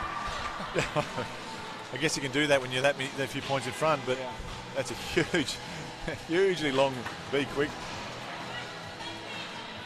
Unable to find the target. We haven't talked a lot about Knight as the setter, but she's been pretty great as she was there. So an unusual mistake the point before, but siding out straight away. Yeah, stepping on the backcourt line there. We saw Duran stepping on the line and attacking the ball as a backcourt player, essentially in the front court, which you can't do. That's an automatic loss of point. There you go. But we saw a couple of interesting plays. You know, you've got a really difficult set and you try to go the really difficult set, and then you've got a relatively easy reception and you go the more difficult. It's like she's trying to play the most difficult option, whereas now I think they just need to settle down. They've only got 4 points, and we know how finicky it is volleyball. You give that momentum back to the other team and they can come back from here, Canberra Heat. There's 4 points in it. Yes, that's extremely difficult, but you don't want to muck around too much. Tell you what, I'm really enjoying this, Ben. There's so many twists and turns in this match so far. It would be interesting to see it go to a 5th set to see what both sides have in reserve. Well, Knight and Inskip got that relationship in the middle that they really like. And clearly, Knight loves setting that be quick, so let's see what they've got now.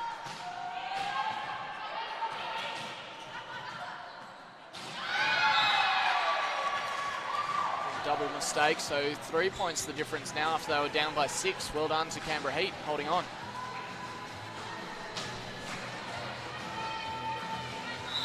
A dangerous moment now for the Queensland Pirates. Niedermeyer has turned this game on its head once already so far. Smith made it tricky for Niedermeyer. But Smith again with good angle, but great block and good read out the back from Mallet on the angle, trying to get it off the hands, but not successful. Yeah, the idea was right, just the execution there from Super Bourgeot. There's no hand to find, and just hitting it out of court, directly out of court.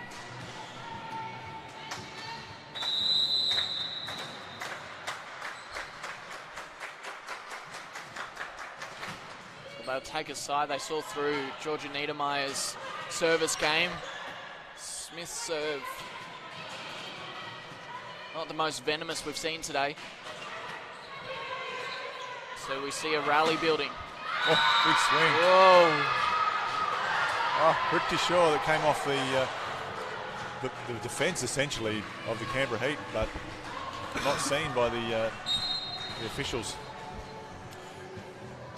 Yeah, and going for it, the Queenslanders. The second referee was right in front of that, so trust their call. Difficult to see, I mean, going very quickly, but yeah, just looked like it came off the hands or potentially the shoulder.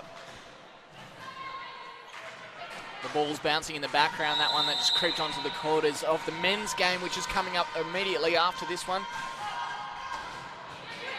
Yesterday, the Canberra Heat stunned the Queensland Pirates 3-0. Communication needed to stretch there, Niedermeyer, and couldn't back it up with a low dig. Yeah, it's a good dig, but needs to give her team the opportunity to set it. Inskip again, controlling the net.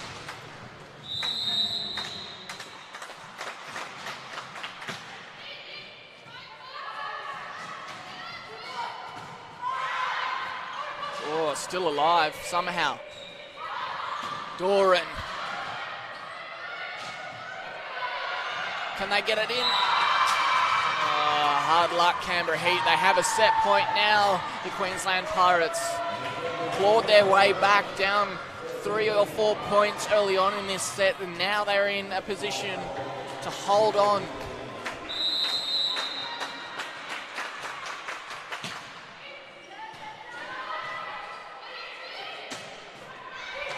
Great work from Garlick. Doran, clever. Tried to get that fake, but Garlick was wise to it. Singh looking for the over-the-top shot. There it is. The Pirates have come back, and it's 2 apiece here at the Australian Institute of Sport. Well done to the Queensland Pirates. They play very solid. We see Singh again. Clever in attack, rolling the ball over the defence. Hasn't she been good in that set in attack? She's been a key to that second set win for the Queensland Pirates. Very solid. If you're going to get particularly in the women's game, if you're scoring at 100% in her case in attack. I mean, in the men's game, of course, that's awesome as well. But she's coming in and really injected herself well at the net, been a big presence also on block in attack. It's really great when you can do that off the bench. A couple of those attacks from the Canberra Heat, also finding Kylie Garlick, the libero for the Pirates, and she's been good. Yeah, very good defence. We saw at the end there, they actually picked up in their defensive transition, which is something we saw even yesterday. They were very difficult to get the ball on the ground for the Canberra Heat. And it is because their defence system is so good. And you've got some really good players in defence digging the ball, and also in transition, the simple ball outside and scoring points. Really, it's anyone's game coming into the final set. Both sides have seen some successes and some losses. Tessa Barber very animated there in the Canberra Heat setup, and we're going to look forward to seeing what both sides can produce. It's going to be neck to neck, that's for sure.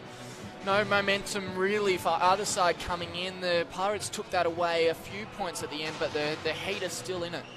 Well, now you've got anyone's game, isn't it? The fifth set, you've got 11 or 12 minutes of you've got to play well, and really important to get off to a good start. Right now both teams have struggled a little bit at the start at different times in the match, but right now they've just got to ensure they're doing all those little things right and getting off to a good start.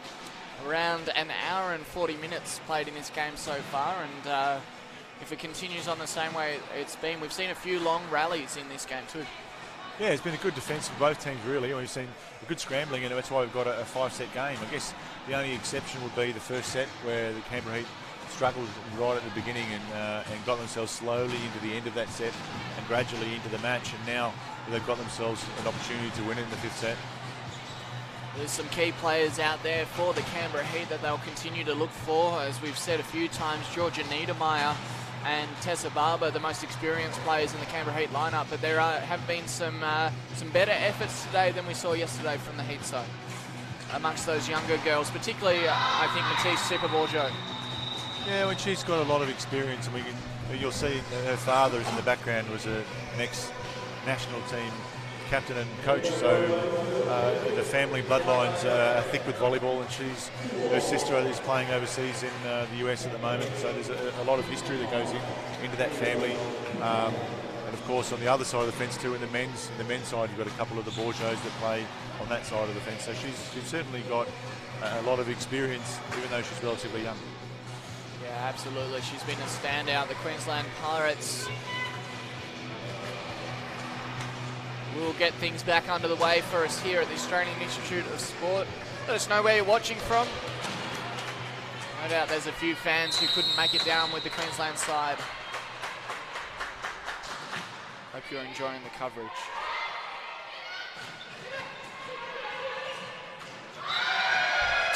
Missed set there from Kylie Garlick. She was on the move. Yeah, uncharacteristic error. She's worried about that 3-metre line, I think. We talked a little about it earlier. She's not allowed to set the ball with her hands from inside that 3-metre line and have one of the other players spike it. So tiptoeing along and end up slipping through her fingers.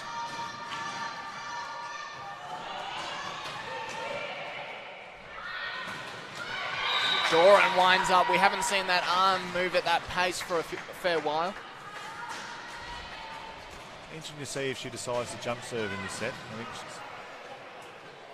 she certainly is an important attacking option for the Pirates.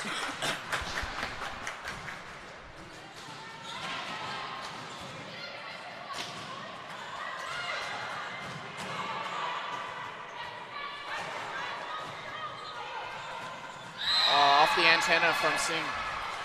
Again, a lot of risk there. The ball very flat. Singh, her first mistake in attack of the night. Looked like a little bit maybe off the wrist even. You see this ball really flat, difficult to spike, and a stationary jump. Takes the antenna. Line goes deep, targeting Smith again. Oh, well done, Kylie Garlick. She can't back it up though. Niedermeyer and Barber both having a crack.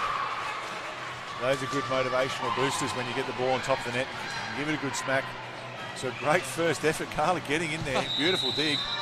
And again, Knight not able to block because she's a backcourt player.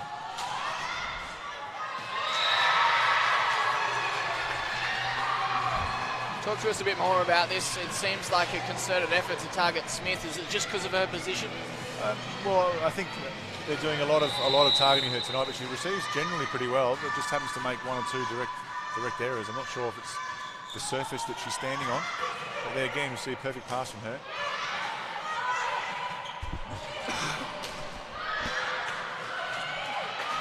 Lynn Lyon just trying to get the crowd involved. Well done, Queensland, turning it over. Yeah, good work there from the Queensland team. Weren't really in the point for a lot of it. They scrambled well in defence. They need to. You don't want to go down 5-1 in a tie break.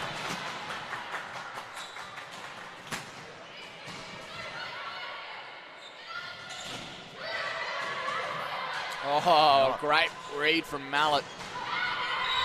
Just long, though, in the end from Super Ball Joe.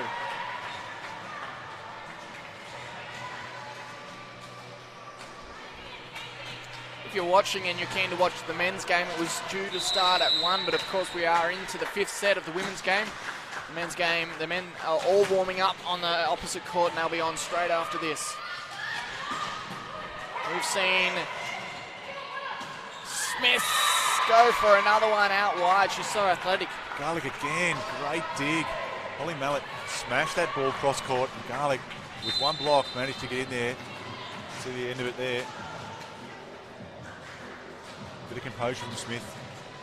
Not trying to whack the cover off it. Found the space between the blockers.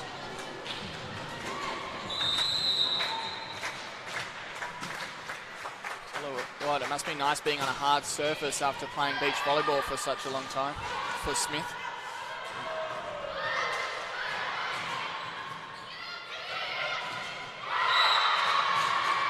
Good blocking again, the Queensland middles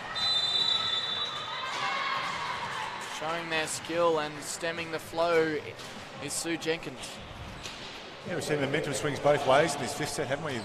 We saw the Canberra Heat start really well, out to a 4-1 lead, and then now Queensland Pirates getting 4 points back of their own. You see there Brad Tutton talking about block, making sure they get the ball over the net, their hands over the net. Got themselves back into it well, Queensland Pirates. Yeah, they haven't lost their zest. The energy's been high. Canberra Heat, meanwhile, coming into today's match, underdogs after dropping 3 matches to the Pirates. They went to 5 last week in Queensland, and it's into the 5th now. They'll be hungry for a win.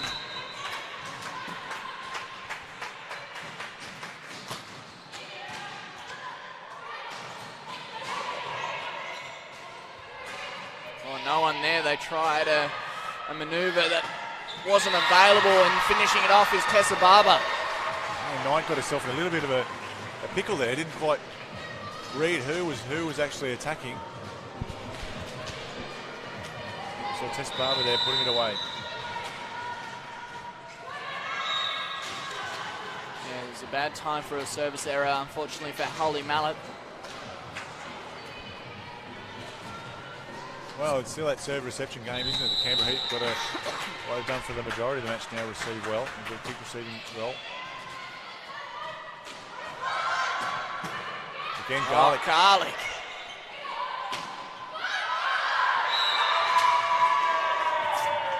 And well done again to Smith. She takes it quite late, doesn't she? She gets underneath the ball. Maybe that's that beach tendency, I don't know, but the Garlic for another great dig.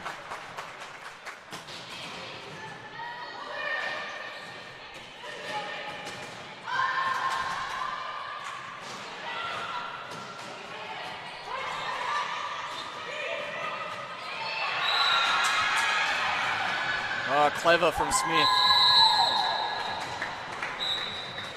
And the Queensland Pirates really capitalised on that momentum swing. A timeout called earlier by Sue Jenkins didn't do enough to swing it around, as we see them change sides after the first technical timeout. Yeah, solid play, isn't it? I mean, when you dedicate 2 blockers one direction and you have one blocker at 1-on-1 and they have a really good spike and he managed to defend it a couple of times, it's such an advantage tactically that you can do that. It puts the opposition team under so much pressure. Garlick showing all her skills in defence.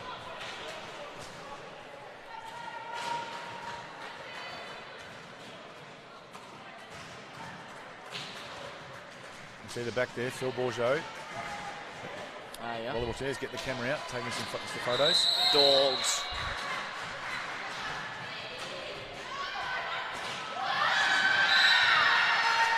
Off the Queensland hand at the net as Niedermeyer tried to bump it behind her. Yeah, it's a good job. Still struggling a little bit with their reception, the Canberra Heat, but Niedermeyer doing a good job to work off the block.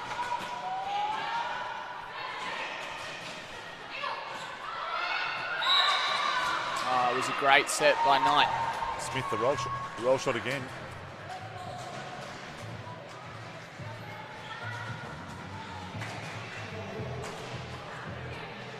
It's getting critical now for the Canberra Heat. Of course, this set only goes to 15 points, and you've got not much space to play with now.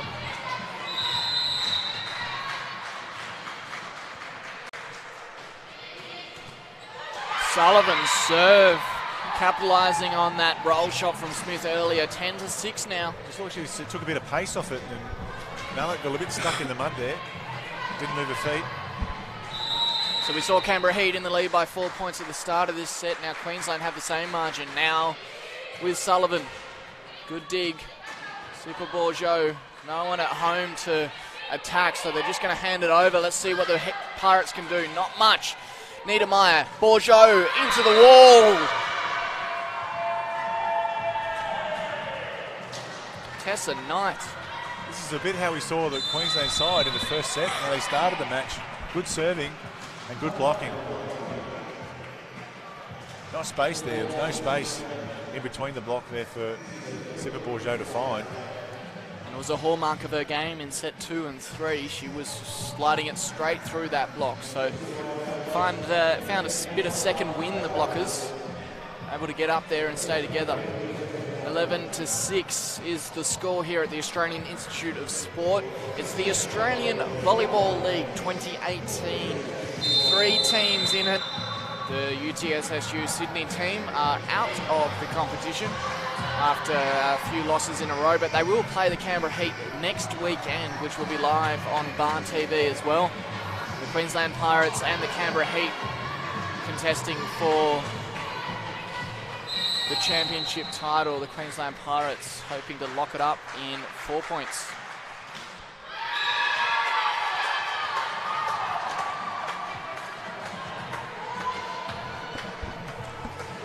Here we go. This is one of those rotations. Niedermeyer to serve. We know she serves really well. Pirates have to side out as soon as they can.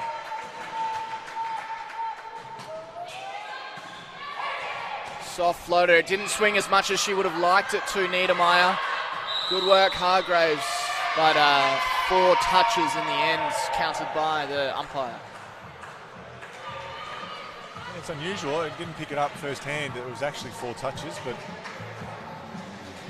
I've got the screen in front of us, so it's 1, 2.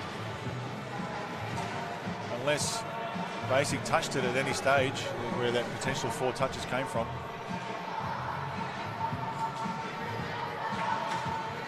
Because the block, if the block is a rebound, it doesn't count as a touch, No, does of course, the block is not counted when you as one of those 3 touches.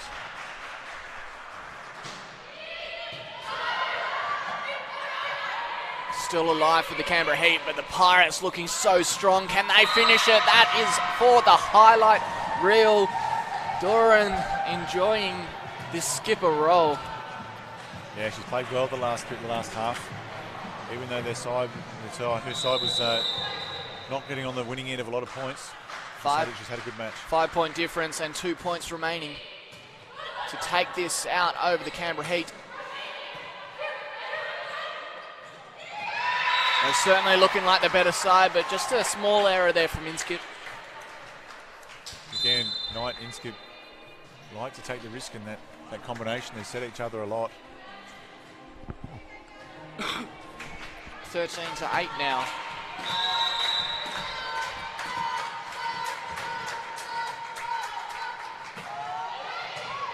Just scraping it over the tape. and slams dunks that one in skip. So that means we have set point now, 14 points to 8.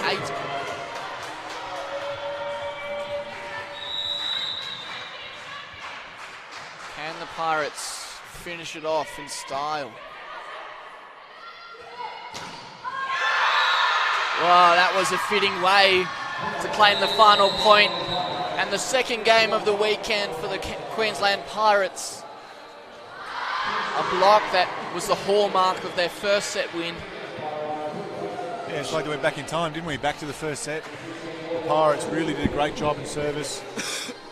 And again, on block, Inskip again. Inskip was dominant in that first period of the match. And again there, finishing off with a point in attack and also in block. Certainly Queensland had a really up and down game, but when it counted, they came through. Really enjoyable to watch because we saw both sides, well, the Canberra Heat started slow, but the quality of the competition just kept on increasing throughout the 5 sets. Oh, they can hold their head up, the Canberra Heat. I think they played a good match for an hour and a half or so, really. They, apart from the beginning, they fought themselves into it a little bit the first set. They played well for a good hour or so, and just more even into the fourth set. And just at the end, the Pirates showed their class and came through. The difference seemed to be, on a number of occasions, the Canberra Heat set up an attack, but it was just snuffed out by Kylie Garlick. Yeah, on the back of the reception and the service from Queensland, having those balls outside where you've got essentially a beautifully formed double block in front of you. It's very difficult to find ways through that, especially on a repeated basis. Once or twice, yes, but you can't do that for 3/4 of the set. A player of the match for you, Ben Hardy? It's good. I like Duran's effort today. Inskip also is very good. I think it'd be a bit of a toss-up between those two today. Well, congratulations to the Queensland Pirates today here at the Australian Institute of Sport. They take out 2 from 2 in their trip to Canberra. In the women's competition this morning, we saw the Canberra Heat's reserve grade side win out over the Queensland Pirates. Right away after this, we have the men's top grade side. It's the Canberra Heat against the Pirates, and the Pirates are looking for revenge after the Canberra Heat dominated in a 3-0 victory. Stay with us. In just a moment, we're going to go courtside to have a chat to Tessa Barber from the Canberra Heat and Kylie Garlick from the Queensland Pirates. We'll be right back.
Hey guys, down here at courtside, Kieran Deck with Tessa Barber from the Canberra Heat. Hey, hard luck, you got a big sad face on. Yeah, it was a tough game. I think we did well to come back after that first set. It was pretty trash. I think we lost that 25-13. To come back and be 2-1 up, it was a really good fight by the girls, but just couldn't get over in the end, so. It's like standing in a war zone here, you just head down. Here it is. Oh, well done, Marty Collins looking after us. Tessa, it was a great comeback for the second set, and then you took 2 in a row, and it looked like in that fourth set you were going to just take it out 3-1. What happened? I think a few some mental issues on our side, but they also stepped up a bit. They play a different style than what we're used to at our state league, so it's sort of getting our head around that and then making sure we do our game plan well, which we did in those 2 sets we took, but just didn't execute in the other 3. So. But your game was fantastic. Looked like you had a lot of fun out there with Georgia Niedermeyer. Yeah, we have a good connection. We just try and do the best we can together. Sometimes it pays off, sometimes it doesn't, and when it pays off, I like to think it's pretty, so yeah. You took some positives out of this weekend. Obviously, you came so close today, but they were too good in the end. But there's a lot to take home and take into December. Yeah, 100%. I think we've done well, especially because we had a whole different group this weekend than we did last weekend we played them. So it's just getting those girls comfortable with each other. I think it's worked wonders for us because the best practice is playing games come December. So. Well, congratulations on a massive effort. 2 games in a row, 4 games in a row against Queensland. It's not nice not to take a win, but you guys showed a lot of heart out there. Yeah, they played well. That's what it is. Thank you. Thanks, Tessa, and good luck in Melbourne. Thanks for your time. Thank you so much. See ya. Oh, it's raining down here on court side. The men's game is coming up next. I reckon there's going to be a lot of fight in the Queensland Pirates. Right now I have Kylie Garlick, who's having a quick chat to Tessa Barber. Kylie was the libero for the Queensland Pirates. Kylie, congratulations. You guys did it in the end. Yeah, we did. I mean, we did it tough, went to 5 sets, but yeah, we managed to get there, which is awesome for us. Hey, and it was all down to that second last set. It looked like the Canberra Heat might have just had that edge over you, but you guys rallied. Yeah, we rallied. We stuck to our basics again and, put the ball up, gave ourselves time and a chance, and we had to stay aggressive, which we did. We went after the ball. So. Your role as the libero is to really snuff out those attacks from the Canberra Heat. It seemed like it was really clicking for you in the final 2 sets. Yeah, I think it was. I think the desperation to keep that ball up and alive. When the pressure's on, you're going to be potentially the game's over in 4 sets. So I think you tend to step it up a little bit more, and it seems to drive the rest to then kill the ball. So yeah, it's a lot of fun. And a lot of smiles for a trip down to Canberra. Yes. Congratulations on a massive couple of days, and 4 from 4 against the Canberra Heat. That'll be feeling pretty good. I was talking to your coach, Brad. He said that the first goal was to win the AVL and the second was to go to Melbourne and take out that competition. So 1 from 2. Yes, 1 from 2. We've got a lot of hard work to do now, but we're kind of halfway. It's our stepping stone towards Melbourne. So yeah, couldn't ask for a better result really. So yeah, very happy.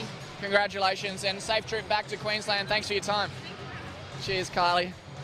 Ball's rolling in there. That's it from courtside for the women's game. Congratulations to the Queensland Pirates. They put on a wonderful display here, and the Canberra Heat showed a lot of heart as well. We're going to take a bit of a break, and we'll be right back with the Canberra Heat against the Queensland Pirates in the men's game. A few Olympians in action, Australian representatives. Stay with us and keep an eye out for them.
Welcome back to the Australian Institute of Sport, where a few school kids are coming out on the balcony opposite us, and the crowd is ready for some more awesome volleyball action. This is the top tier you'll find in Australia. Queensland against Canberra in the Australian Volleyball League 2018. We've seen the women's game go down to 5 sets.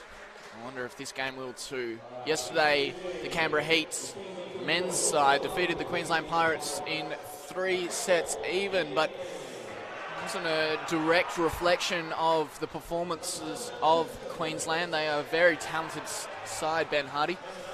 Yeah, g'day, Kieran. It's good to be back. But yeah, yesterday I spoke with a couple of the Queenslanders. They're pretty disappointed with how they played and how they finished yesterday, so I would expect to see them really fired up, especially at the start of this game. We would have talked a lot about it, and to be honest, the championship's on the line here. If the ACT or the Canberra Heat can get in front and win this game 3-0 or 3-1, there's a real chance that they can win this championship. Of course, the AVL this year is a round-robin competition, so whoever wins the minor premiership will win the competition. As we see Queensland already out on the court, and they're welcoming the Canberra players out now. There's Cameron Steer behind Nick Bourgeot, and here's the skipper, Andre Bourgeot. I'll read out the teams to you now, just before we get out into it. Starting for the Queensland Pirates is number 4, Andrew McLean, who was quite disappointed yesterday amongst those players. Number 7, Christopher Phillips.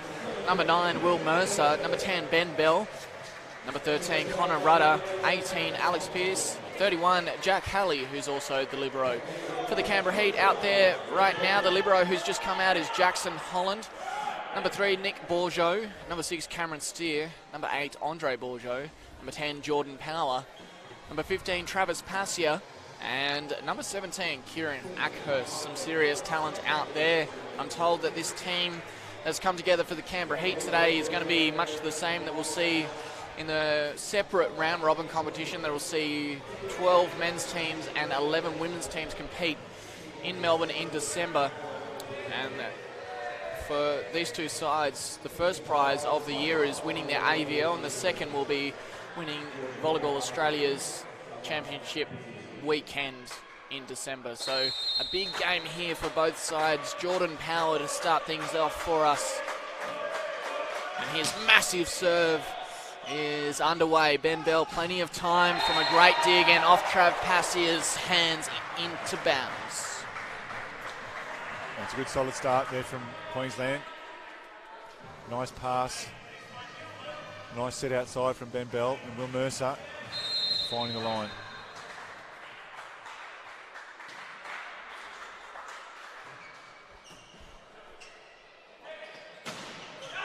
Shut down, and this is a little bit different to what we saw yesterday. The Canberra Heat came out absolutely firing, and there were stunned looks on the Queensland Pirates' face, but this is a little bit nicer start for them. Yeah, the first 2 points, nice block there from Andrew McLean. He'll be looking for a good start today after yesterday.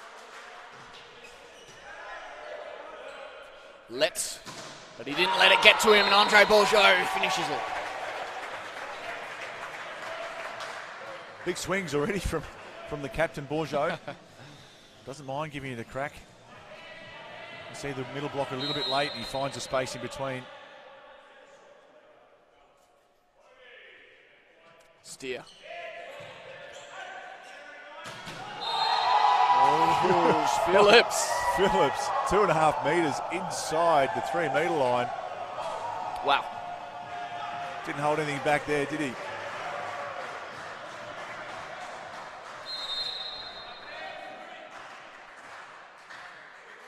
Here's the left-hander McLean. Rolls it in. Bourgeot had plenty of time to work with it, and Trav Passia, who was excellent yesterday. Over the top, Travis Passier. Over the top of Will Mercer, and I can tell you, Will Mercer can jump pretty high. So important for the Canberra Heat, Travis Passier. Yeah, he was critical yesterday. Ben Bell back for Mercer, and Mercer got shut down. Andre Bourgeot, nice block. Got one back. Ball a little bit short for Will Mercer there. He tried to find the space between the blockers, and Bourgeot dropped that right hand right for that space.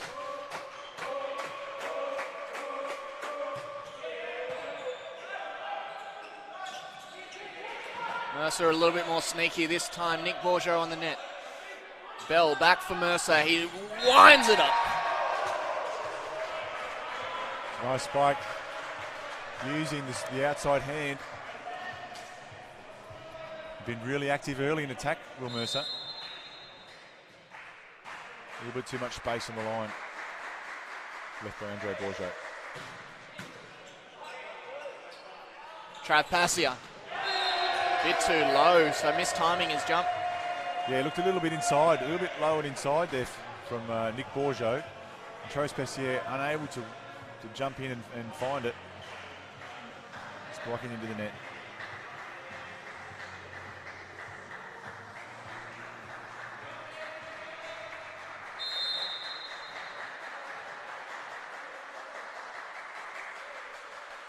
Oh, has got a big jump, hasn't he?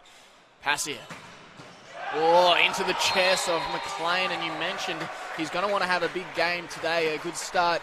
He was very disappointed in the post-match interview yesterday, McLean. Yeah, he's had a good start today. I think yesterday his reception in particular, normally he's so solid in reception. But the Canberra Heat targeted him a little bit, and maybe found him a little bit wanting yesterday.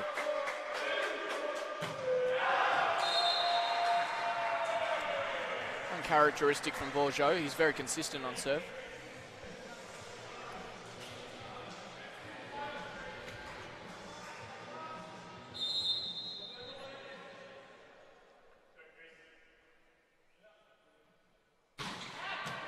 Whoa, what an ace. Nothing but long. floor. Oh, Can't long, see it's it, called. but the monitor is in the way here. Didn't get a good vantage point of that ball bouncing. I was watching it like you were Okay, at let's have home, a and I thought replay. it went in. Oh, inside, foot There it inside. is.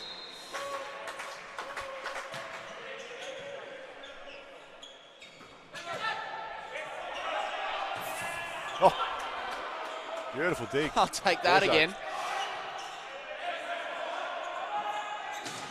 Mercer down the throat of Bourgeot, who's just a little bit too far back, maybe a half an inch.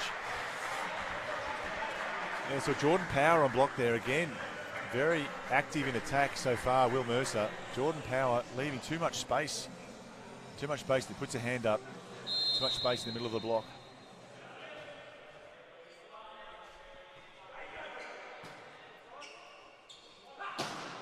Oh, he enjoyed that. It's a very fast ball out there, Jordan Power. And he will also manipulate a little bit if it's not quite right for him to hit. Sporting an interesting moustache, but I was about it's to all for say. a good cause. I was about to say. It's November's brought it back in. That was clean. Floaty from Nick Bourgeot. Great serve, really. It has a really good jump float. So tight to the net. McLean, good reception.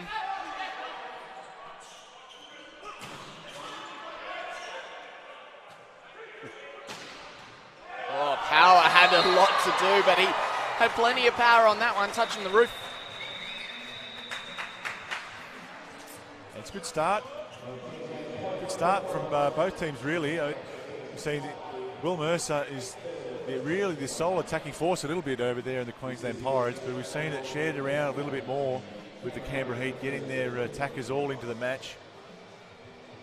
And we've been a little bit skint also maybe in the middle, but really close start. Canberra Heat up 8-7 at the first break.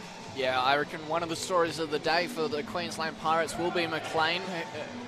We've already pointed the spotlight on him twice, but McLean is an absolute weapon when he's unleashed. And talking to Les Young before the start of play, he said yesterday's plan came off perfectly by shutting him down. Oh, he certainly is. I mean, he's not only is he a good receiver, he's a fantastic spiker of the ball. So we'll see how he settles into today. He was disappointed yesterday, as a few of them were, but all to play for right now. One thing to note as well is the conditions in here. Obviously, it's air conditioned and it's still warm, but it's not as hot and humid as the high school that they played at up in Queensland, which a couple of the Canberra Heat players noted. So enjoying the comfort of the Australian Institute of Sport. Whoa, big one from Mercer off the 3 metre. Mercer again. They're taking off the inside of the block. Saw Steer there trying to, just if he moved a little bit to the left, he would have been able to take this block. That was like thunder. You saw the flash of lightning. You knew it was coming.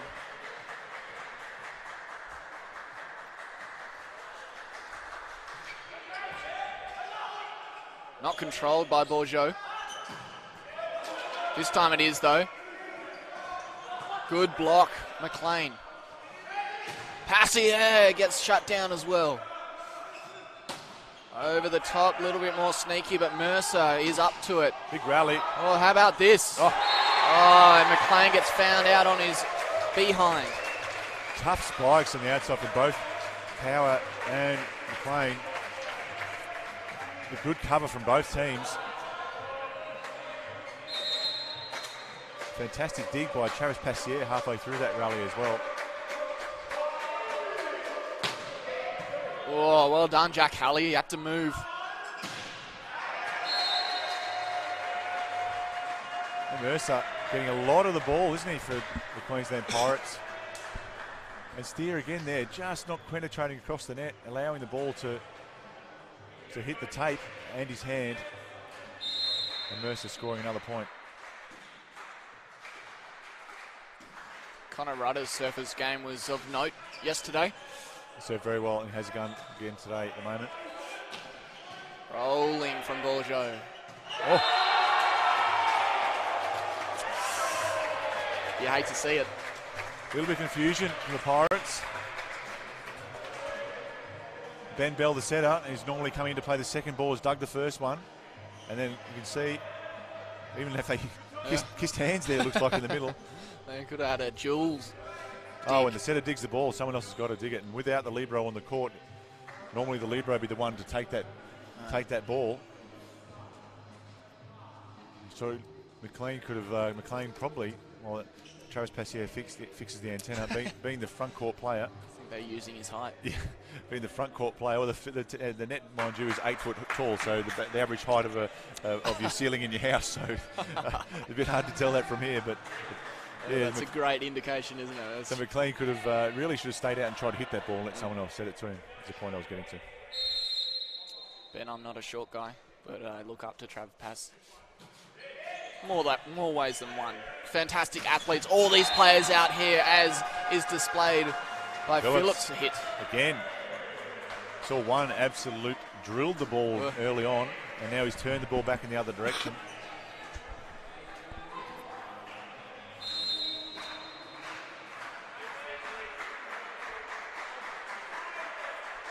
McLean back, second serve of the game.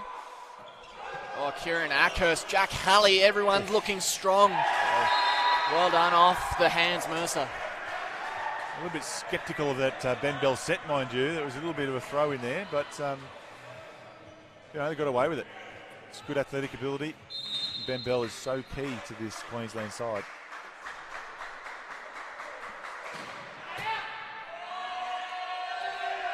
Oh, well done, McLean. That's a bit more like what we've seen in the past from him. Wound up from the baseline. Yes, look, he's taken that attitude. I think he's a bit cross with a few things. He made a couple of service reception mistakes in that one where they bumped into each other, and now he's just cranking serves. He's got to be careful that it doesn't turn into too many mistakes. It's working for him at the moment, though. No roll on this one. You could hear his frustration with it. Up for Bourgeot. Didn't hit it right, though. Oh, had all the line in the world there, Andre Bourgeot. He saw it. Lights lit up, and then mishit it. Saw the humour in it, too. So McLean continues.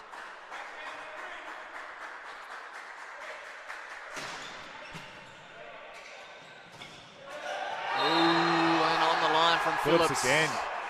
Great block. Followed Kieran Ackhurst across there, and Kieran's indicating he slightly mishit the ball, but Also, you've got to say, you can see how middle blocker shifts across.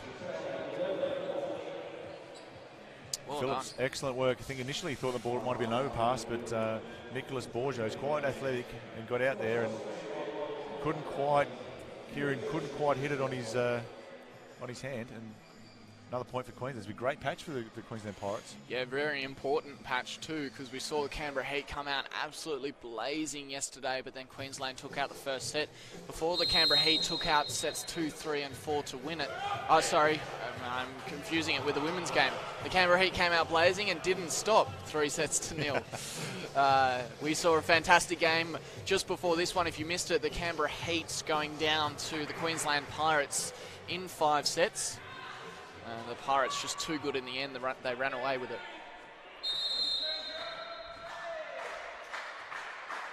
Well, the Pirates acclimatising to Canberra here by the looks of it. Good dig from Dutchy down low and using the block there, Passio. He's been quiet so far. He's had a few spikes, but 3 or 4. We're expecting that he'll get a few more balls now. Especially in the critical points now that they're behind by a couple. They can't afford to go behind by too many more. Oh, off Borjo's hand. That's why the libero had to go and chase it. Holland did well, but the rebound was too much for Passio to clean up. Acco's a bit disappointed with himself there. Could have done a little bit better with that touch. But again, Mercer getting a lot of the ball. Queensland Pirates. Here he is again. Passio, a lot of time. Used it well. Triple block and left him the line there. And he said, thank you very much, I'll use that space, and hit it behind the block essentially. Triple block, leaving him 2 metres of line, or 1.5 metres of line. That's too much, Kieran. And he's too good not to take it. McLean from the back, but Borjo right on top of it. Passio off the block, McLean again. Here's Bell, up for Mercer. And out. Great dig, Andre Borjo. Stood in there, no block. Dug it beautifully, straight up to his brother Nick. Such composure to be able to see through that fake.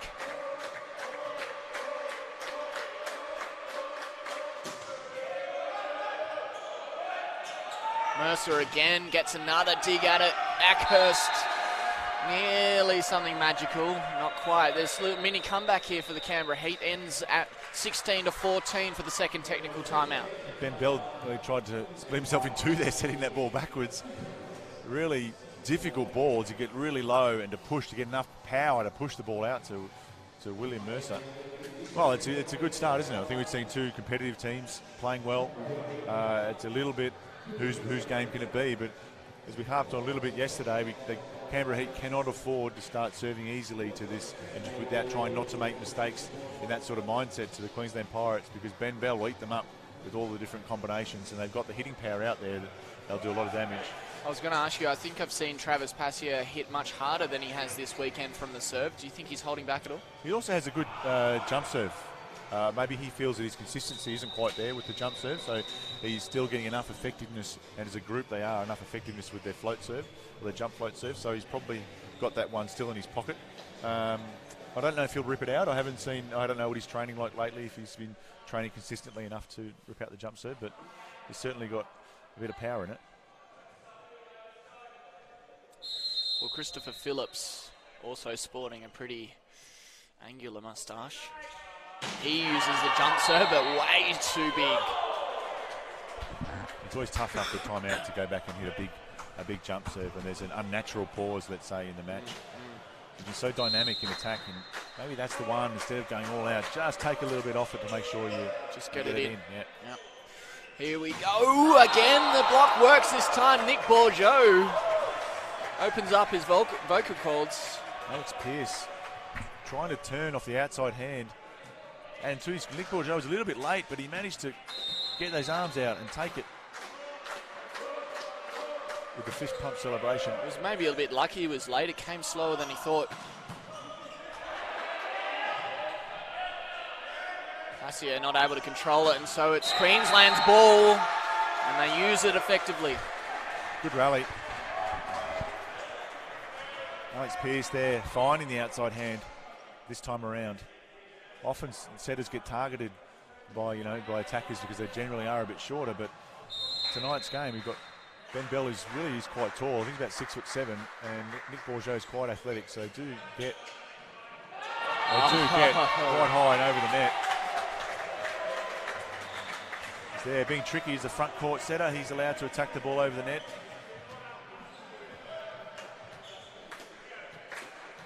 Well, it looked like it was tricky, but it was one of the obvious decisions for him, wasn't it? Because they'd slid over, the block was ready for an attack from Jordan Power.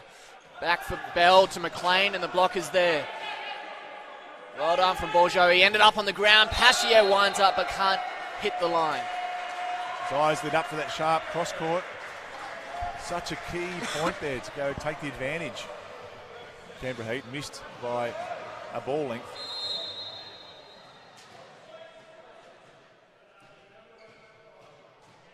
Here's Bell.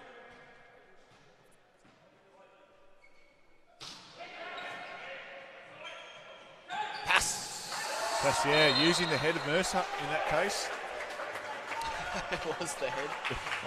Will Mercer gets up so high, and the ball was a little bit low, and Passier had to hit it a little bit different.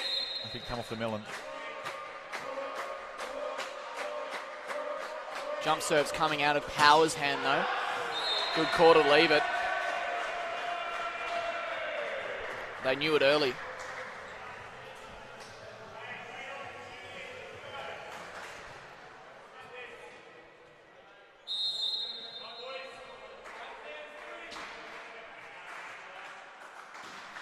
Connor Rudder, such a good float serve.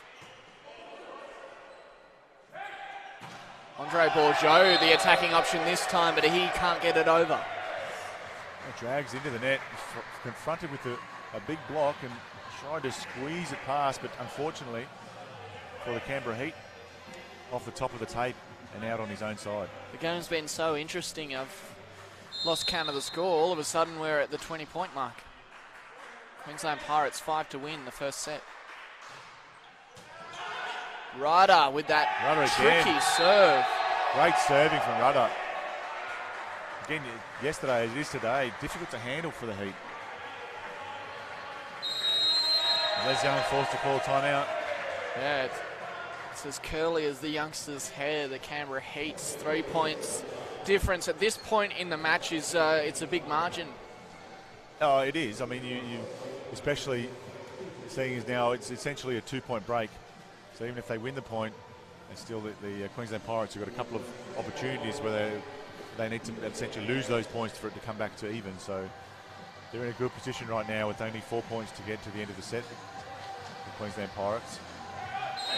Now it's so crucial. Rudder's got such a tough serve, they really have to side out first time now, or you have a feeling that the set's gone. What do you do on weekends like this? They played such an intense game last night. It didn't finish until just before 8 o'clock. Recovery is very important, isn't it? Yeah, I think a lot of the guys would have, made sure they get some fluids into them straight away. That's critically important. Eating as soon as possible. Often they'll have a few snacks with them, or the Canberra Heat, in this case, they'll have some food readily available after the game. Oh, and steer for the first time today. It's not a bad time out there with, it's such a tough serve, Rudders, that just to make sure that he takes a little bit off it so he can't get into his rhythm. In that case, nailed the ball, and Rudder, being left-handed, smashes it cross court.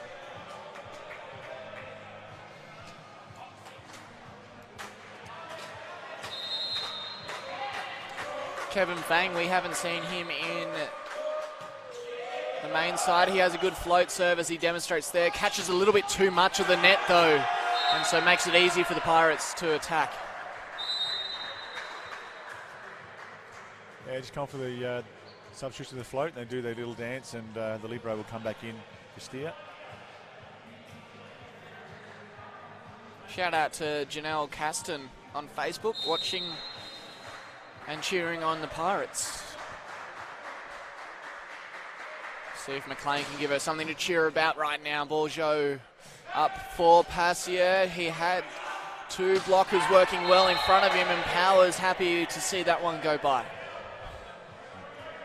McLean, they're risking the ball. The second ball up in the air. Normally you'll see someone set that ball. He's trying to catch the Canberra Heat unaware. Put too much on it out the back. Still in a good position, the Queensland Pirates. 2 points up. Half jump serve there from Passier. Oh, that might wind him. Holland takes that one in the bread basket. No, he's all right. A bit more disappointed. Didn't dig it, I think. Very gutsy play in there, Holland. You have to stand in there close, and Phillips not leaving much behind with smacking the ball very hard. That is fast. Matter of meters between Holland and the striker. Up now for Passier. Oh, that's better. He hasn't had a lot of luck on that opposite position. Yeah, I think the ball's a little bit out of his rhythm. I mean, don't get me wrong, he's done a good job so far, and he's critically important now that we're in this 20s phase of the set. But he's just a little bit off sorts with some of the sets that he's been getting tonight.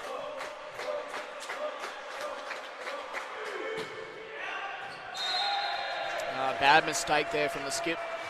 That gives a set point to the Queensland Pirates. Okay, Bourgeot, a lot of risk there, trying to go the opposite side, trying to catch the line. I'd say the skipper's had a bit of a struggle this first set, hasn't had a set that he would have liked, a couple of mistakes. Yeah, equally spiking the ball. He hasn't hit it as well as he did yesterday so far, and Bourgeot gives it up for power, and he uses the block. So they side out straight away.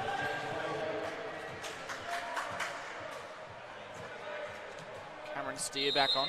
Good set point.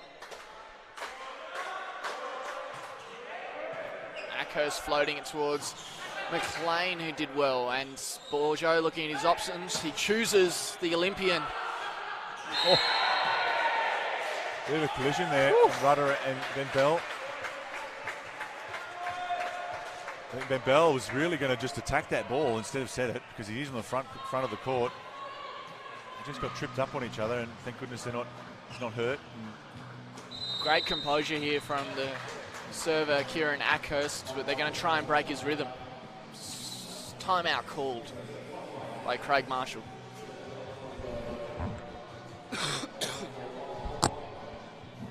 Well, you're right. Kieran Ackhurst missed the serve. The set's over, so it's pretty important, and he doesn't want to give it too easy a serve. It's one of those difficult things, you know. And you got how much can you take? The pressure can you take? And right now, you have to think that Will Mercer, wherever he's on the court, is probably going to get this ball. But with Ben Bell, you never know. If his ball's on his head, anyone can get it. Fascinating point coming up here. Let's see whether Kieran Ackhurst can take a breath. And one of the younger players on the team, but has been given plenty of opportunities by Coach Les Young over the last few years to experience these moments. He floats it in. The touch was good from McLean, equal from Bourgeot. That's where he has been good so far. Passier, maybe too big, it is. So that's the first set done. Queensland Pirates take it out in a nail-biter in the end. Good heart shown by the Canberra Heat side. Yeah, a couple of little mistakes there. Travis Passier, of course, they're finishing the ball out, and that's not what anyone wants, to hit the ball slowly out the back. But really the dig set to him could have been a bit better, could have been a bit more into the court, give him some more opportunities. Because the last thing they want to do is be giving free balls away, but of course not spiking the ball out the back. So momentum, even if you lose a set, you can still take momentum into the next set, and Canberra Heat certainly have that after Kieran Ackhurst's several points there. I think, you know, honestly, the set was pretty even. I think, but if you look particularly some of the plays, I mean, Andre Bourgeot probably a little bit disappointed with a couple of attacks, and it's particularly that service error that he made at the end of the set. But he'll have forgotten about that now and focusing on the next set. We saw Will Mercer playing very well, attacking very well, and the Canberra Heat actually did a pretty good job there. They got the dig they wanted at the end of the set, just didn't execute the second touch, and of course the error to finish. Unfortunate for the home side. That's the first set they've dropped this weekend. Of course, if you missed it yesterday, the Canberra Heat coming out victorious 3-0. Les Young, the coach of the Canberra Heat, was very happy with the way that his boys performed, and it seemed like their plans were just executed correctly all throughout the night. Yeah, certainly they served well last night, and that was a big key to their success. And we've seen tonight a lot of attacks in the second phase, also through the middle, especially from Phillips, being very dynamic. A couple of big swings, but at the end of the day, there's only 3 of those side outs that have gone to the middle. So it's not like you should at this stage overload or 4 maybe potentially for that set. And Canberra Heat still have got a lot to play for, even though they're a set down. The Queensland Pirates huddled up at the moment, just having a quick chat about how they continue to gain points over a side that is very capable of siding out. That's a good start from Queensland. I think that Craig Marshall will be quite happy with the way things went there. They had a control of the set for the vast majority and executed most of their skills that they wanted to well. So I think he'll be fairly happy. And of course, it was a tight first set, only 2 points of difference. But of course, winning that first set, critically important. You always stay in the match. You can play, essentially you can play for an hour, not that well, and you're still in the match in the 4th set. So not saying that Queensland will do that at all. I don't think they're a team that's done that historically in the last 7 or 8 years. I think they've always been there or thereabouts. They're a quality side, and they're being led very well. Queensland's Andrew McLean, of course, he showed a little bit of emotion in that last set, but brought it back in to play a pivotal role for them. Yeah, I think we talked about it. That mistakes, a couple of mistakes. He got cross, started to smack some good serves from and it made the difference. A bit of a momentum swing. And he has got an excellent jump serve, and being left-handed, it's slightly different to what you're used to. Is that less left-handers than there are right-handers, so his jump serve is a little bit more difficult to handle, a little bit different curve. He certainly has been a quality player for a long period of time. If you've just joined us, you're watching the Australian Volleyball League, and it's the Queensland Pirates up against their old foes, the Canberra Heat in Canberra.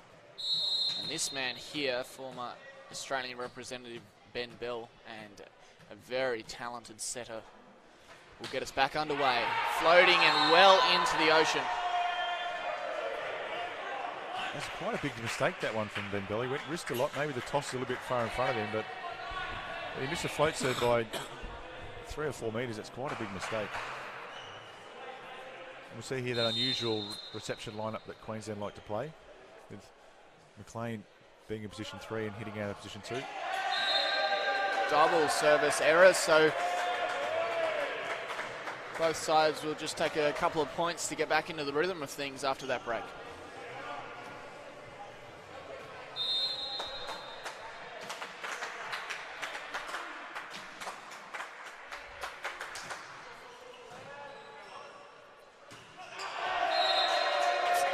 Miss hit. Yeah, the long B, a little bit low again there for Ackhurst. Struggled to adjust. Seemed like he a bit low on the wrist or on the wrist.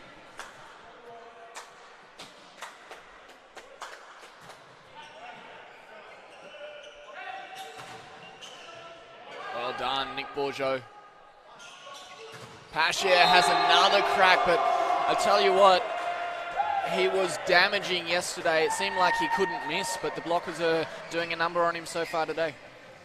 Yeah, difficult situation being right-handed, getting the ball set to you from off the net, so it's essentially going over your shoulder. And that serve of Rudder again, causing difficulty for the Canberra Heat.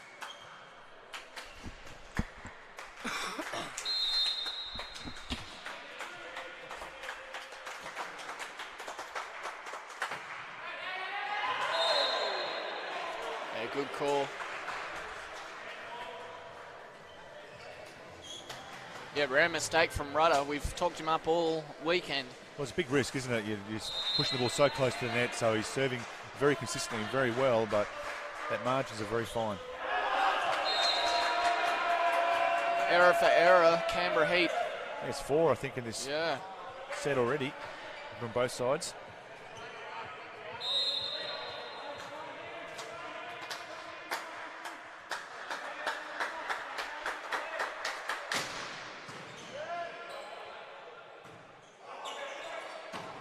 Bourgeot can't find the red. Oh, net touch. There it is. So get out of jail free card.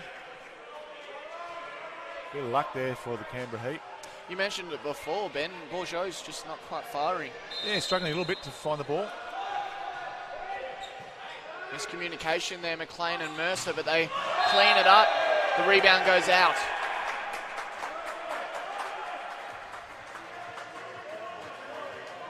Still got his brain working though. The old change-up float serve there from Andre Bourgeot.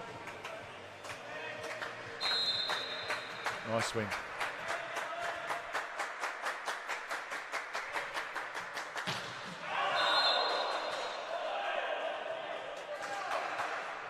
It's almost like they're feeling themselves out again.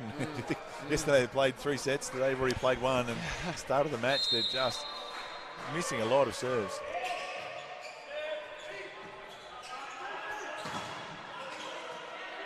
Great black block from Steer and Power on the net. Found the space between. Nice swing from Travis Passier. You saw Kieran Ackhurst looking for the libero and then realised that he usually changes with him, so he had to jump in and set a nice ball out to Travis Passier.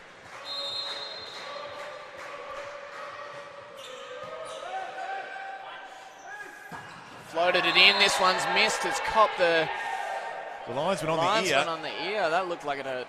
He shook it off the quick roll. Still got the call right though, didn't he? The flag up. Yeah, that is serious bravery. Did you say 110 kilometres an hour, maybe more? And another point to the Pirates. Oh, certainly. I mean, when they're spiking the ball, it can travel in excess of that 110 kilometre an hour mark. I mean, internationally, you'll see the serves clocking over that 120. Wow. There's not much time to react.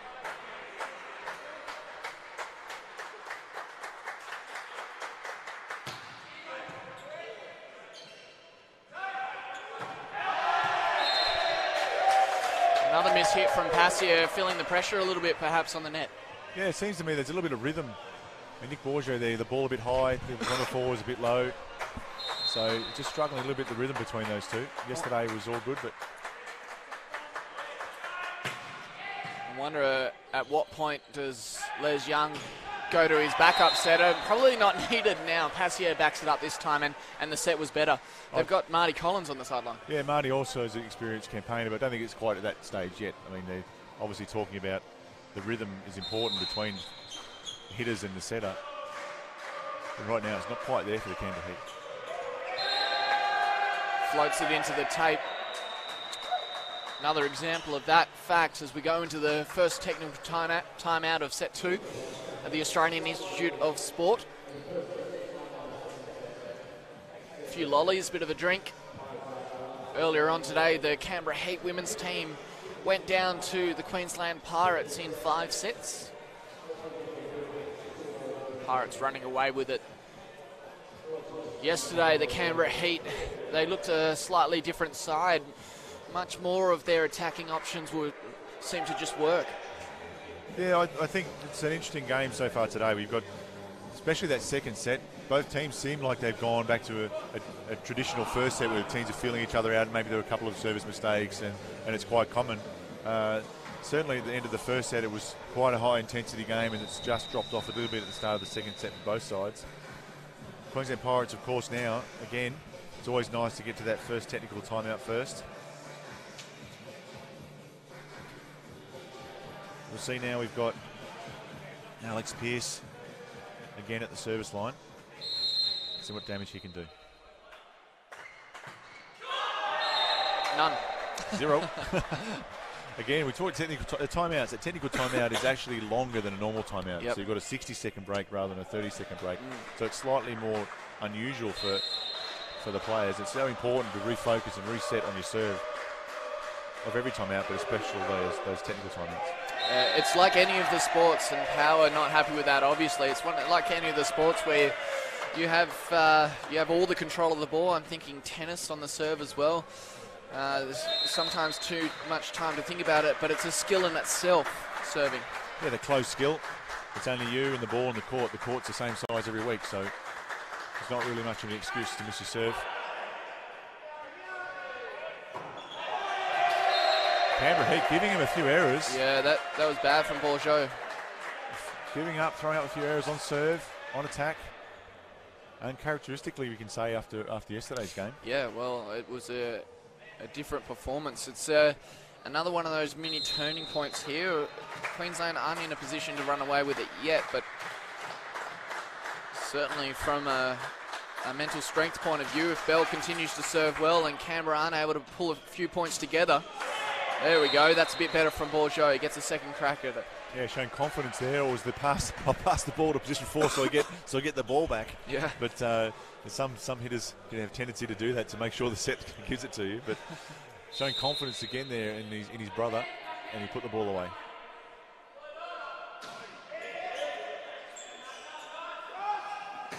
McLean off hands. Oh, bit of fortune. Bit of fortune there for the Pirates. Nice cover. And Mercer was there to put it away as it just popped above the net. It was a set. The dig was a set. Ivers, great work. He puts the finger out like that was supposed to happen. I gotcha. Yeah. Oh, well, another rare mistake from Rudder, but as you say, working with those small margins. So the margin down to 1 point again.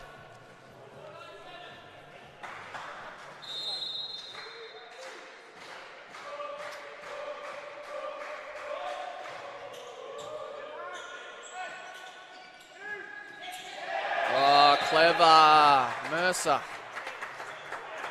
And using the hands of Nick Bourgeot.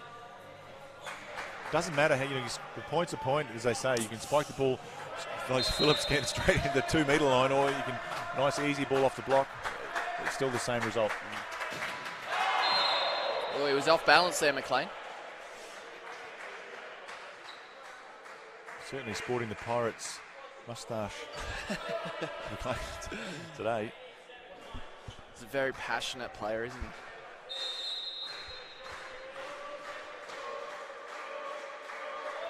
Andre looking to just find that rhythm that's been lacking. Lack of communication again. Mercer and McLean not working too great in that position.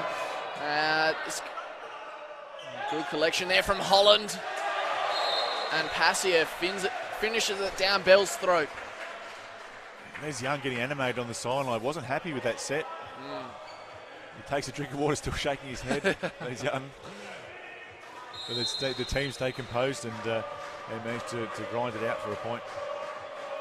Well, we've already asked the question. Nick Bourgeot's been hot and cold so far as their setter. Good block from Kieran Ackhurst, Jordan Power. Back to back, Kieran Ackhurst at the net. Lovely blocking.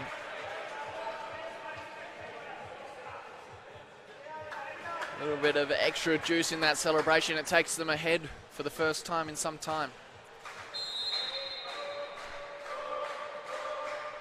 Such a game of momentum, and we've seen it swing once again. Unfortunately, Andre Bourgeot just going for a bit too much. Trying to get himself into the game there. He did the right thing of taking a bit of pace off, putting the ball in some difficult situations. I think he's just trying to feel it, that third one. I think he'll go for it now. We've got ourselves back into it. 2 trains of thought there. Could he just, instead of going for it like that, kept the ball in play as they struggle to keep themselves into this rally. A bit of an insight into how the game of volleyball is played there. Nick Bourgeot coming over to the other side of the net, completely legal. So long as you only have 3 touches and it goes back over the right direction. Yeah, the ball has to pass again outside the antenna, so he's allowed to go from his area, the orange, outside the court, on the other side of the court. He's not allowed to get into the opposition's orange area. Oh, Mercer. Standout player all weekend. His service game has picked up a notch today. Will Mercer forcing the timeout from Les Young. Great serving. I think Canberra Heat generally have done a pretty good job to get themselves back into this set. I mean, I know it was 8-7 and there was only a couple of points in it, but you could really feel that the Queensland Pirates are on a roll and they got themselves back into it, but then Mercer just unleashes from the service line. And Les Young, because he's called a timeout now, if Queensland were to win the next point, there'd be automatically another timeout. So simply go back-to-back timeouts. One of those tactical things that you can do as a coach if you feel that you need a bit more of a break.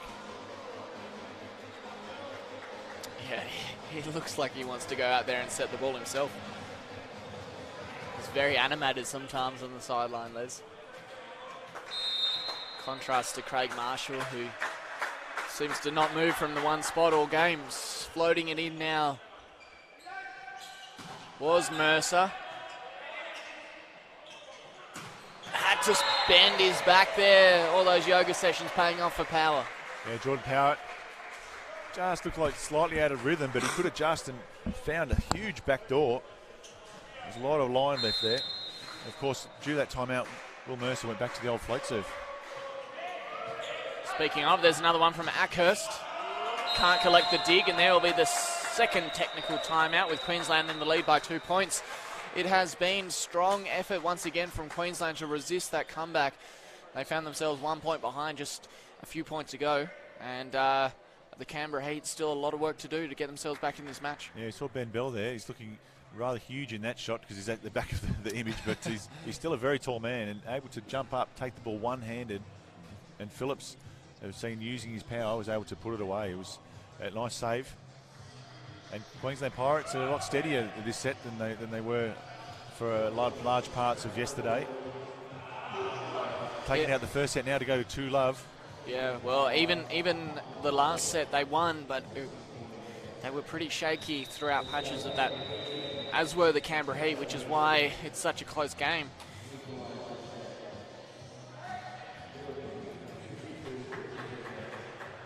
Such an important phase now. Can't underestimate the difference between 16-14 and 17-14. Just makes so much more difference, and they've only got to get to 25 points. Oh, that was close. Phillips again misses after a timeout. We call that last set the same.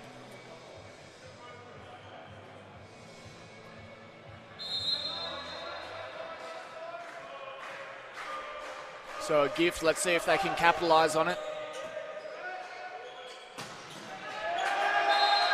Queensland too good, not enough juice on it. Yeah, rudder. And that's the problem they've got, Canberra Heat. They can't just get those easy float serves in. And McLean, he's been passing a lot better today than he was yesterday. And if they have the ball on the top of Ben Bell's head, then it's going to be a lot of trouble to try and stop the Queensland offence. Oh. Messy from the Canberra Heat. In direct contrast to the way that the Pirates played the last point. Double touch from Steer, gifts the point to the Pirates. And it's a funny one, wasn't it? He should have known that he touched the ball a lot of times to get out of the way, and the ball teetering on the tape. It's not very wide, that piece of wire. He waited on the other end of it, didn't he? The service game really hurting Canberra Heat at the moment. Not much juice on that one from Pearce. Jordan Power. Probably the most consistent player for the Heat so far. Yeah, he's looking a bit angry out there, isn't he, Jordan Power? He gave that everything into the top of the block. His dad also past national team player, Steve Power.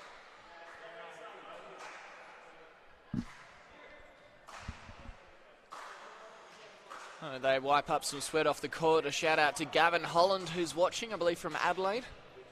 And also checking out the feed is Russ Bourgeot, father of Andre and Nick. Yeah, I'm a bit disappointed that Russ isn't here tonight. He's usually here for these games, coaching or doing something. Needs a coffee right now too, Russ. Disappointed, not angry, huh? Oh, Ben Bell does well, and it's in the antenna. Scrappy from Queensland. Good serve from Power. He is the standout server at the moment.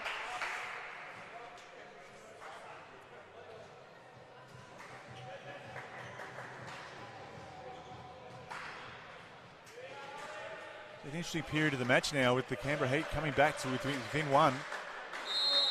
Pressure starting to build up the Queensland Pirates. Oh, rare kill from McLean, but that'll boost his confidence after an effort yesterday he would have liked to have Sharp had angle. again, wasn't it? Sharp angle. Left-handed also makes it difficult to block.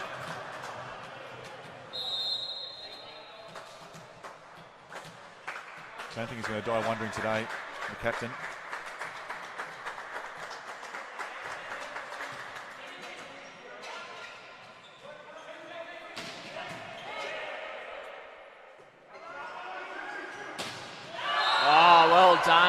net again. This time it's Bourgeot and Steer. Yeah, very united. Well blocked there by Andre Bourgeot. And Steer really close together. Good timing. I think McLean's just, right now, he's giving it all he's got. He's going to be hitting the ball a lot. Tough position for Kevin Fang here, coming on cold and having to serve the game. That was maybe a little bit soft, as is shown by a brilliant finish from McLean. Under the net. Ooh, controversy. McLean there called for jumping under the net. The ball was dug up into the air, so technically that hasn't been killed. The point hasn't been killed, so you can't step onto the other side, the opposition side afterwards. Even if it is going to hit the wall at some stage in the future, that's still live. And the momentum shift continues. This is the second major one of the set, with the Canberra Heat coming back in the early teens. Again, 2019 now ahead. After Queensland look to be all over them. We've really got an interesting thing here. They've got McLean, who's passing but in position 3 and hitting out of position 2, and they've got William Mercer, who they really want to serve at. So they could either serve in both directions. It's not really clear. With McLean, who's obviously has to pass the ball and then run all the way out to position 2 to spike, so they could almost take him out of a lot of the attack, because he has been very effective in that position 2. Or if now William Mercer's in the passing line, they really want to serve at him because he's so important in attack for the Queensland Pirates. They've got a couple of options for Canberra Heat. Well, they seemed to do that all day yesterday, was the attack at McLean. Yeah, he struggled a little bit yesterday, which is uncharacteristic because he is an excellent receiver. But today he's a little bit more composed. Has made 1 or 2 errors, but he's certainly very aggressive. He's not going to, like I said before, die wondering. He's spiking the ball very hard.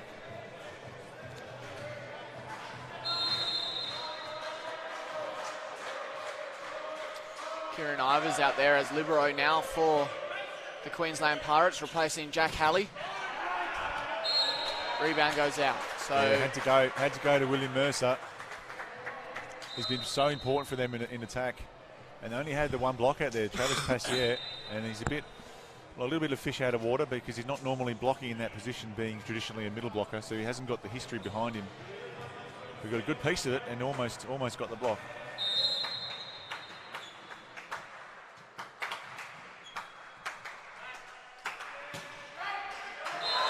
Teal breathing some life into this Canberra Heat attack. Ivers back in.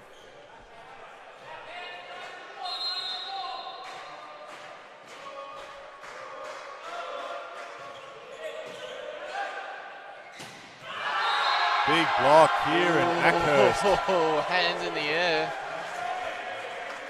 It was a nice pass. Kieran Ackhurst just dominating on the block there. It's worthy of noting that he wasn't there last week when the Pirates defeated the Heat 2 times in a row.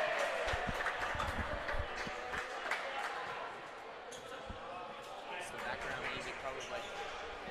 Turn it off. Yeah, probably. Have a chat.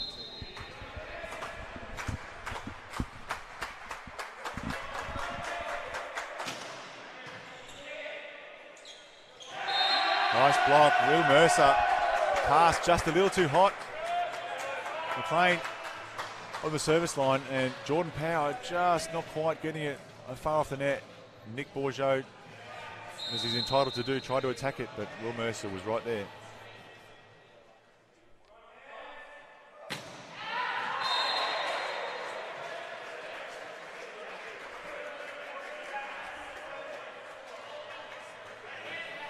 One-point break. We've got 23-22 to the Canberra Heat.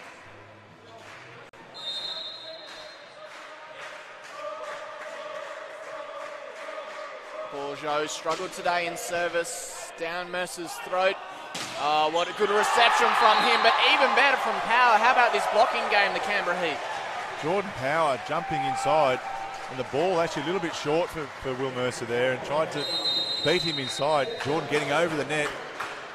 Hasn't he been good the second phase of this set? Certainly has. Kieran Ackhurst and him dominating at the net and just putting questions in the mind of the Queensland attackers.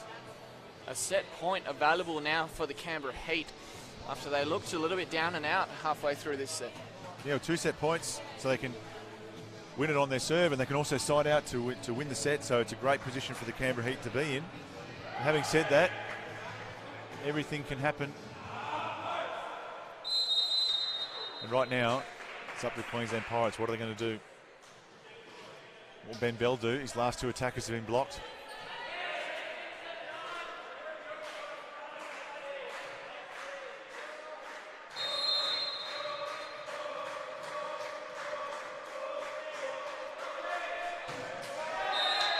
Again, Andre Bourgeot going for it. Yeah. Interesting time to go for it. Tried to just kill it. But they did have a point to play with, as you said, Ben. Oh.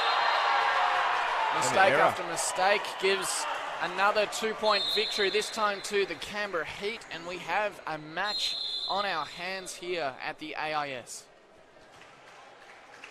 They both are going for it there. Slightly mishit Will Mercer into the top of the tape. I think Andre Bourgeot had 2, interesting how he had 2 successful serves that didn't risk a lot, and then he had the timeout, and then he went to go full power. So didn't hurt them though in the end.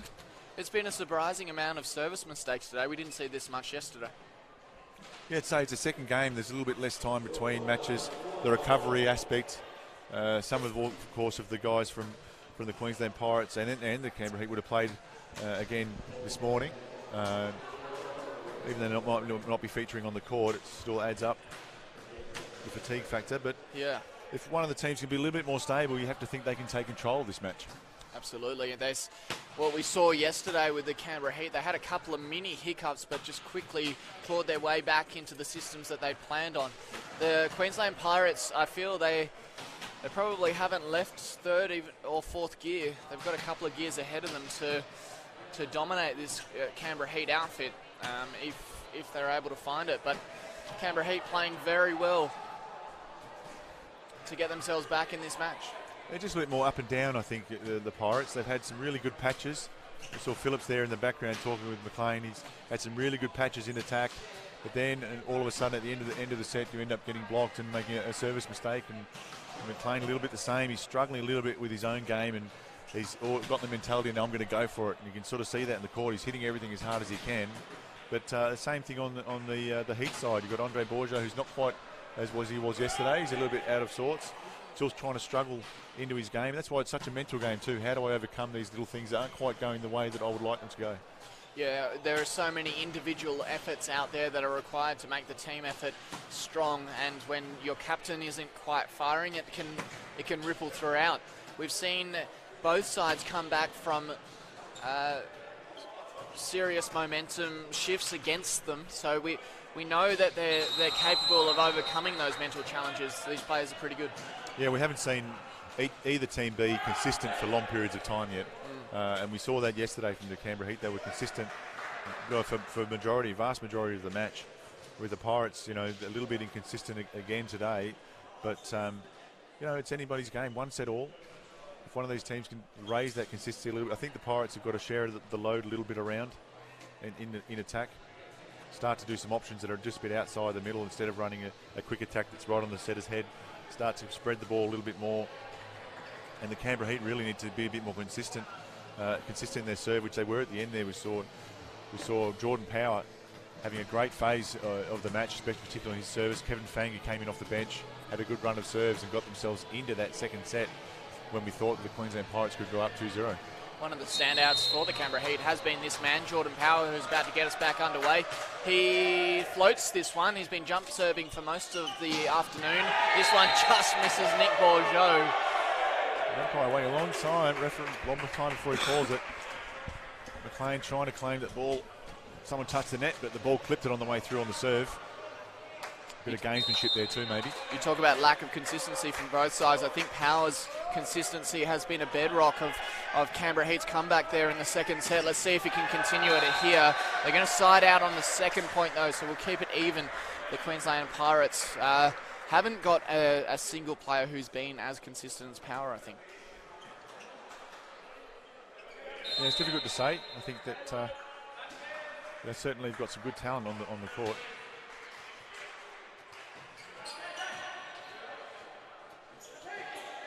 Andre Bourgeot finds some form. Yeah, that'll be important for him. He's still struggling a little bit with his attack today. Important that he starts off well in this set.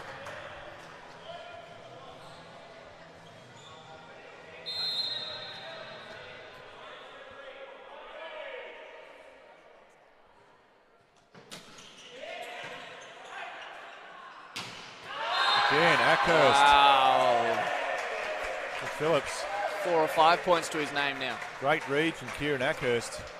Just getting over the net. Phillips is hitting the ball so sharp that if you just take the space out on the other side of the court, very difficult for your team to cover and if you recover from that situation. I've seen a lot of steers serving today. Ooh, a big one from Mercer. Oh, Mercer. Smashing that ball down the line. Well, you have to understand, or Canberra Heat have to understand, he's so important in attack. So if there's a mistake, there's a much higher percentage is going to get the next ball. So Travis Passier there really should have paid more attention to his opposite.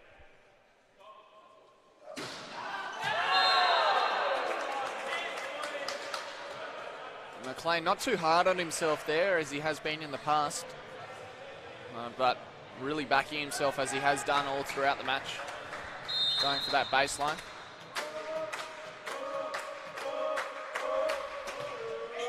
Opting for the float, serves still Trav Pass. Couple of touches, needs to go over this time. Look out for Will Mercer. That's Phillips. Wow, Nick Bourgeot adding his... What a rally. You see the desperation there from the Canberra Heat.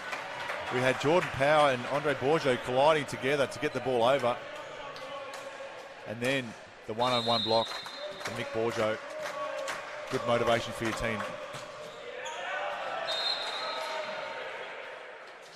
Travis Passier making the mistake. He's really talked about momentum and just that spectacular play that just occurred. You really have to make sure you get the next ball in on serve. And it looks extra worse if it's a float serve that goes over the baseline. Not going for that big one as that one was pretty. Travis Passier backs it up and he's going to slide out. Jack Halley been practicing his parkour in his spare time. Pretty sure you can still do that, jump right up the wall and hit it off the wall. Spectacular play. Jack Halley, former Canberra Heat player.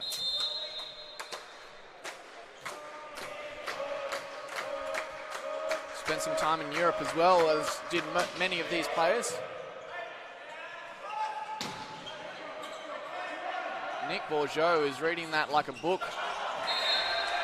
But Mercer too good this time. You mentioned before he's just winding up. This time was a little bit more deft from Mercer. Yeah, it's tough there. Kieran Ackhurst and Jordan Power just having a discussion after the point. Really could have just let him try and tip that ball over and played it out. But it's really difficult when all you want to do is block the ball. In that case, he got used and tooled. Touches the net, so Power did well. Oh, clever.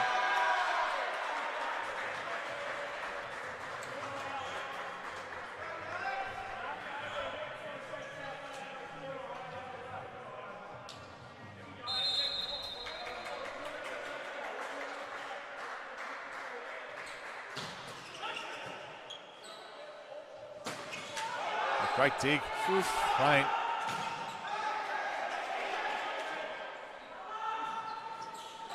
Tried another one, Phillips, but couldn't get it. Under the net. Pierce there. Played the ball nicely into the block to recover for his team and then stepped under the net, which of course is an automatic loss of point.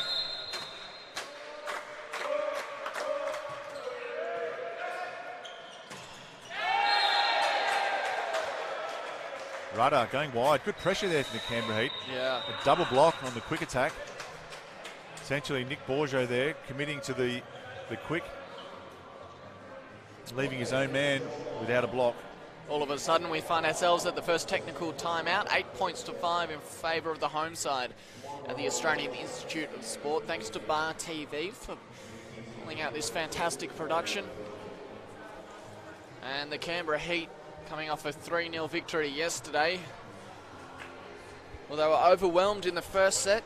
The second set clawed themselves back from a 4-point deficit to win 25-23. And now looking very organised in the third. Just talk about these substitutions down here. Both sides have a few subs in their little box, but they don't get much of an opportunity at this level. Well, you're allowed to have 14 players on your side and 2 liberos when you've got 14. And it's the way both sides are set up tonight. Power nearly got that block on, but Mercer was too quick. It's funny, they don't get too tired either. You know, they're quite conditioned to play these long matches. And there are breaks in between, so they get to, you know, the points finished and they can relax. Yeah, it's very rare that you see a point missed because someone hasn't got up for a block or they're not jumping as high as they were. Very, very fit. Power again, great dig. Oh, Travis Passier nearly mistaken him for Kieran Ackhurst again. And this time, Cameron Steer down the middle. Lovely dig. Halley down the line. Could have been going out down our line here where we're looking at the commentary area. But Holland decided to take it. And Steer put it away.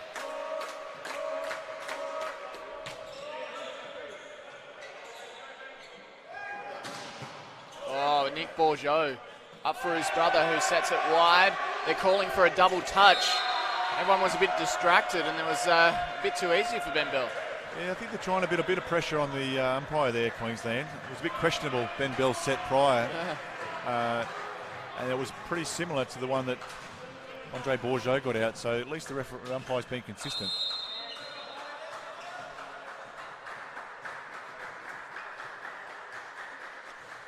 Ben Bell just taking his time.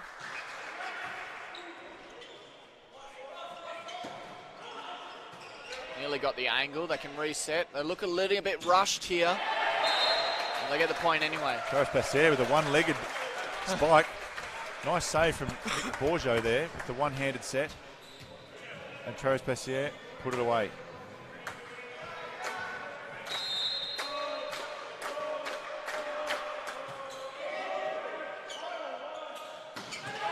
Oh, more gold from Rudder. Lovely set, Ben Bell, right in the space between the two Canberra Heat blockers.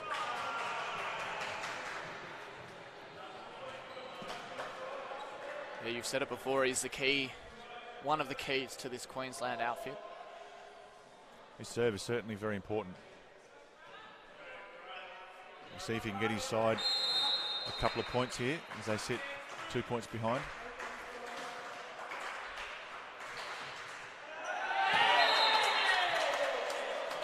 Put the Mickey on him. So Rudder, who has been excellent in service. Yeah, the last couple of sets actually, he's slipped a little bit. He certainly has created a lot of points in the last couple of matches.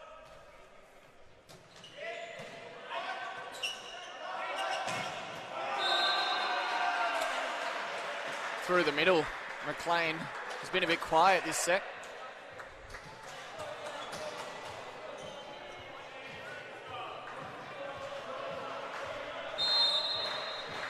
Canberra to have to be careful here.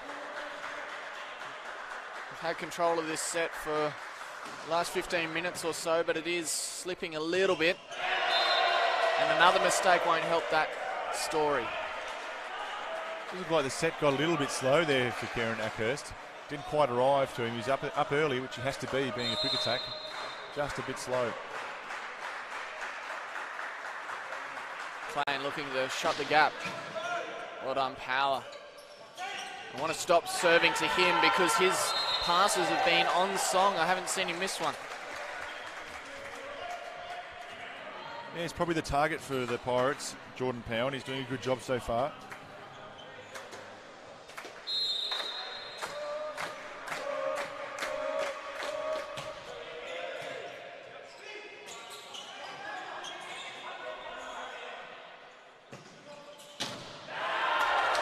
Andre Bourgeot gets some luck. Yeah, Will Mercer, they're reaching a long way in. I don't think he really needed to, just to be straight, take some space.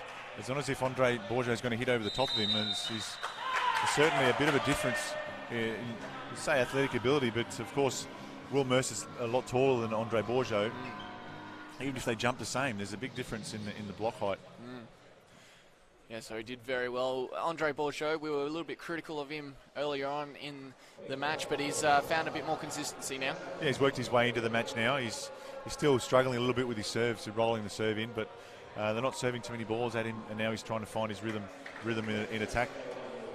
So that's important. That's important for the Canberra Heat. They need him to be playing well. Likewise for Andrew McLean, the skipper of the Queensland Pirates. He certainly has not let his form slip like it did yesterday. Yeah, I think he had that switch turn in the second set, which said, okay, now I'm going to go for it. It was in the first set, and he's just been trying to whacking on everything at the moment. A lot of it's coming off for him.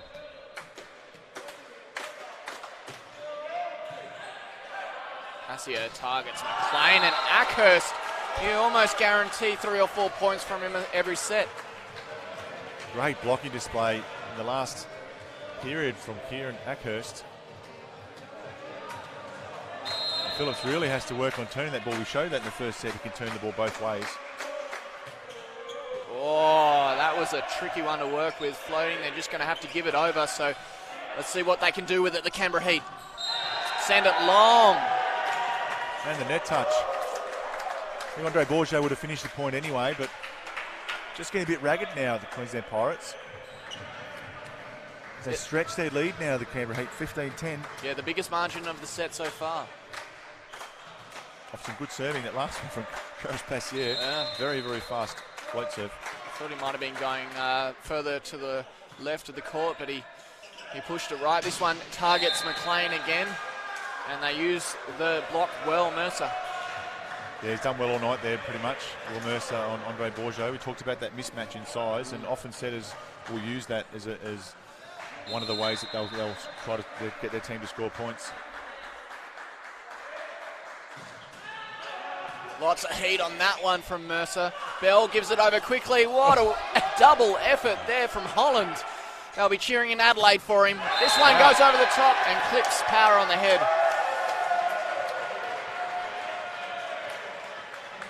What a rally. Holland there, the ball, the serve from Mercer, clipping the net, diving in one direction. Here he is. And then he's come sprinted all the way across again. It's nearly 10 metres covered. I don't know what Jordan was thinking, but Jordan Power, that is. Great work from Holland. Wow. The shuttle run's paying off.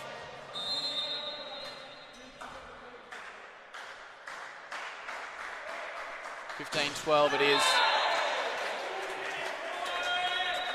And so the second technical timeout has the 4-point margin for the Canberra Heat. They are certainly looking the better side at the moment. Well, they've certainly had a good period right there, the Canberra Heat. I mean, it's anyone's game. I mean, now having that 4-point break is so crucially important. And we talked about the last set. Actually, I think it was the Canberra Heat were behind in the last set, the same margin. So certainly you can change that the set around, and the Pirates can come back. But they're in the box seat right now, the Canberra Heat. We talk about the mental side of the game very often because it's such a critical part of it. The Canberra Heat have their own mental challenge in making sure that they don't get complacent here. Yeah, they set out their tactics about what they're going to do now in the next couple of rotations. One thing they will know, though, is they can't take their foot off the accelerators, I like to say, because the Pirates team, they've got a lot of arsenal in there, a lot of volleyball know-how, and a lot of history of winning this competition. So they certainly can come back in this set. Well, Les Young has a different face on at the moment with the Canberra Heat in the box seat, with the skipper now a big swing down to his former teammate. Touches the nets. No, McLean over the back row.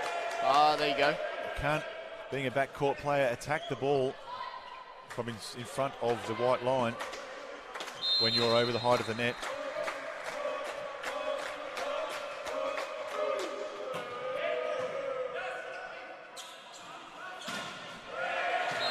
Good finish from Pearce.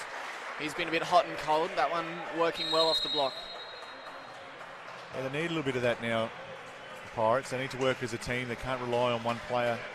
I mean, Mercer's getting a lot of the ball. They can't just rely on Mercer to score all of the points for them.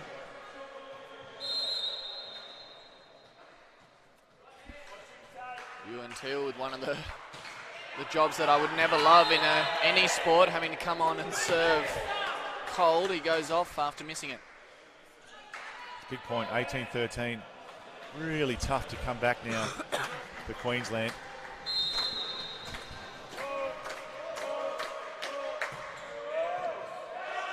As you say, they are the defending champions and have a lot of experience winning this competition. So if anyone can do it, they can. Let's see whether they can mount an attack here with Mercer going cross court. And Les Young watches that go in front of his toes. In the danger zone there, the coach. Ball sprayed wide.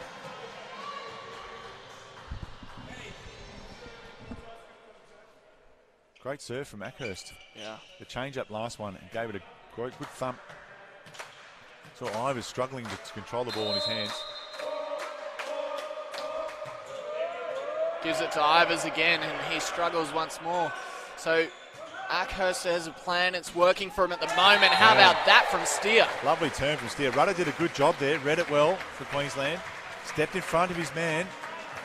And Steer, too good. Turned the ball down the line. And Marshall, the coach of Queensland Pirates, forced to call a timeout. Easily the biggest margin in the game at the moment. The Canberra Heat have turned it on, and we said a couple of timeouts ago that we haven't seen anyone run away with it. This is perhaps the first time that we've seen it all weekend for the Canberra Heat. Yeah, we talked about that consistency. One of the teams to be more consistent would take, control of the match, and the Canberra Heat seem to have done that in this set. We've seen the ups and downs of the Pirates, making a few mistakes, a little bit of a couple of good plays on block, especially from Ackhurst for the Canberra Heat, and that makes the difference now. You've got a really tough scenario for them to come back into this set being down 7 points in the game. It's statistically very difficult now that Queensland can win this set. Absolutely. Especially with this man Ackhurst serving so well. He serves to his namesake Ivers for a third time, and Ivers really struggling there as libero.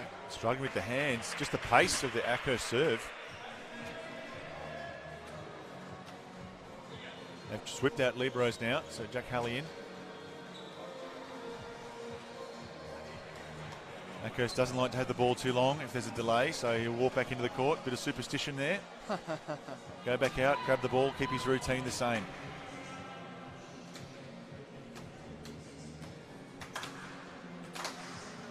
You need it. It's like teeing off on a golf course.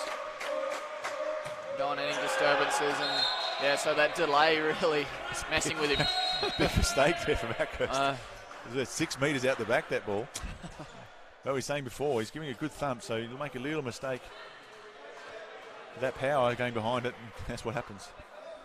Good run from Ackhurst. Yeah, excellent service run.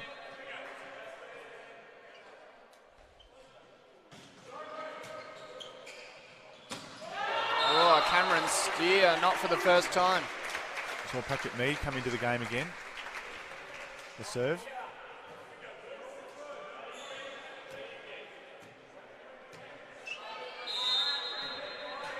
Just gave a little bit of rest for Pearce. McLean struggles with that one. Does well to finish it off the hands. We talked about this yesterday, the Canberra Heat service being so critically important. And Ben Bell, he's got his ice skates, his running shoes on again at the moment, having to try to manufacture things from non-ideal situations.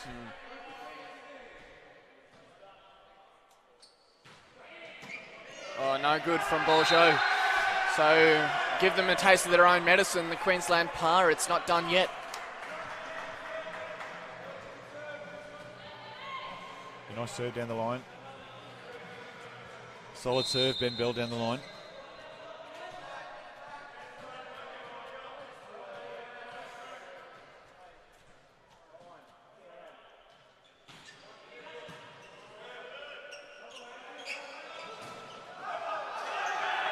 Travis Passier, too big. Oh, call from the... No, I don't think he was under the net. I think he was not under the net. Got caught out by the appeals from the Queensland Pirates there. May have touched the net with his back, Travis Passier, but from our vantage point, didn't look like he actually went under the net, which is, of course, you're not allowed to do. The Queensland Pirates find themselves in an interesting position here. Of course, it's very difficult to come back, but as we've talked about in the women's game earlier today, the momentum that you can get out of a couple of extra points here, i.e. not letting the Canberra Heat win 3 in a row now, means that the next set you're in a better position. Well, certainly the set's not over. I mean, 17-22, it's a long way to come back. I mean, in this quality of volleyball, it's a long way to come back. They've had a couple of points in their favour. So they've done a good job to wrestle back that momentum you talked about, but at 17-22, receiving the ball, I think you should be pretty happy in this scenario you are in, whatever team you are. Yeah, absolutely. Les Young calling the timeout there, 30 seconds to share his thoughts with his team. They go in and bump fists. Things are looking quite good for the home side at the moment. Yeah, it's an interesting call, the last one, talk about the referees a lot, but normally they have a bit of a different responsibility. So the second referee will look at the fouls at the base of the court, on the court, and the lower part of the net, and the top referee will do things on the top part of the net. So usually they have slightly different responsibilities.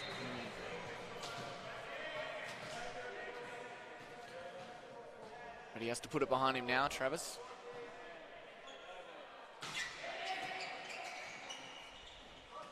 Jordan Power had to come in for that, and that added a couple of extra kilometres. Ben Bell couldn't handle it. Out of the screws, Jordan Power certainly has been stable and hitting the ball really hard tonight.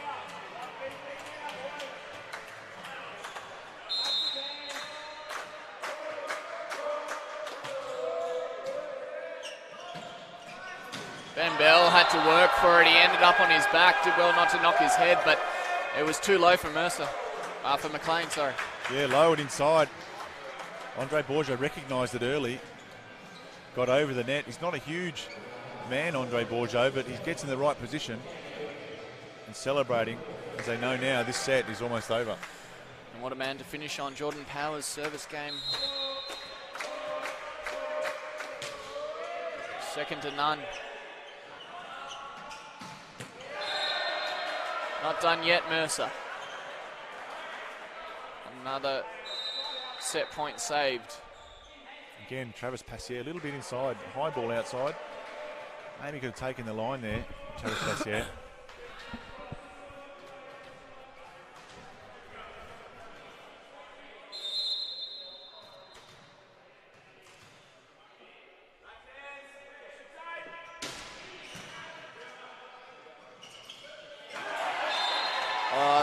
Well executed. Nick Bourgeot tipping it back for Steer, and there was a big space for him to knock it into. And Nicolaitis was good serve. He forced the pass a little bit, not quite where they wanted it to, but Steer, even if it hit him a little bit on the elbow, managed to hit it into the space. The Canberra Heat will be happy with the second half of that set. They ran away with it. A little bit on the forearm maybe. They got quite good vision there, Steer, and managed to put it into the space. The passing game of the Canberra Heat has improved out of sight since the Queensland Pirates took that first set. Yeah, the Canberra Heat were solid. We talked about it earlier that they were solid in that set. Didn't give too many points away. And they served very well, which you need to do, especially with the Pirates, especially with Ben Bell at the helm. They need to serve well. You see him running and trying to forcing sets a lot. He's got his skates on and trying to manufacture things, and of course from that position it makes it a little bit more difficult for the ball to be perfect. And we also see most of the hitters struggling a little bit in that set, apart from perhaps Will Mercer. Queensland Pirates Ben Bell as well hasn't had all the ball that he would have liked. He found himself on the ground a couple of times, and as you've mentioned, he's been having to move to get the ball in the position.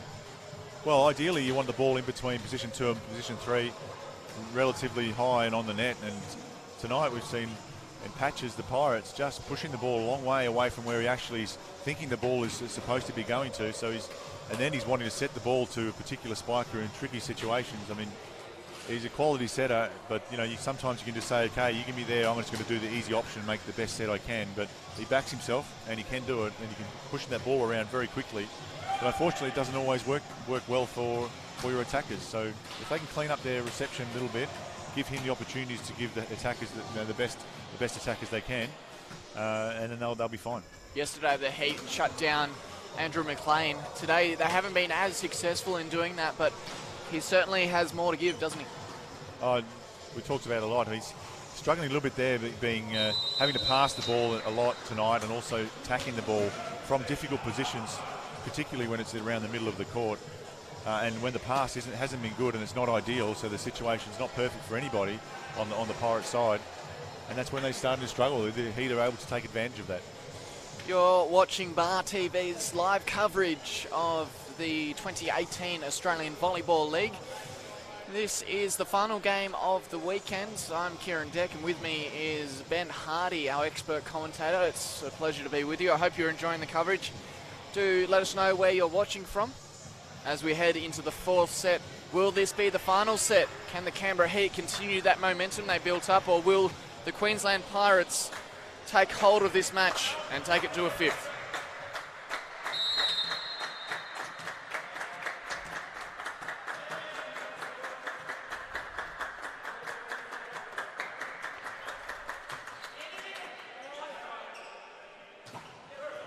Well done, Nick Bourgeot keeps it alive. Ben Bell, plenty of time. And McLean possibly gets a touch. Not happy with that decision. Yeah, I didn't see it from here. That's a nice job there from Nick Bourgeot. He set his quick attacker straight into the block, and he was ready to cover. Often you'll find the setters are not ready for that next action. Save the point for his team. Steer hasn't been bad in service, but... Yeah, spoke a bit earlier. Oh, I did. Got that a little bit low. It wasn't fast. Needed the second court. It wasn't close to being in either. That's how I play table tennis. Like, it's always, the court's too small.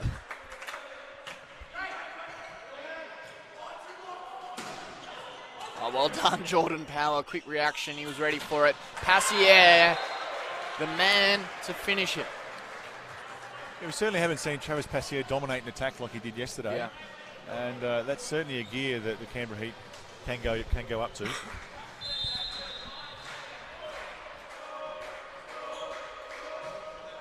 A bit of a higher toss this time from Passier. Mercer, huge. Controversy. Like to see a replay. And that ball hit the antenna first, or was it off the block? And Les Young, the coach, not happy.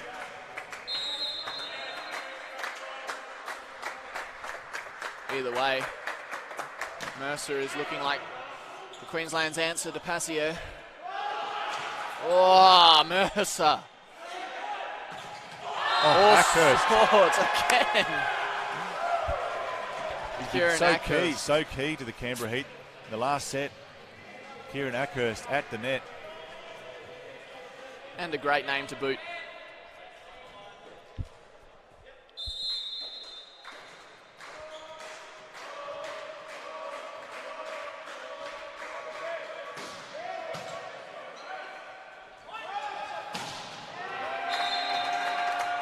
Again, Mercer.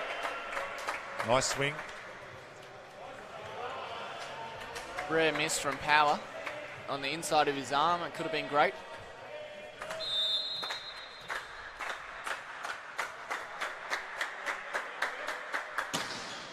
Oh, good dig again from Power. Put it in the perfect position.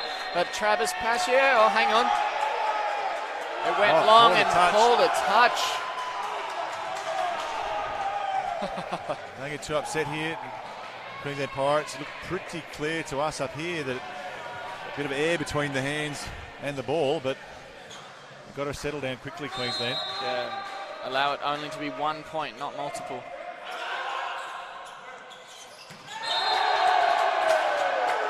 And they do just that. Well done to Phillips at the net. Jordan Power caught in two minds there to spike the ball. Of course, he had the front setter in front of him, so he thought better of it, but then tricked half of his team and set the ball over the net to boot.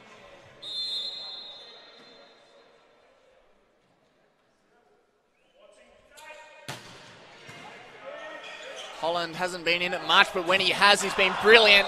So is that man, Travis Passier, nearly caught it in the crowd. Whew. It's pretty smart from Nicholas Bourgeot there. I mean, Travis Passier is not having the best night in attack. Made a mistake, gave him another ball, so his confidence going on to this critical phase of the set. Point for point at the moment. And the Pirates do have answers, so Canberra Heat haven't lost much of their momentum from the last heat, but the Queensland Pirates have certainly turned it around. Now Pearce now to serve.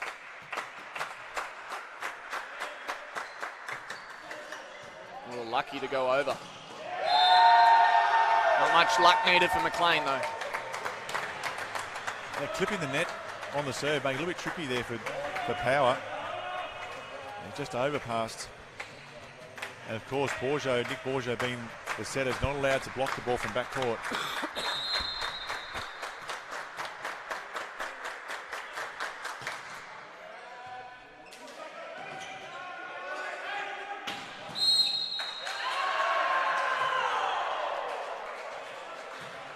Scrappy, a little bit scrappy from the Canberra Heat. They got away with it there. Yeah. Travis Passier was able to step in and make something of it. And Rudder, I think, taking the net. Maybe the result of the confidence that you said he was given before. As Bell sends it over and Passier backs it up with a block. Watch out, here comes the Olympian. Travis Passier, lovely block. Stepping inside. Of course, he's got no real options out there with that system they're running. McLean going out towards position 2. His job is to block the quick. Long from McLean, touch called. Off the block. Another tight call. Close.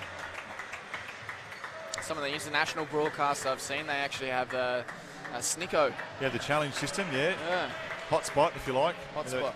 What they do is they slow it down so you can actually see the end of the fingers wiggle when the ball passes. And it's pretty evident that when it's touched.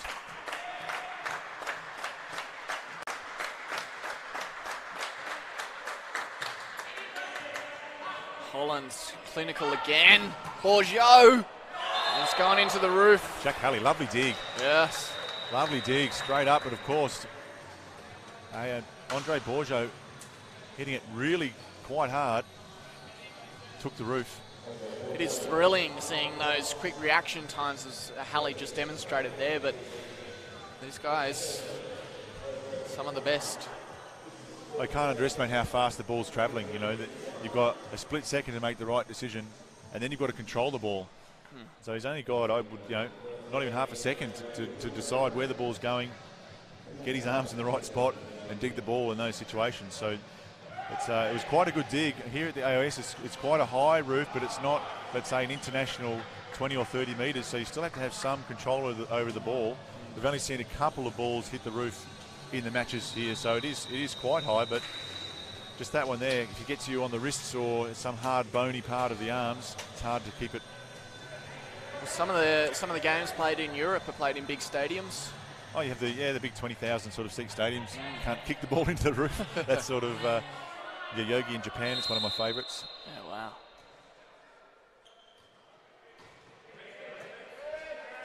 Ivers a bit of confidence there. He's had a tough match. The libero, he's on for Halley now as Passier wanted to kill it, but Bell said no. We're continuing on with this rally. The setter there jumping on the 3 metre line. And we discussed that earlier. You can't jump from inside the 3 metre line, set the ball, and have an attacker hit above the net.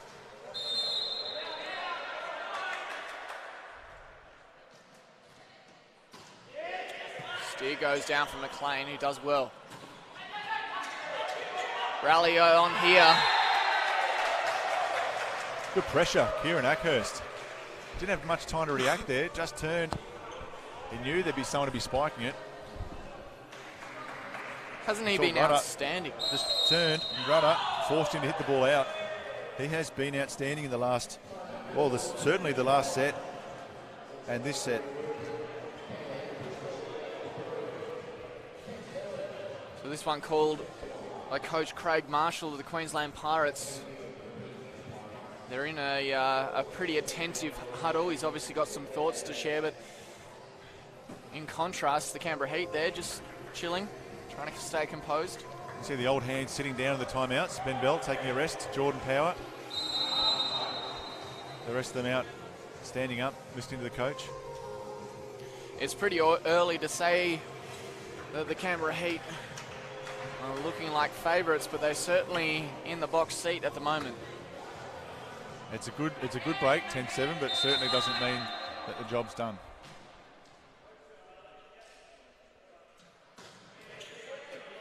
Ivers took his time. He was still on the move, though. Good block. Did it get the line? It tagged the line. Did. Critical point. So McLean was faced with a good double block and almost won the point by pushing it off the outside hand. Oh. Just strong enough, Andre Bourgeot.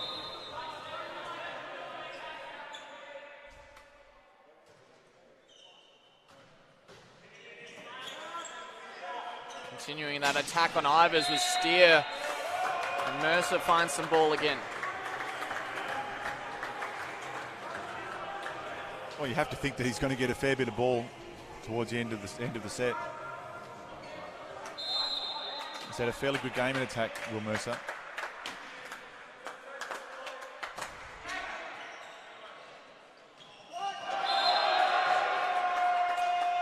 Again, forcing the quick there with Ackhurst. But he's running on such a tight angle. You see he's coming from all the way over position 4. So he's got to travel 6 or so metres. And when the ball's set in so quickly in reception, he just doesn't have the time to get in a good position. And puts the ball in the net.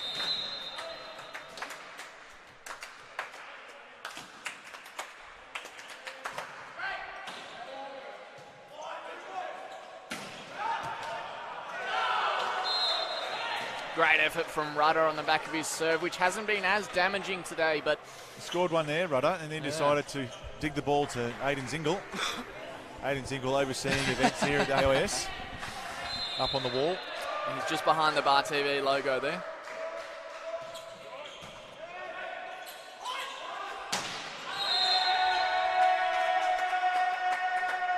Net touch again. Andre Bourgeot. So Queensland doing well to make sure that Canberra Heat don't run away to that big gap that they had in the third set. It was about this time in the third set where they started to get away with it. Well, it's a critical time now. I mean, you've got the front setter here for the Canberra Heat. Nick Bourgeot, you see number 3 at the net. So what that means is you have essentially 2 frontline attackers and the back row attack from Travis Passier. So they've got to try and take an advantage in this situation.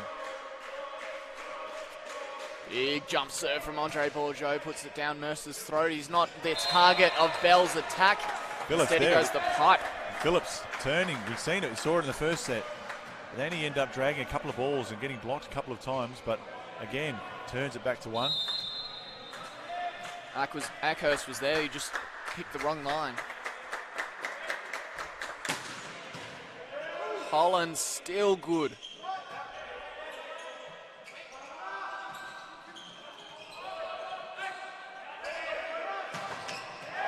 Out. Just the wrong angle off the block. Well done, Mercer. Big risk. Took the risk there, Will Mercer. Spiked the ball hard and low. And the form wasn't quite good enough for the Canberra Heat and got the block out. Potentially had a line on the right side of the court too, but... Oh, another good dig from Holland. He continues. Passier. How about that from McLean? Still going.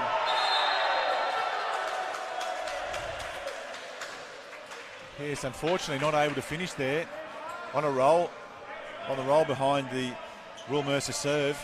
Great dig from McLean in the background.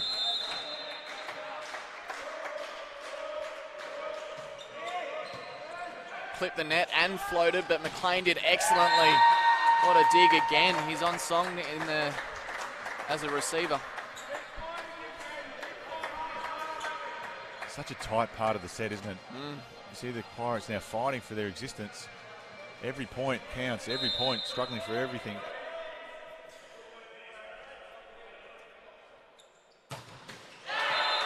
Well, they've edged their way back down to 2-point margin, which is a great effort. As you said before, Ben, it was a critical moment in the set.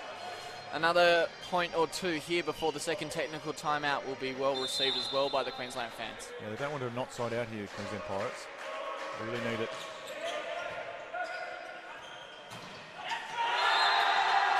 Oh. Side. Great block, Travis Passier. Oh, he called it, so they made a mistake. I think that the umpire originally called it out, but the linesman was right on it, and of course that's the line that we're sitting on, Kieran Dank. That's definitely, from our vantage point, looked in. Great block again from the Canberra Heat. 16-13, as you can see there on your screen from wherever you're watching. This broadcast thanks to Bar TV and brought to you by the Canberra Heat, making it possible here at the Australian Institute of Sport. And I hope you're enjoying the contest. It's been phenomenal across the whole weekend. We've been calling the women's and men's games with Les Young, the coach of the men's top team, calling the reserves. Thanks to Les. Mixed results in the reserves. Queensland Pirates girls side taking out both games. And yesterday in the men's, the Canberra Heat winning 3-0. An opportunity here to take it 3-1. I think Ben Bell here might run the split, might run the quick B attack, so long away from himself. To give space on the outside to Mercer. There it is. Oh, right on the line. Clearly long. Wow. I have to say, looked long from here, but yeah, I thought so. It looked like it was beyond that. Let's have a look at the replay. Like it was deep, but it's the way the cookie crumbles. Well, couldn't see it on that. From live, looks like Holland is standing on the spot down the back. Just in case anyone wanted to have a check. That's critical. That was a great point for Queensland. They really needed that.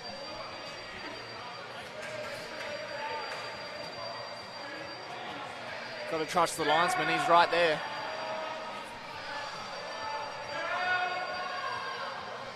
Still protesting. In the towel out to wipe the ball spot. A bit of gamesmanship there for the Canberra Heat. Sweaty ball. Yeah, and rightfully so. Umpire's going to have a chat with the captain, Andre Bourgeot. Oh, the second umpire was the one who went and had a look at it. And it's given a warning, I think, to the coach, Les Young. Time to regather here for the Canberra Heat and time to capitalise for the Queensland Pirates. See what they can do.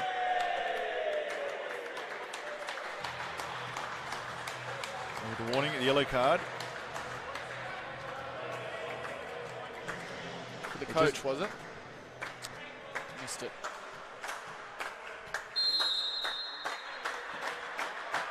Back in it now, 16-14. Could that have been the critical point of the match? We'll see. Travis Passier says no.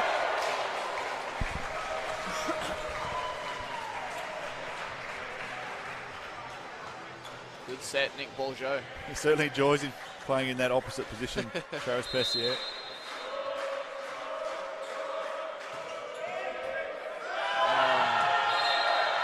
So Ivers continues to struggle there. Good serve from Jordan Power, pick him out. And Jack Halley coming in for Ivers. It's the benefit of having two liberos that you can change them over.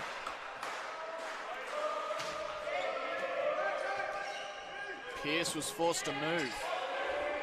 Power has a bit to run as well. Passier has a look as he goes across. Wow, that was impressive. McLean hits the antenna.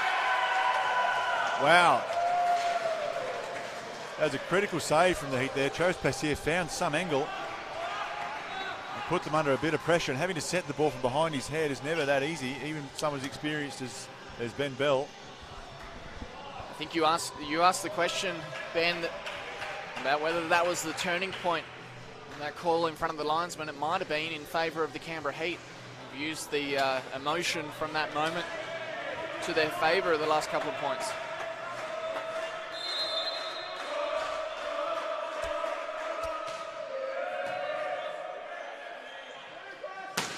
Mercer down the throat of Holland. Wow, again. May have won them the game. Great dig down the line, Holland. Mercer cracked it down the line. Stood there, Holland. And Nick Borgia made a great set, and to his brother Andre had put it away. What a talented libero.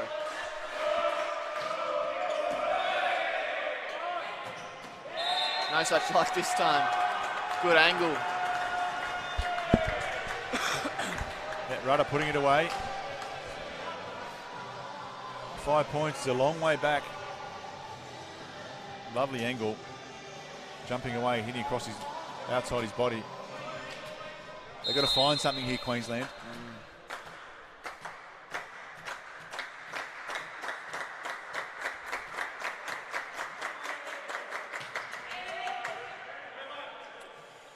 Fast and slow. Holland is good. It goes out, though. Called wide. So really a spike mistake there because the pass was good. So close. 4 points now.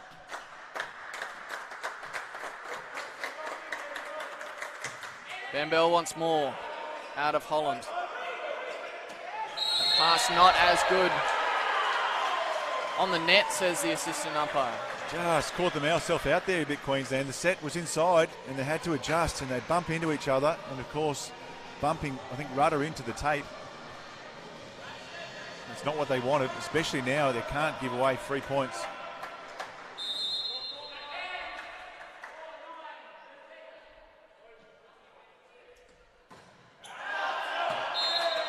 Likewise the Canberra Heat, so a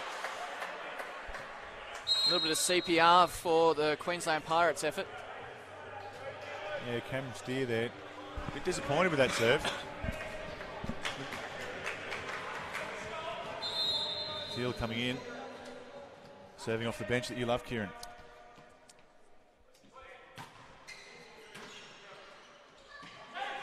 Passier. Passier. Well, it was a good serve. Not bad nice off serve. the bench. Yeah, nice serve.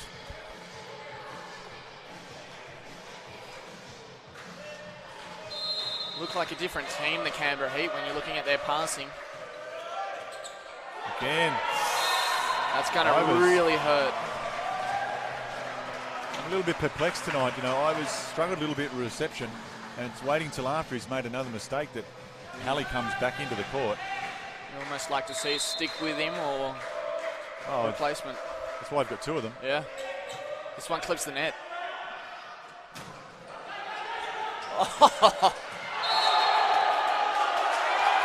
Oh, hang on.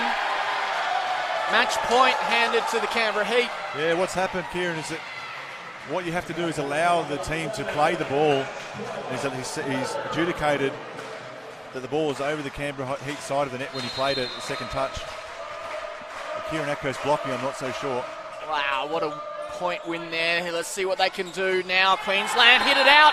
That's it. It's all over. A clean sweep for the Canberra Heat here at the Australian Institute of Sport. The AVL of 2018 has taken a twist and a turn. There's more games next weekend, but that means that the Canberra Heat men's team are in the running to take out the championship if they can win next weekend against UTSSU here at the AIS. What a display from the Canberra Heat. The Queensland Pirates, they played valiantly, but they could not bring it home. That critical moment we talked about in the early teens as the Canberra Heat stole away by 5 and finished it in the end by 8 points, the biggest margin in the game. Ben Hardy, what a display. Well, they should be proud of themselves, the Canberra Heat. They were more consistent, especially through the back half of that match, with the Queensland Pirates struggling just to maintain their reception and also in attack, really making a few too many unforced errors. Some great momentum swings. I thought Kieran Ackhurst did a great job in the middle, getting some important key blocks. But again, Jordan Power played a good match. And I guess you look at the Canberra Heat side, apart from Will Mercer, who was pretty stable in his attack, you're looking for others and support staff there. There wasn't that much coming. So they really struggled as a group, as a unit tonight to put it together. Yeah, unfortunately for the Queensland Pirates, it's an unsuccessful trip down to Canberra after taking a clean sweep against the same side last weekend in Queensland. So a few heads dipped in the maroon and whites, but they should be proud of a few of their efforts. The first set was particularly good today. Yeah, the Queensland, you always expect them to going to come out and play well, and just a little bit inconsistent in today's match. And now it's a little bit open slather, I think, for the championship. They've let the Canberra Heat in now, with possibilities for both sides now to go forward. If they'd taken that match tonight to 5 sets, or even won one of these 2 matches, the season would have been theirs. Absolutely. So congratulations to the Canberra Heat, playing very well under pressure. Thanks once again, Ben Hardy, former Australian player, for your insights today, and coach extraordinaire. I'd commentated the list of accomplishments on your resume. It's been an absolute pleasure. Thanks, Kieran. Thanks for the opportunity. It's always good to see high-level volleyball played in Australia. And fantastic to be able to bring it to you. Once again, thanks to Bar TV for making this happen. Stick with us, though. We're going to go down courtside and have a quick chat to a couple of players and find out what they thought of it. It's been an absolute pleasure. We'll be with you in just a moment. Thanks, Ben.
Down courtside with Jackson Holland. Jackson, what a display. Yeah, it was great. The boys really pulled out after yesterday. Good performance, battled at times, but yeah, really good to get the win, and great team effort by everyone today, yeah. We'll assess the team effort in a moment, but for yourself, you must be happy with that. Some great saves, and you're very composed. Yeah, I mean, been really working on my game against Queensland since last week. We had a bit of time to look at it, and yeah, I think just trying to work on reading different players and just getting a bit of knowledge on the other stuff is really good. So, yeah, really enjoyed it, and yeah, just as I said, great to get the win again. 2 in a row, especially coming off of a visit to Queensland last weekend. The morale during the week in training, was it just focus?